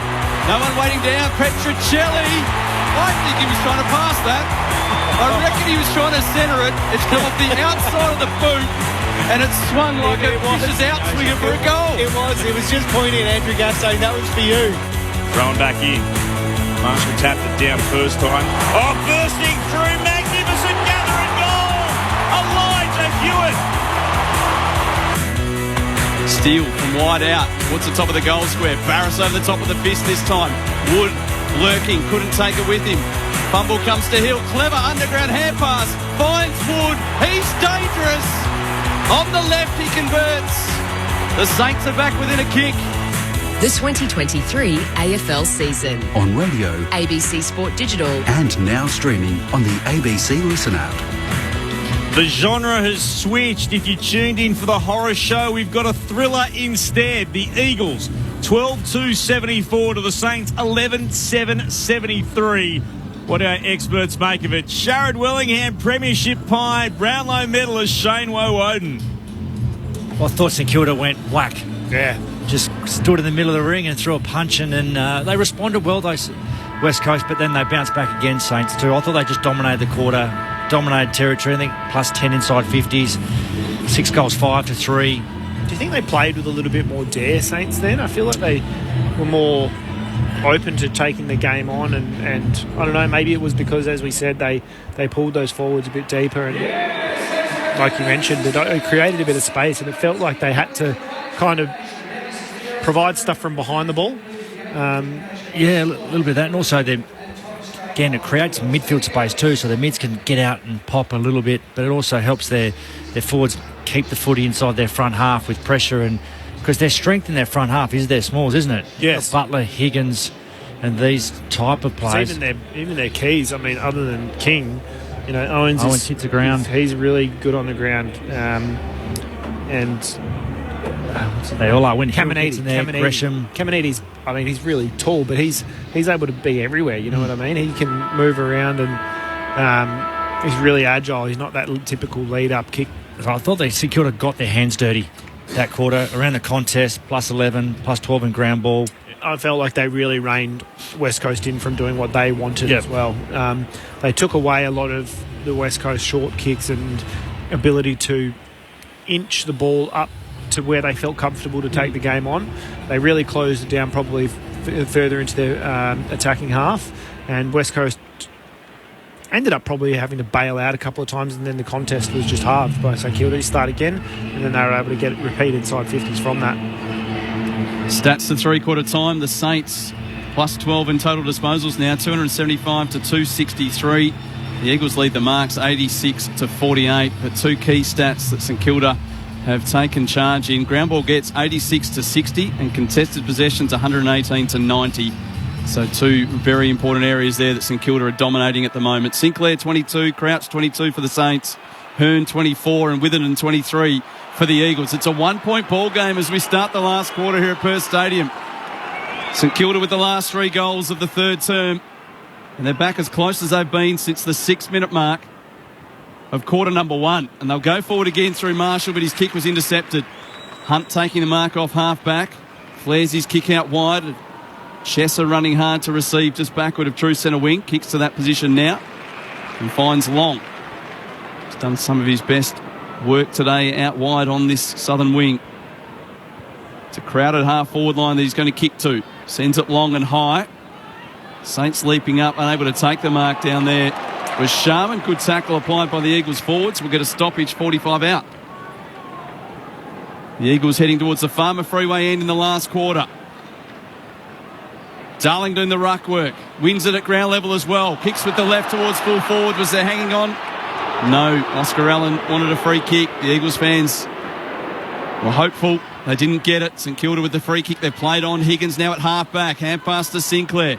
Quickly to Stocker. The ex-Blue floats one over the top to Wanganeen Millerer. He bounces a hand pass up the line to Gresham. 9 possessions in the third quarter for Gresham and an early one here. Sets it up nicely for King. Can't mark, but his recovery's outstanding. Bending it around to the goal square. And he's found Owens. Owens marks, kicks goal number 4. And the Saints are in front for the first time since the 6-minute mark of the first quarter. St Kilda 12-7-79. Lead West Coast 12-2-74. We're 90 seconds into the last quarter here on Grandstand AFL. Shaneway Woden and Sherrod Wellingham are your experts. It was just too easy a transition, wasn't it? They take it from a kick that gets put to the kick that puts 25 metres out, was it? Yep. Transitions all the way. Just no frontal pressure. Liam Duggan attempted to bring some frontal pressure, but they were just able to regain possession every time it went to a contest, and a great kick from Max King to the top of the goal square. Jack Sinclair's pick-up, elite. Picked it up off his ankles, gave it twice. Yeah, sorry, Jack Higgins. Gave it back to Sinclair. Yeah, unbelievable. Marshall won it down. She couldn't get there. Surging in. Shuey tackled immediately by Marshall on the outer edge of the centre circles. Will ball it up. There's a few Jacks at St Kilda. There are a few Jacks. Yep. They've got a King as well. Almost a good poker hand. Thrown up in the air and one down by the Saints, but only as far as Shuey, who was tackled immediately. Ball up again. How do West Coast respond now? Marshall with the tap. Good one to Steele. Hurried kick up in the air towards right half forward. Hunt should get there first. He does. Gathers. Hand passes back to Witherden. The Eagles now through Gaff. Hand passes to Barras inside his defensive 50. Butler applied pressure. Barras got the kick away. Not what he wanted, though. And Steele marks in front of the pack on centre wing. Northern side of the ground. He can measure his pass to King, who marks and plays on and then kicks out of bounds on the full. That is yuck. Wow. He's loading up for goal. That is a genuine shank. Free kick for West Coast deep in the left back pocket. Doesn't like looking at the replay there as well, King. Horrible kick. The Eagles now bring it back in towards half forward. Wangman Miller with some real speed, paddled to his own advantage. Drills the kick into the top of the goal square. Gresham looming. Well done, Chesser. Got there in the way. Couldn't take possession, though. Coming back again, Higgins. His kick was touched. Using the body down there, Caminiti. No free kick. Hard tackle from Barras. It was a dangerous tackle. He threw his opponent to ground. Eagles fans, you can hear what they think of it. Jack Higgins will get the free kick, though. Replay will make for some interesting viewing. Yeah, I didn't actually see the tackle. I continued on the ball, but... He plays on Higgins with the left. He's missed. Just rushed it. Didn't need to go so quick. From 15 out, 45-degree angle, he misses. And the margin is now 6 points to the Saints. 4 minutes gone last quarter. Hearn beyond defensive 50. He's able to find Bailey Williams, who marks. Williams is back inside the defensive 50. Oh, not a great kick at all then. Duggan's put his teammate Hearn under a lot of pressure. Gave it back to Duggan, and that's a good mark to O'Neill.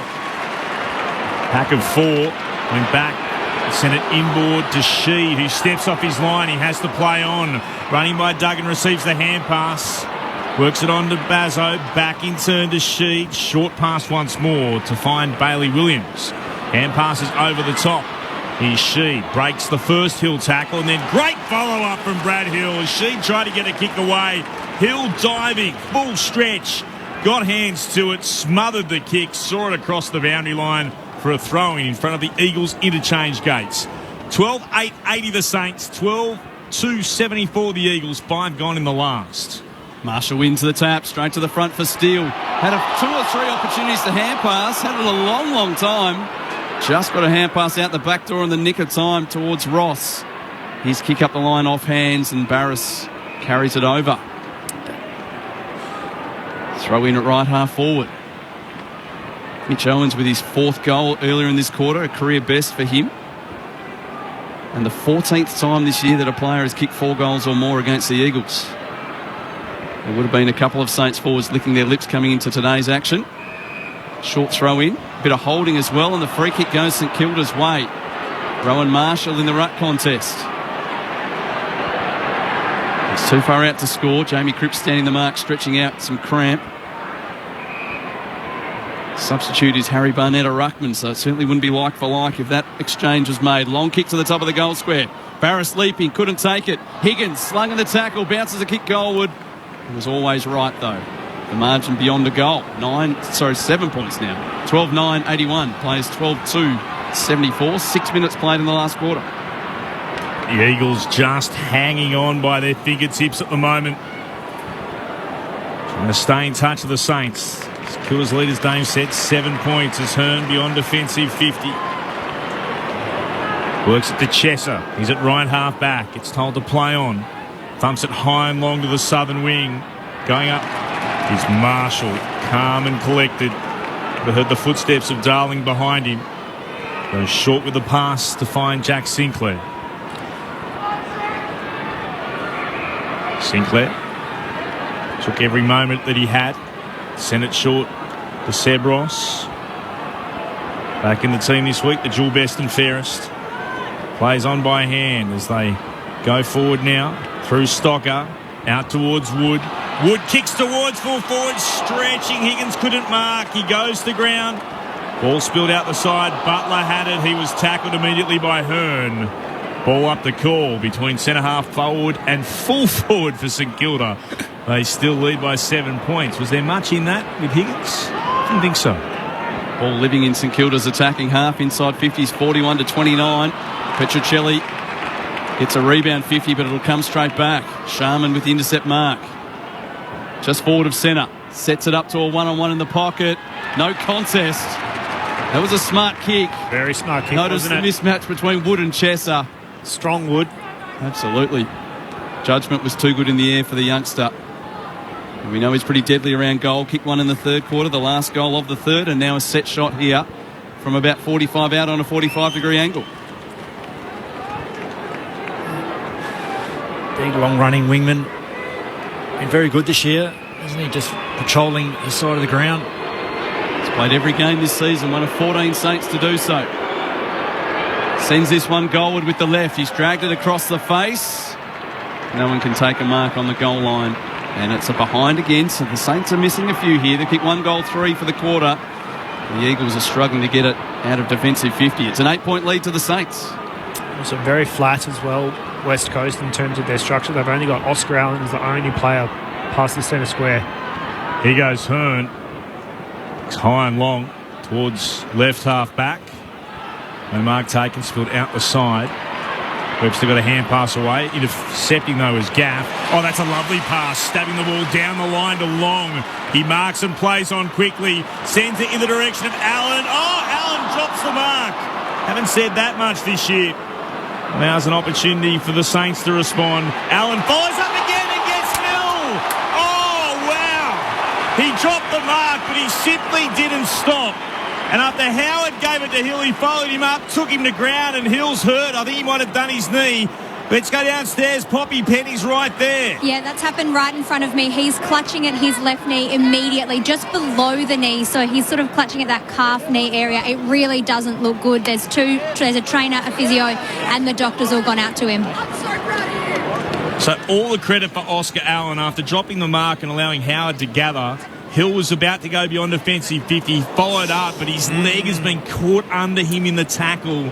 And really twisted as well, wasn't it, with his ankle kind of open against the ground. Could be medial knee, or even that outside, what's that, that bone along the outside of your lower leg. Tibia or fibia. One of the two. I know there's two there. I think your fibia is the outside one. Whatever it is, it's not good. Yeah. It's the kind of one where it can really twist him. He's going to be carried off the ground here. He can't put any weight on his left leg. He did ragdoll him, didn't he? Yeah. He just... A very fair tackle, but just the positioning of... Yeah, when you spin him a little bit. Yeah, of Hill's knee just got really, really wrenched under. So Allen has the free kick at left half forward, puts it to the hot spot. They come from everywhere. Great punch from Wood for the Saints. Spills down. Umpire's going to ball this up.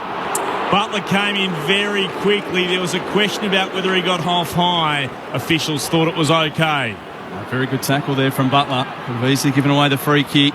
Tossed in the air, 35 out. Off hands, it comes down. Sharman clears the area. Bailey Williams drops a chest mark. They've dropped a couple in the last minute or two. Gresham soccers it away from him to the boundary. The umpire says throw it in.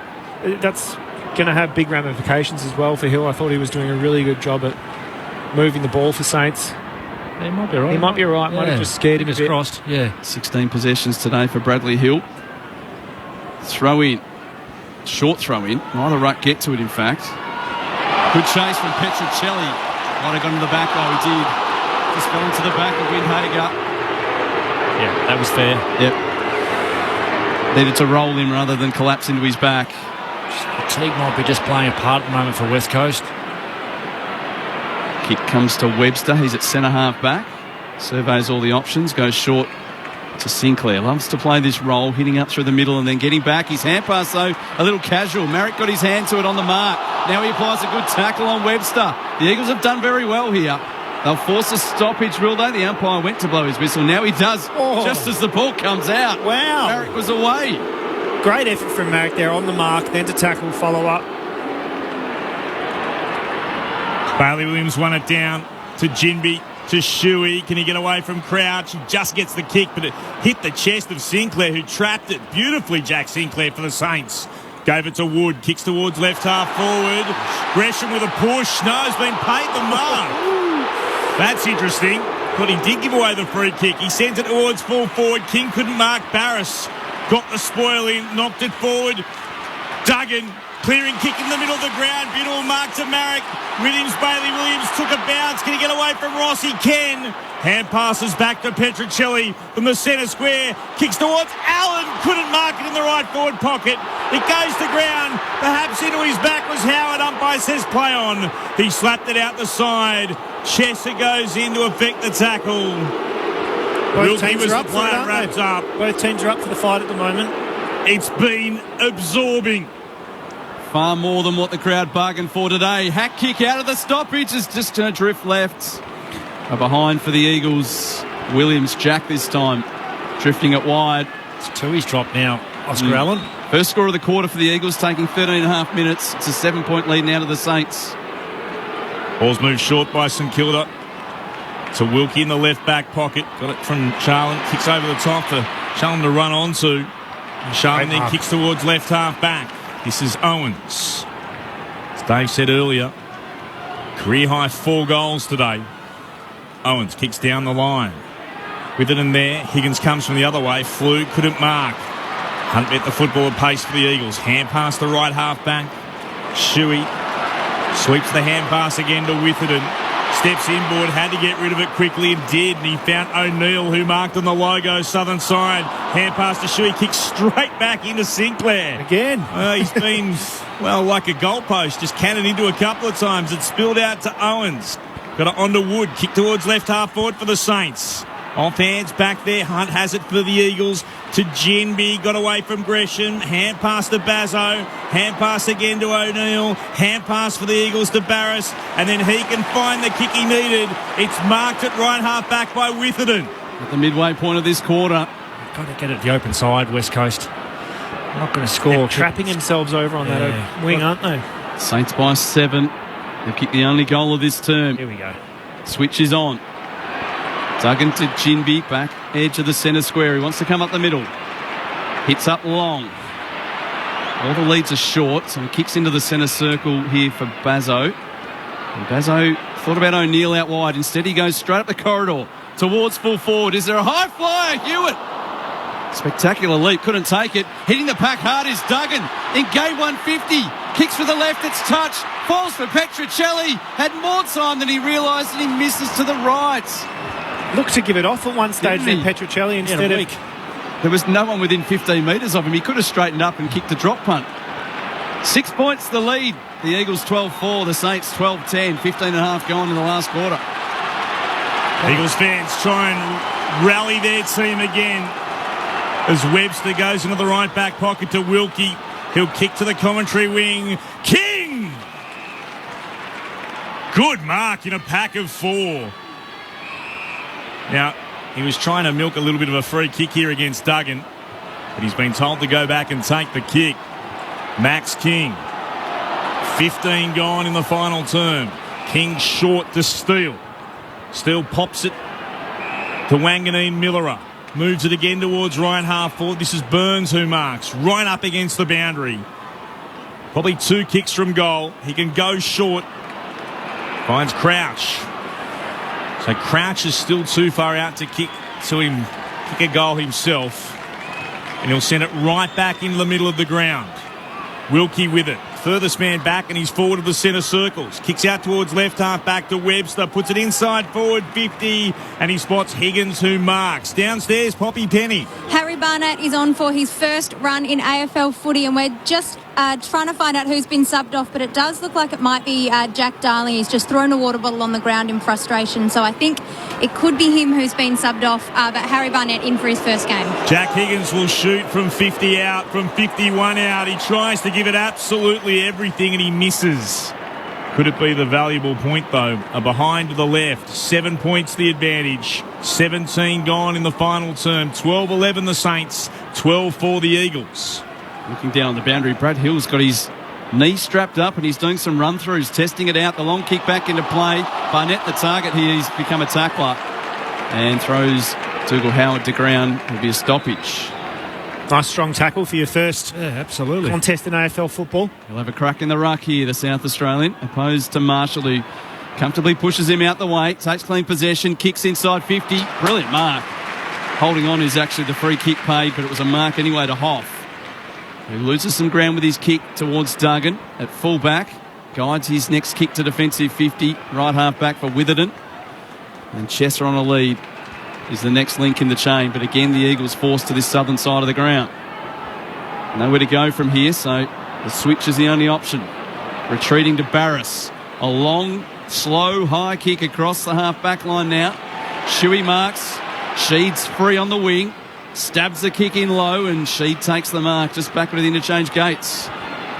Tom Sheed now guides the kick in short. Working hard. Cripps takes it on the wing. Eagles building slowly, trailing by 7. 18 gone in the last quarter. Cripps moves it inboard.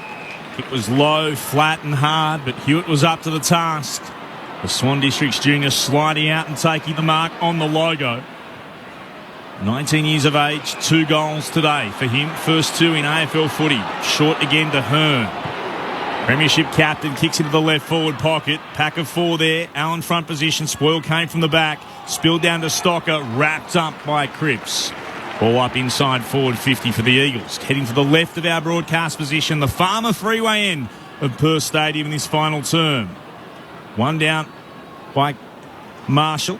Came, though, out to Barnett and got it onto the Eagles. This is Shuey. Hunt broke one tackle. Runs from 45 out. Kicks towards goal. Can't get it past the last line of defence in Howard. He marks in his defensive goal square and sends it out to Wood deep in the left back pocket. Draws the man and hand passes to Wilkie.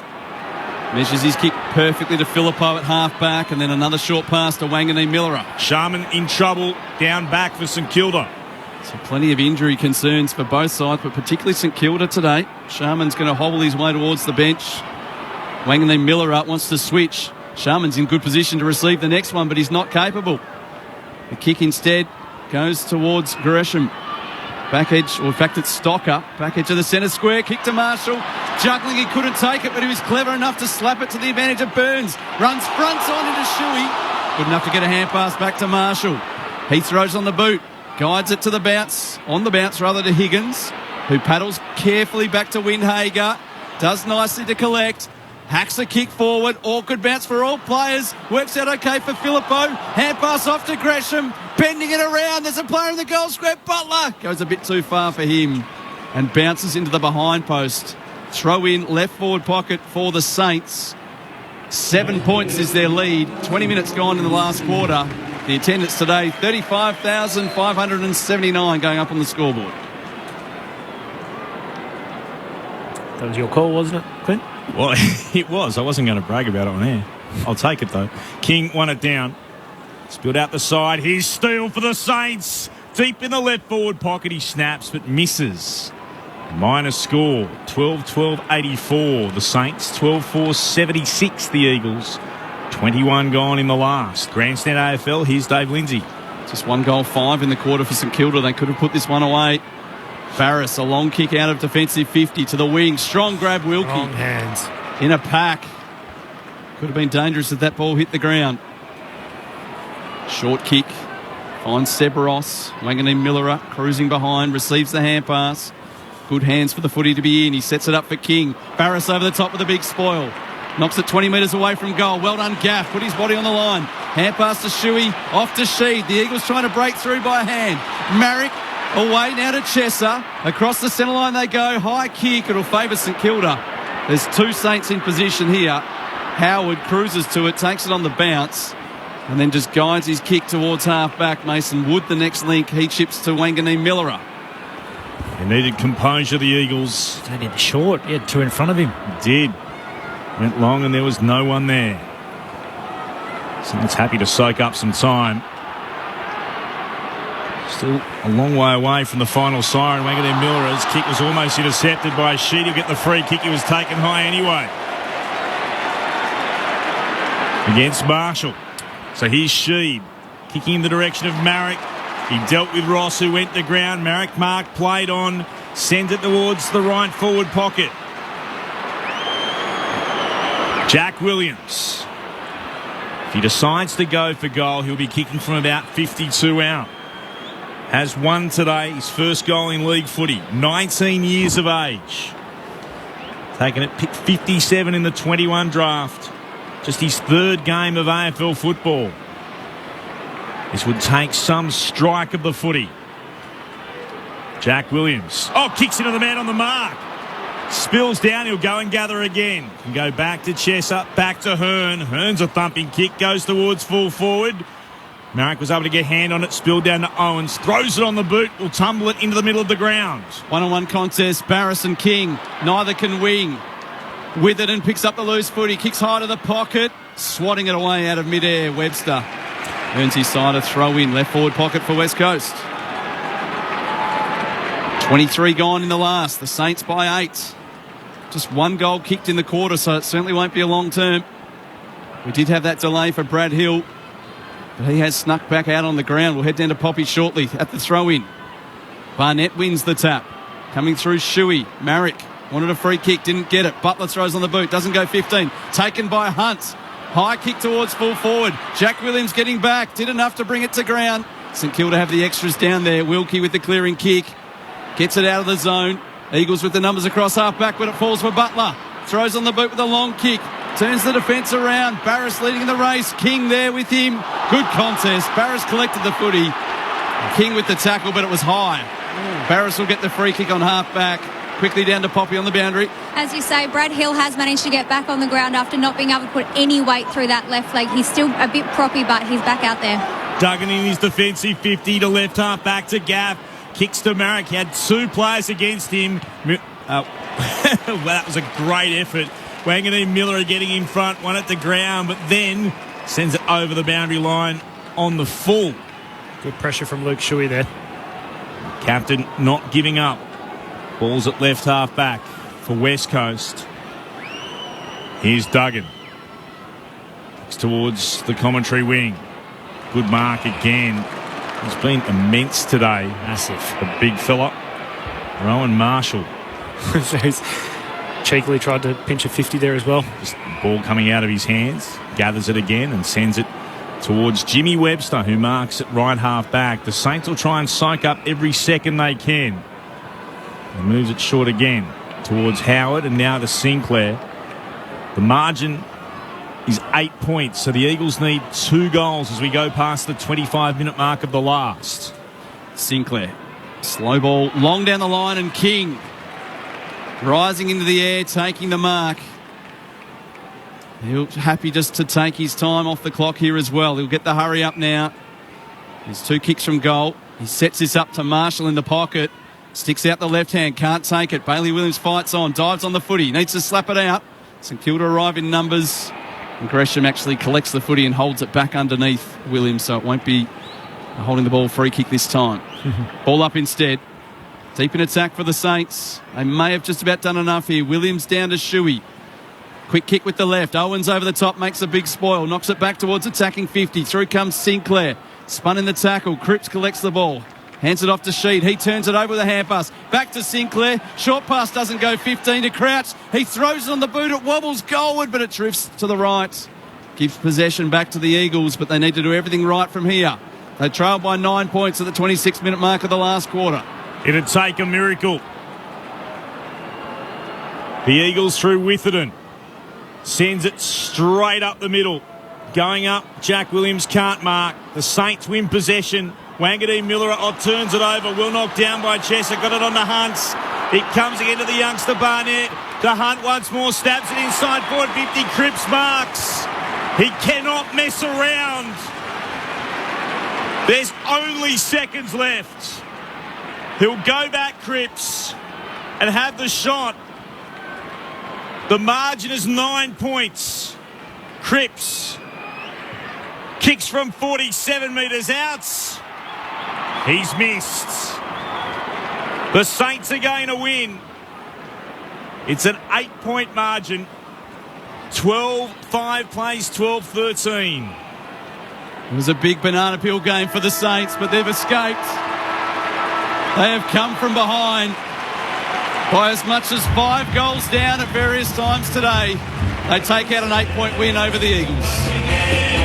When the Saints go marching in, oh how I want to be with St Kilda. When the Saints go marching in.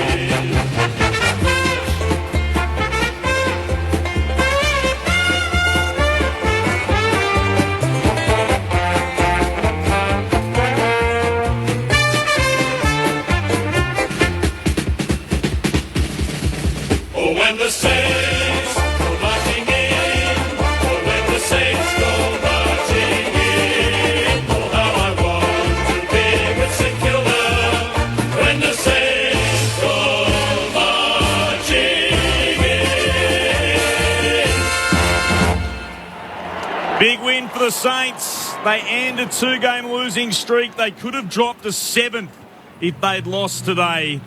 For the Eagles, oh so close. West Coast gave it everything. They led at quarter time by 7, by 24 at the half, by 1 at 3/4 time. They lost by 8. St Kilda with their 9th win of the season. But for the Eagles, an 8-goal loss, their best effort on the scoreboard since their win right back in round 2 against GWS. Their losing streak continues. It's an unlucky 13 for West Coast. It continues the longest losing streak in the club's history. For the Saints, they'll be celebrating what they were able to overcome when genuinely challenged today by a side desperate to rebound. For the Saints, Owens kicked 4, 2 to Caminiti, 2 to Butler. Singles to Wood, Higgins, King and Gresham. While for West Coast, 2 to Hewitt, 2 to Allen, 2 to Marrick. Singles to Cripps, Petrocelli, Darling, Williams and Noah Long. St Kilda 12-13-85, the Eagles 12-5-77. Our experts on Grandstand AFL are with you for the next 40 minutes or so. Let's get their thoughts. Sharad Wellingham and Shane Wowood. Brave. Brave. West Coast. Yep. Brave effort. I just thought... Commendable effort. Yeah, the numbers in the end, they're just... the willingness of St Kilda just to overpower them at the end, and it just looked really ominous signs back end of the third that fatigue was setting in. Mistakes were getting made, fundamentals, fumble, drop marks, missed tackles.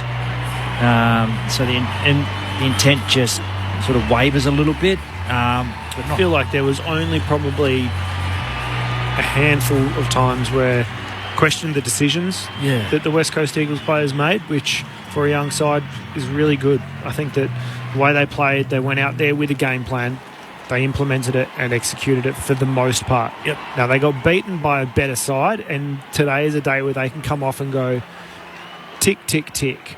Did we win? No, but we still went out and executed a game plan that we had in place. Yeah, played the way we wanted to play. Yeah. Been beaten, it's a loss, but you haven't been beaten off the park, which you have done the previous. So, I thought that was a brave effort, and they kept having a crack at it. Some good things from some kids who have come through, some experience when they're on the field, shows how good they are and the class they have, which is important to get that good balance.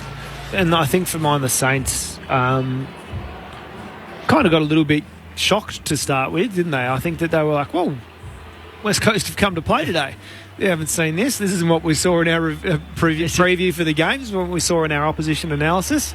And they had to probably adjust. Yeah, they did. They had to adjust to the way that West Coast turned up to play today, which is what you want. And I think that St Kilda showed maturity, leadership across the board. I think that, like you said, that third quarter was when they really came out. Obviously had some strong instruction from the coaching team, some strong,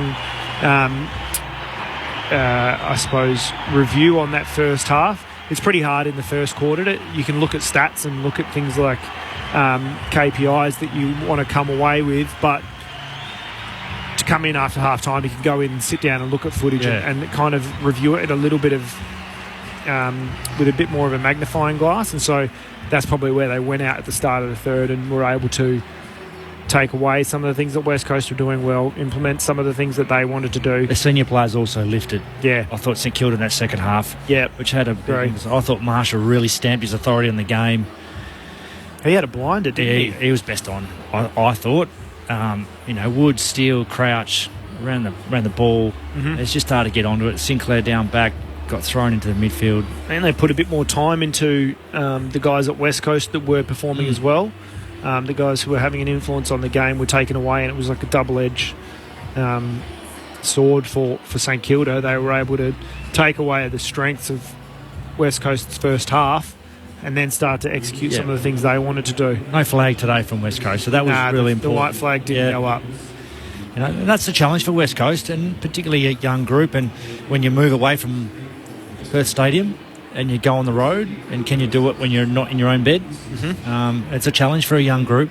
It's a different environment, hostile crowds.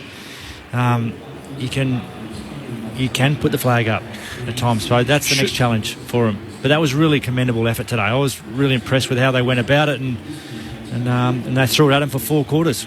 Should St Kilda have dismantled West Coast a little bit easier than that for where they are? We probably spoke about it pre-game, didn't we? And we all thought a 10-goal loss. You probably, in hindsight, yes, but again, I think they're a different outfit when they're on their own home turf. I'll say this. What about Rostradamus, who said at the press conference during the week, we played it at the start, that he remembered being belted by, Geelong when he was a Fremantle coach, coming back, asking for the response, and then only going down by 9 points the next week. Well, they only got over the line today by 8 points. Nostradamus. Rostradamus. He's played different. West Coast and Freo played differently here. Yeah. I don't know, that's some mindsets and attitude. Let's go down into the rooms. The Saints, they got a scare, but they get the points. Poppy Penny. Yeah, the players are coming into the rooms now. There's some very relieved players, I think. They're stoked, but I think they're a little bit relieved. They got out of jail a little bit there. They're gathering around now. You can hear some applause. They're all gathering up in a circle. There's everyone huddling up there, just getting into position. It's taking a little while. And as I say, I think it's more relief. Here we go, the Saints song. When the Saints go marching in, when the Saints go marching in, I want to be in St Kilda. When the Saints go marching in, when the Saints go marching in, when the Saints go marching in, I want to be in St Kilda. When the Saints go marching in. So I'll be back downstairs into the Saints' rooms as soon as we can after they have their meeting. St Kilda winning 12-13-85 to West Coast 12-5-77. Next stop for the Saints Saturday night at the Docklands. They've got the Demons, who lost earlier today by 2 points to GWS. Giants getting up in Alice Springs 7-5-47 to the Demons 5-15-45. And that other game today, Carlton by 60 points, 17-10, 112 to the Hawks, 7-10-52. The Eagles, well, we were concerned what might happen when they head to the Gabatoir for the early game on Saturday against Brisbane. But if they can show that sort of performance, and I guess that's the question which people would ask, why does it take such a flogging to see West Coast respond like that? They've shown what they can do. Pride. You can do it. It's just whether or not you want to do it. It's all attitudinal, I think, a lot of the time, this game. And sometimes talent will beat you depending on your list, and that's been the case on a number of occasions here this year. But with West Coast and with their injuries and whatnot, and you can keep going back to, we're young and inexperienced, but you can give effort. All right, that's it. That is a controllable from individuals, and they gave that today. And the little bit system that played its part, but I thought they sustained their effort for long periods of the game. I agree, but I still think there's a couple of guys who are down for West Coast, who look a little bit, even when they were going well today, just weren't quite up to it at a level where they could have improved the Eagles even further. And these are established players that still just kind of, not that I don't think we saw anywhere near the lack of effort, but they're not quite up to the pace anymore. It's almost like they've not been able to keep up to the pace of the game now. I don't know, it's a tough one because you expect so much of these players that you've seen play there for so long. And when they're not up to that level, you're like, what's Andrew Gaff's acceptable? Had 21 disposals today for 59 metres gained. Yeah. And that's one of the ones I'm sure that you're sort of referencing there, that he's been such a good player, but the effectiveness of what he's done in the last probably 18 months it's almost like he's fallen off a cliff. Hopefully he can regain some sort of form, but when you've got 21 touches and you're virtually conceding ground for the day. There's probably that one play here where he tested the tackle, drived his legs a little bit, hit forward, where everything is look lateral, hit backwards, handball backwards. Oh, Gaffy used to test tackle a little bit and get forward and drive the footy going that way. So I think that's been a probably knock on him this year a little bit more, where his metres gained aren't. He's not carrying the footy as much anymore. He wouldn't have had over 250, 300 metres gained this year. No. And he used to rack up 600, 700 easy. regularly. Yep, easy. So, it was good to see like Shuey, the old tonight. The opposite. Today. He was fantastic. That was the complete opposite, wasn't it? That was like, oh my God, this is the guy from 5 years ago. Yeah. Shannon Hearn keeps them balanced behind the ball, just gives them direction, and I think the younger players behind there sort of stand up a little bit too when he's there. Yeah, I think that it also gave Tom Barras not licence, but confidence to probably launch and attack contests with more ferocity. Just because he had Shannon Hearn there as that voice and kind of stability there. 14 marks. For Tottenham? Yeah. Yeah, He was massive. big. And there were a couple where he shouldn't have tried to mark and ended up not being the best result. But from where they are at the moment, I'd prefer him to try and get a mark than not.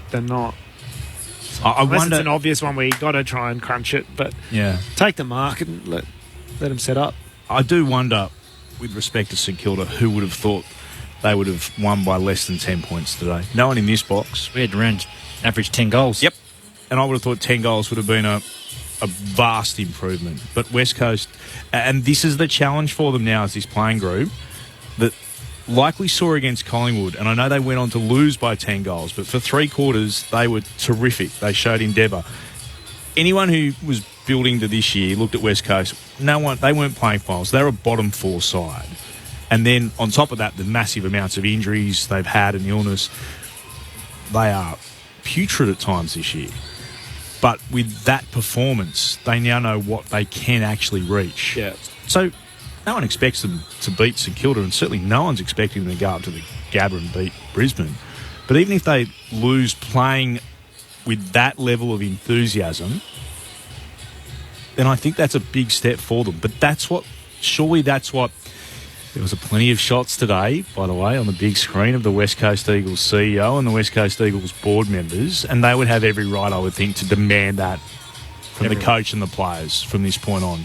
We've now seen this is the level that you can get to, where they've all said we understand where the club's at, but we've seen what you can get to. This is what we demand from you for the rest of the season.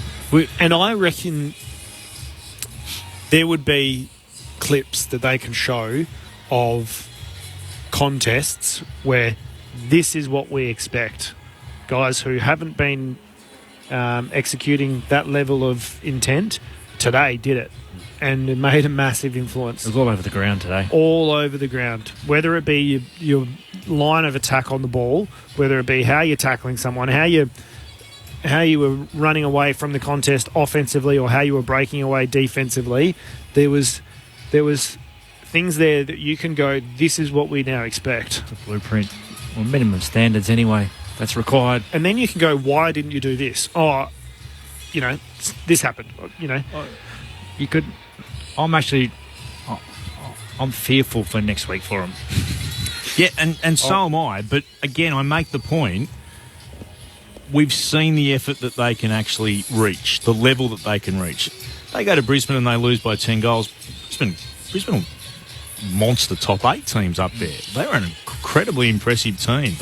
At the Gabba they are. Yeah, at the Gabba they are. And at the Docklands they are. The next step for them is at the MCG. But they will monster teams and have monster teams up there. And if West Coast come away and they lose by 60 to 80 points, but they show that sort of endeavour. That's the thing. The supporters will be happy. Exactly. Yep, that's all they want. What's happened is there's been the Hawthorn game and the Adelaide game was dire, but the Hawthorn game and the Sydney game were absolutely putrid. That's unacceptable levels of performance. So, okay, we've now seen this. That's what we want to see. Let's see a little bit more. Let's flick our attention to the Saints. What do they get out of today other than the 4 points? I think that's probably... That's about it. I think that Ross would be saying, we came up against the side. We knew that they'd been embarrassed 7 days ago, 8 days ago, however long it was. They're going to come out and fly the flag for the football club. We need to be prepared. Take that on, that first and that's probably what they did. Like I said before, they went in at half-time after taking what West Coast had thrown at them, had their review of it, and then went back out and executed how they wanted to. I thought that they went out there in that third quarter, obviously breaking down what West Coast were able to do in the first half and dismantled it. Their response. You'd be happy with the response. Yeah. Yeah, he got it, which I thought. And they played a better brand and changed up a couple of things. Yeah, be satisfied. Just I think he didn't get out. That would have been the messaging from the Oppo analysis. Watch out. West Coast are going to be looking for revenge. Let's head downstairs into the Saints' rooms. Poppy Penny. And with Brad Crouch, guys, how do you assess that? They gave you a bit of a scare, probably not what the fans were expecting today. Yeah, they did. It was a really tough game, and all credit to West Coast. They're a pretty proud club, and they've got some really good players that came to play and really took it up to us. So, they put some older players there that really wound back the clock and gave us a fair scare. And I guess for us, we didn't play anywhere near our best footy, and still happy to go home with the 4 points, but it's not a great feeling. This keeps you in touch with the top four this season. How important was a win here in Perth in the context of September? Yeah, massively. I think if we had to drop that, it would have really put us back with the pack. We have won, obviously got the 4 points, but we're under no illusions. The footy that we're playing at the moment is nowhere near the level to go anywhere in finals, so we've got a lot of work to do. 17 tackles for you personally. Obviously, pressure is a really key part of your game. How much work do you put into that week to week? Yeah, a fair bit. It's probably a little bit, they had their first hands on the ball a lot, so it felt like, we had to sweat on them a lot.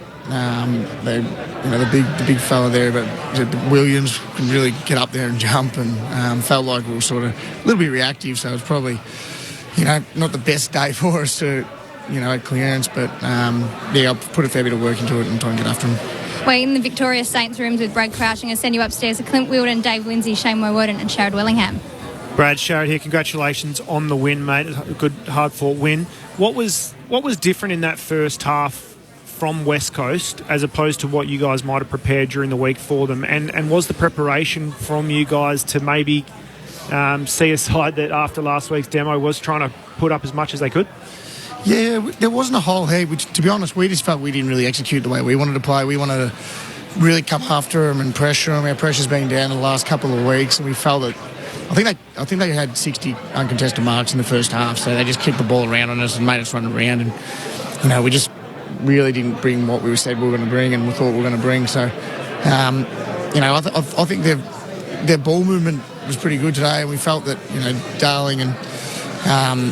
Darling and who's the full forward? Allen, yeah, they're a bit of a threat.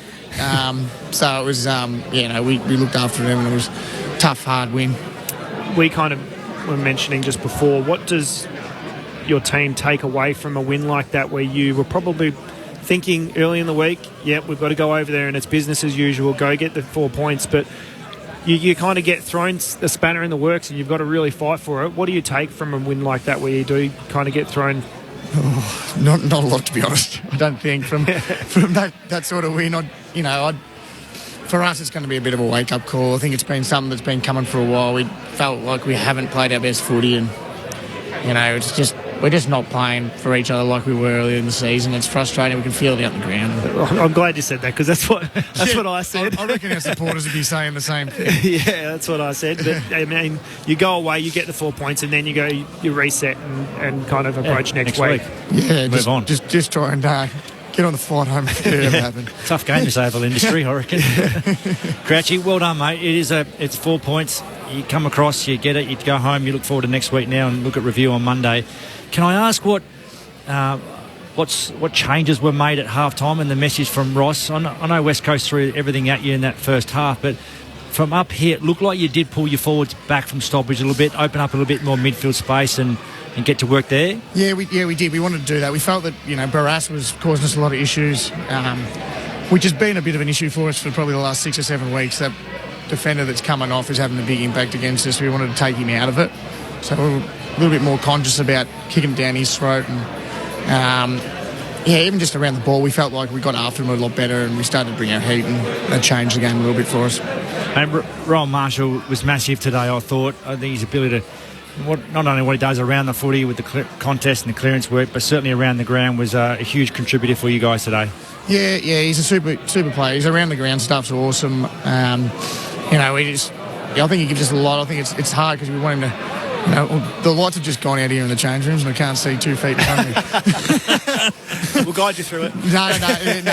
Oh, there he is. Rowan's just popped up out of nowhere. We're all good. We're back on. Brad, Dave Lindsay here. You mentioned a couple of times already that there's something lacking from earlier in the season. Is there anything in particular you can put your finger on as to what the difference is between your form right now compared to perhaps the first couple of months of the year? Oh, it just feels like we're a bit disconnected as a group. We've had a lot of players play, or we've had a lot of the same players play this year, and we've felt that our form's just gone up and down since probably round 8 or 9, where our effort and our intent every week was really strong. And it's a hard one because we feel like we're training really hard and we're doing a lot in the reviews and reviewing our games well. And sometimes it just doesn't click, but we've got to do something about it. We're still lucky enough that we're in a great spot on the ladder. That if we can get our stuff, get it all together in the next 2 or 3 weeks, it's the right time of year to get it together. So, I understand that our supporters and stuff won't be expecting much of us after the way we've been playing, but anything can happen in this game. And one player we really enjoyed watching today was Mitch Owens. I know Shane Woden's mentioned he believes he's probably his favourite for the Rising Star Award. Tell us a little bit about him. What does he bring to the group? He's certainly entertaining out in the field. Yeah, he's an absolutely amazing, cracking kid, very down to earth and really nice fella. He, what you see is what you get. He just competes and goes hard. He can jump up at the ball and then get sort of bounce up and go after him, tackle and chase. He's a cracker, and we love him and we don't lose him. He's pretty handy for us. He's very handy. Clint Wilden here, just on him and a couple of your other youngsters. The Saints kids are all right, really enjoying what Anthony Caminiti's been able to do, and Matthias Filippo, we know how good he can be, but when you have a look at those guys, Brad, you've got such experience. How bright a future do they have at this footy club? Yeah, they do. It's really good. It's been a bit of a change for us, to be honest, with the footy club. We've brought in a lot of different older talent, and now we're starting to get in a lot of younger talent. And I guess with Ross having a longer contract, it's a bit of a long-term sort of play for us with a lot of our young players. And I'm pretty confident in some of the young guys. I think Mitchie's going to be a really good player. Caminiti, Filippo, Windhager. So we've got a really good little base there. And they're playing games of footy, which is the main thing. They're only 18 and 19 years old, so it's pretty exciting. We better let you go. Thank you, Brad. Thanks, guys. Cheers. Brad Crouch downstairs in the Saints rooms. We'll head across and see if we can get someone from the West Coast Eagles for you, and also touch in with the press conferences if we're able to as well. With you for another 19 minutes here on Grandstand AFL on ABC Radio, ABC Sport Digital, and streaming also on the ABC Listen app. Well, bang on. Absolutely nailed it. Yep. I did wonder what they would take apart from the 4 points, and it's,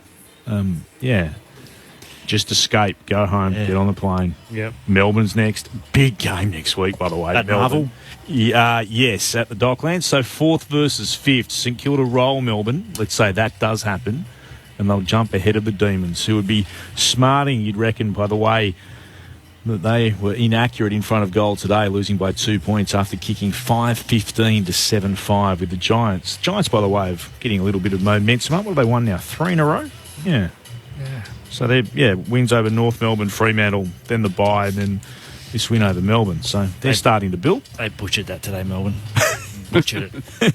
We didn't get to see much of it, but the stats certainly tell a story that it was a demon domination everywhere but the scoreboard. West Coast, just doing the numbers, and I mention this because I was really impressed by the Saints youngsters. Mitch Owens' 21st game today for him, 19, the Rising Star. Another Rising Star nomination is Matthias Filippo, who's 18 in his 15th game. And, of course, we know how good Caminiti looks like he might be at 19 in his 12th game. And you can chuck in Cooper Sharman, who unfortunately appeared to finish the game injured, but just his 21st game, the rookie player. 9 Eagles today, 25 games or less. And there were a lot of those youngsters that did seem to step up to the occasion for all the pressure that came on them. I really liked what they did. First time we've genuinely seen Elijah Hewitt, and I'm going to put this forward. Elijah Hewitt's efforts today, along with what we've already seen from Ruben Ginbey, and I think if his body can hold up because of the belting it's taken at, well, the very tender age of 18, you've got guys who were taken at pick 9 and pick 14 after the Eagles decided to split their early pick. I reckon that, again, is a good reason why West Coast have to consider. They will finish with pick 1. I watched Harley Reid. The whack of the other. I know you did as well, Dave. Very, very good. I was sitting back in the office. I was watching the game on the telly, and it got remarkably boring, so I watched a fair bit more of the under-18s game instead.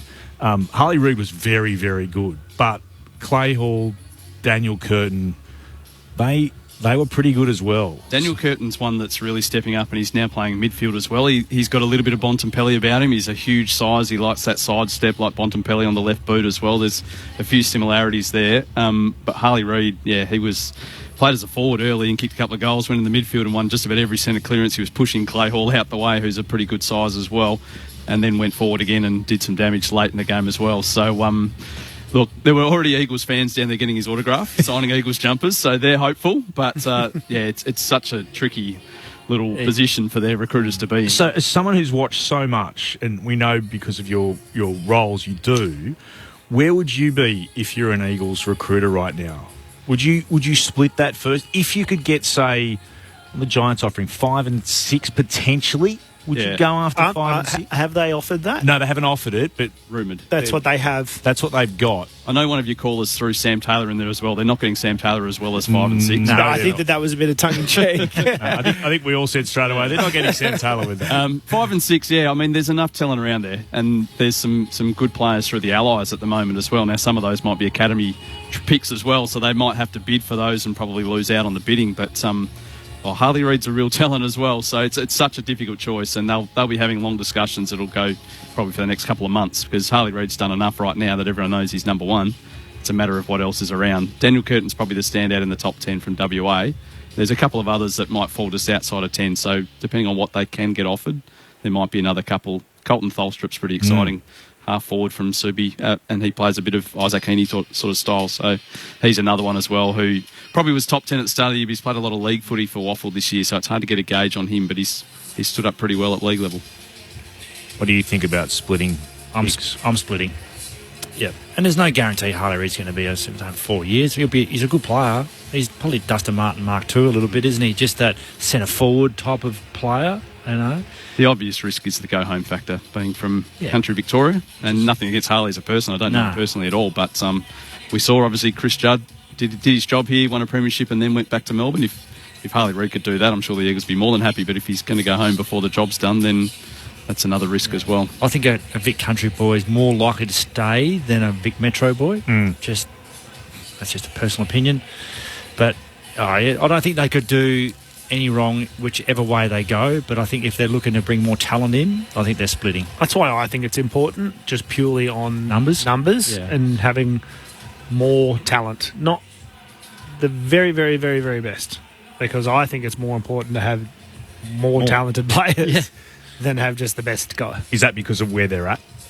I speak of West Coast, but they just need a critical mass of players before you can have the best player going I just mean the position that West Coast are in. Yeah. If West Coast had, had a shocker year out of nowhere and still had a reasonable list with some talent, you go, no, we're taking the best player. Yeah. Is it 5 and 6 and a future first? Future second, probably. Well, potentially, yeah. This is all 5 and 6 is hard to pass up. Yeah, 5 and 6. I just. Yep, where do I sign? And that's really easy for me to say because I'm not making that decision. Same as us. The rebuild really probably hasn't even started just yet for the Eagles. So to get 2 picks in the top 6 or 7, that's where it starts. Very attractive. Yeah. The shallow draft. It's not a strong draft. Not as strong as some of the big ones they've had before. Which means they'd also get pick 19. Yeah, they're going to get picks early in every round with where they're going to finish as well. So. Yeah. Pick 19 would probably turn into 22, 23 once the bids come. But I don't think there's a father-son in the top end this time. I think there's another one heading to Brisbane, another Ashcroft. I think it might be next year. But there'll still be academy picks from particularly the Allies, who I think I saw earlier today were smashing Vic Metro as well. So I think the Allies have won the national championships for the first time, I'd say. Oh, big Jed Boulder. It's a good thing for footy for the Allies. Absolutely. It's a great thing for footy. Great for a code. It is. See that? I say that as a West Australian. I'd love to see the Black Swans win, but I think it's good if the Allies can come together and get a win. Ahead of the press conference, just repeating, full-time here at Perth Stadium. It was a surprise, but the Saints got it done in the end. West Coast challenged all the way. At one stage, led by 24 points at halftime. In fact, they led by as much as 31 points late in the second term. But St Kilda victorious. 12-13-85 to the Eagles, 12-5-77. Dave Lindsay's got some of the other numbers for you. Most of the stats were pretty even across the game. St Kilda plus 15 in total disposals in the end. The main difference in contested possessions, they were plus 35 there. The Eagles, with their style of footy today, ended up well ahead in the marks, 117-87. And the tackle was 92-72 as well. Ground ball gets was a big win for St Kilda today, plus 31 in that category as well. Some of the leaders, firstly for the Saints, Sinclair finishing with 30 touches, 17 kicks and 13 hand passes. He had 11 of those ground ball gets. Rowan Marshall was spoken about how good he was today. 26 disposals, 4 marks, 34 hit-outs and 6 tackles for the big fella. For the Saints, we spoke to Brad Crouch. He had 7 kicks, 19 hand passes, 7 clearances and an amazing 17 tackles for Brad Crouch. Mason Wood was very good with 24 disposals and a goal. Jack Steele, 22 disposals, 6 tackles for Jack Steele. Wanganeen Miller in defence had 22 touches. Gresham, 21. Windhager had 20 possessions as well. And we like the game of Mitch Owens with 14 touches and 4 goals. While for the Eagles today, Shannon Hearn led the way with 30 possessions. 22 of those were kicks. Alex Witherden had 29 possessions. He had 23 kicks. Hearn and Witherden 13 and 12 marks respectively as well. Luke Shuey, wonderful performance from the skipper. 28 possessions, 8 clearances and 9 tackles for Luke Shuey today. Liam Duggan in his 150th had a solid performance, 19 kicks, 8 hand passes and 8 marks. Tom Sheed, 25 possessions, 9 tackles for him. We mentioned Andrew Gaff, 21 touches but only 51 metres gained for the day. Tom Barras, 14 marks and 20 possessions for the key defender. And also Hunt with 19 possessions. Bailey Williams had a big game in the ruck as well. Tough battle against Rowan Marshall. Just the 14 touches for 39 hit-outs and 7 tackles as well as a goal for Bailey Williams. Where have the votes gone, gentlemen, in the Christian Medal and the ABC Footballer of the Year? Bit of a tough one today. Yeah, it is a bit. Always is. Do the honours? Righto. Given this is the best on, given the 3 to Marshall with his efforts today. Big game from him. 26, 34 hit-outs, 8 clearance. He was massive. 2 to Luke Shuey. Wound the clock back today. I thought his attack on the game, particularly in that first half, set the tone for his playing group and led the way as the skipper.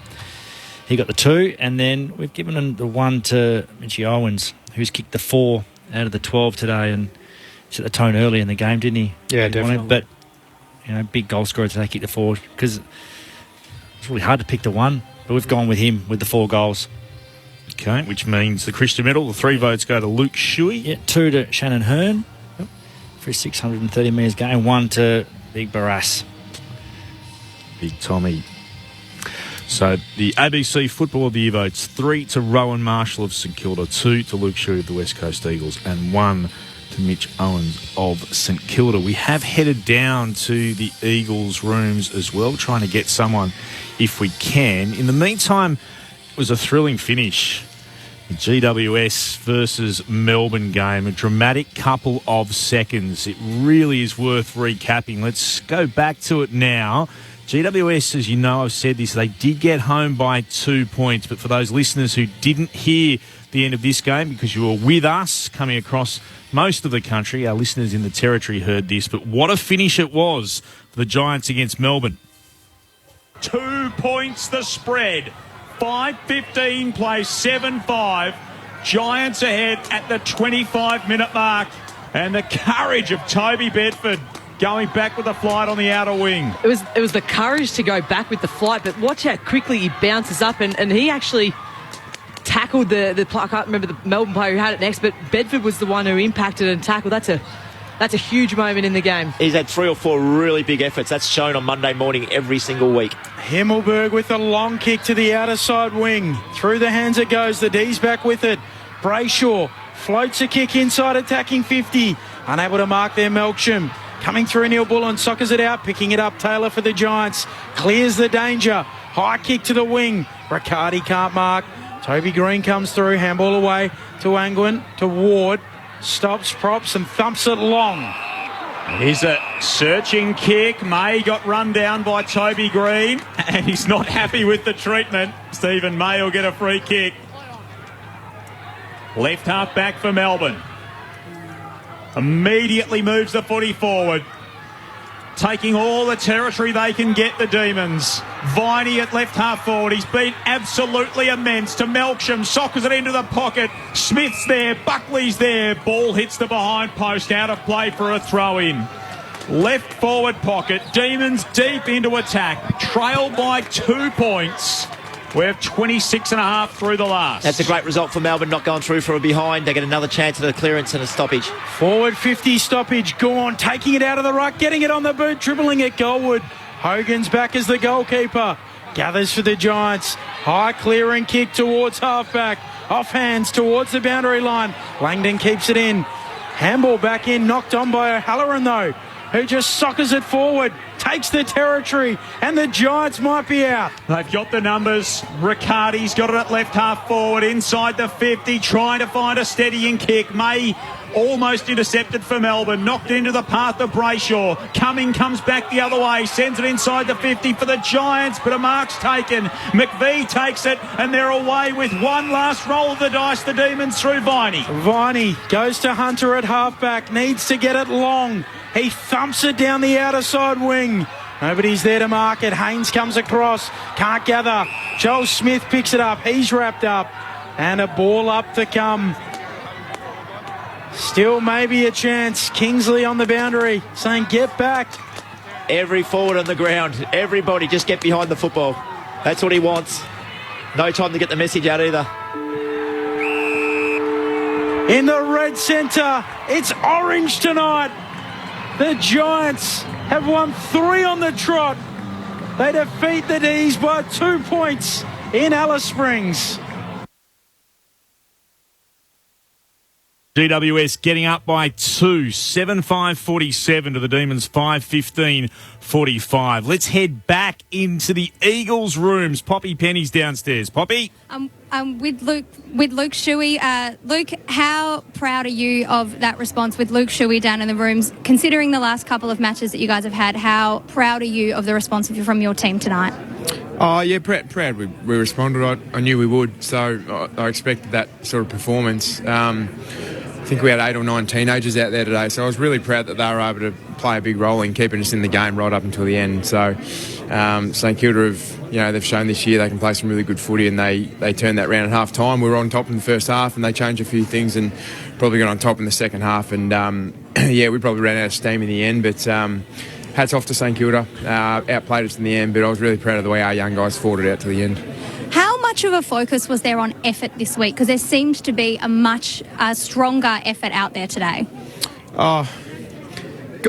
Probably got touched on a little bit reviewing the game last week, talking about, where was the effort and why was that effort so average. But we didn't go overs. We expect that every week. It's been an issue at times this year that we haven't been able to play at that level consistently, but we expect to turn up and play with that effort every week, because if you don't, you don't give yourself a chance of winning games. So we're extremely disappointed we didn't get the result. There was an opportunity there and we let it slip, but still some growth.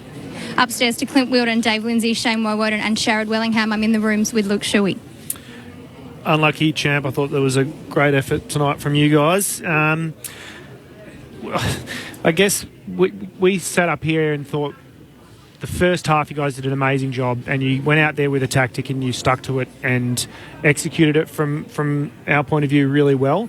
In the second half, was it you guys didn't adjust or they adjusted better? Mate, it felt like they've traditionally been a bit of a fold-back defence and get numbers behind the play and sort of leave it over to the opposition to try and find a way through. But I feel like that second half they really got up in our face and their pressure probably went through the roof, and we weren't able to handle it. So that was disappointing. You need to be able to find ways to handle pressure, but that was probably one thing they changed. Their defence started coming at us as opposed to probably folding back in the first half. Luke, well done on the response. Best of luck up against Brisbane. Yeah, thank you. Yeah, they're flying. Brizzy, probably one of the two or three best sides, obviously, in the comp. So we look forward to a great challenge. We need to bring the effort we brought today, and I think we went up there on demand last year with COVID and gave ourselves a reasonable dig at it. We didn't win the game, but we had a crack, and we're proud of the effort. So if we can do that again, give ourselves a chance to be in the game. We'll see what happens. Good luck, Luke. Luke Shuey downstairs in the Eagles' rooms. Thanks very much for your company. Wrapping things up, the Saints here by 8 points. If you're listening on digital or the ABC Listen app, you're off to the Ashes. Australia needs 6 wickets to take a 2-0 lead. England 4 for 114, needing 257 to win and level the series at 1-1. Stark is going to bowl from the nursery, and we saw some high-class Australian fast bowling yesterday. It really was. All criticism of the way England batted in the first innings, irrelevant as far as yesterday was concerned. That was high quality, moving the ball at high pace, and there were a couple of absolutely extraordinary deliveries in there. Really, one that Root got, one that Brook got.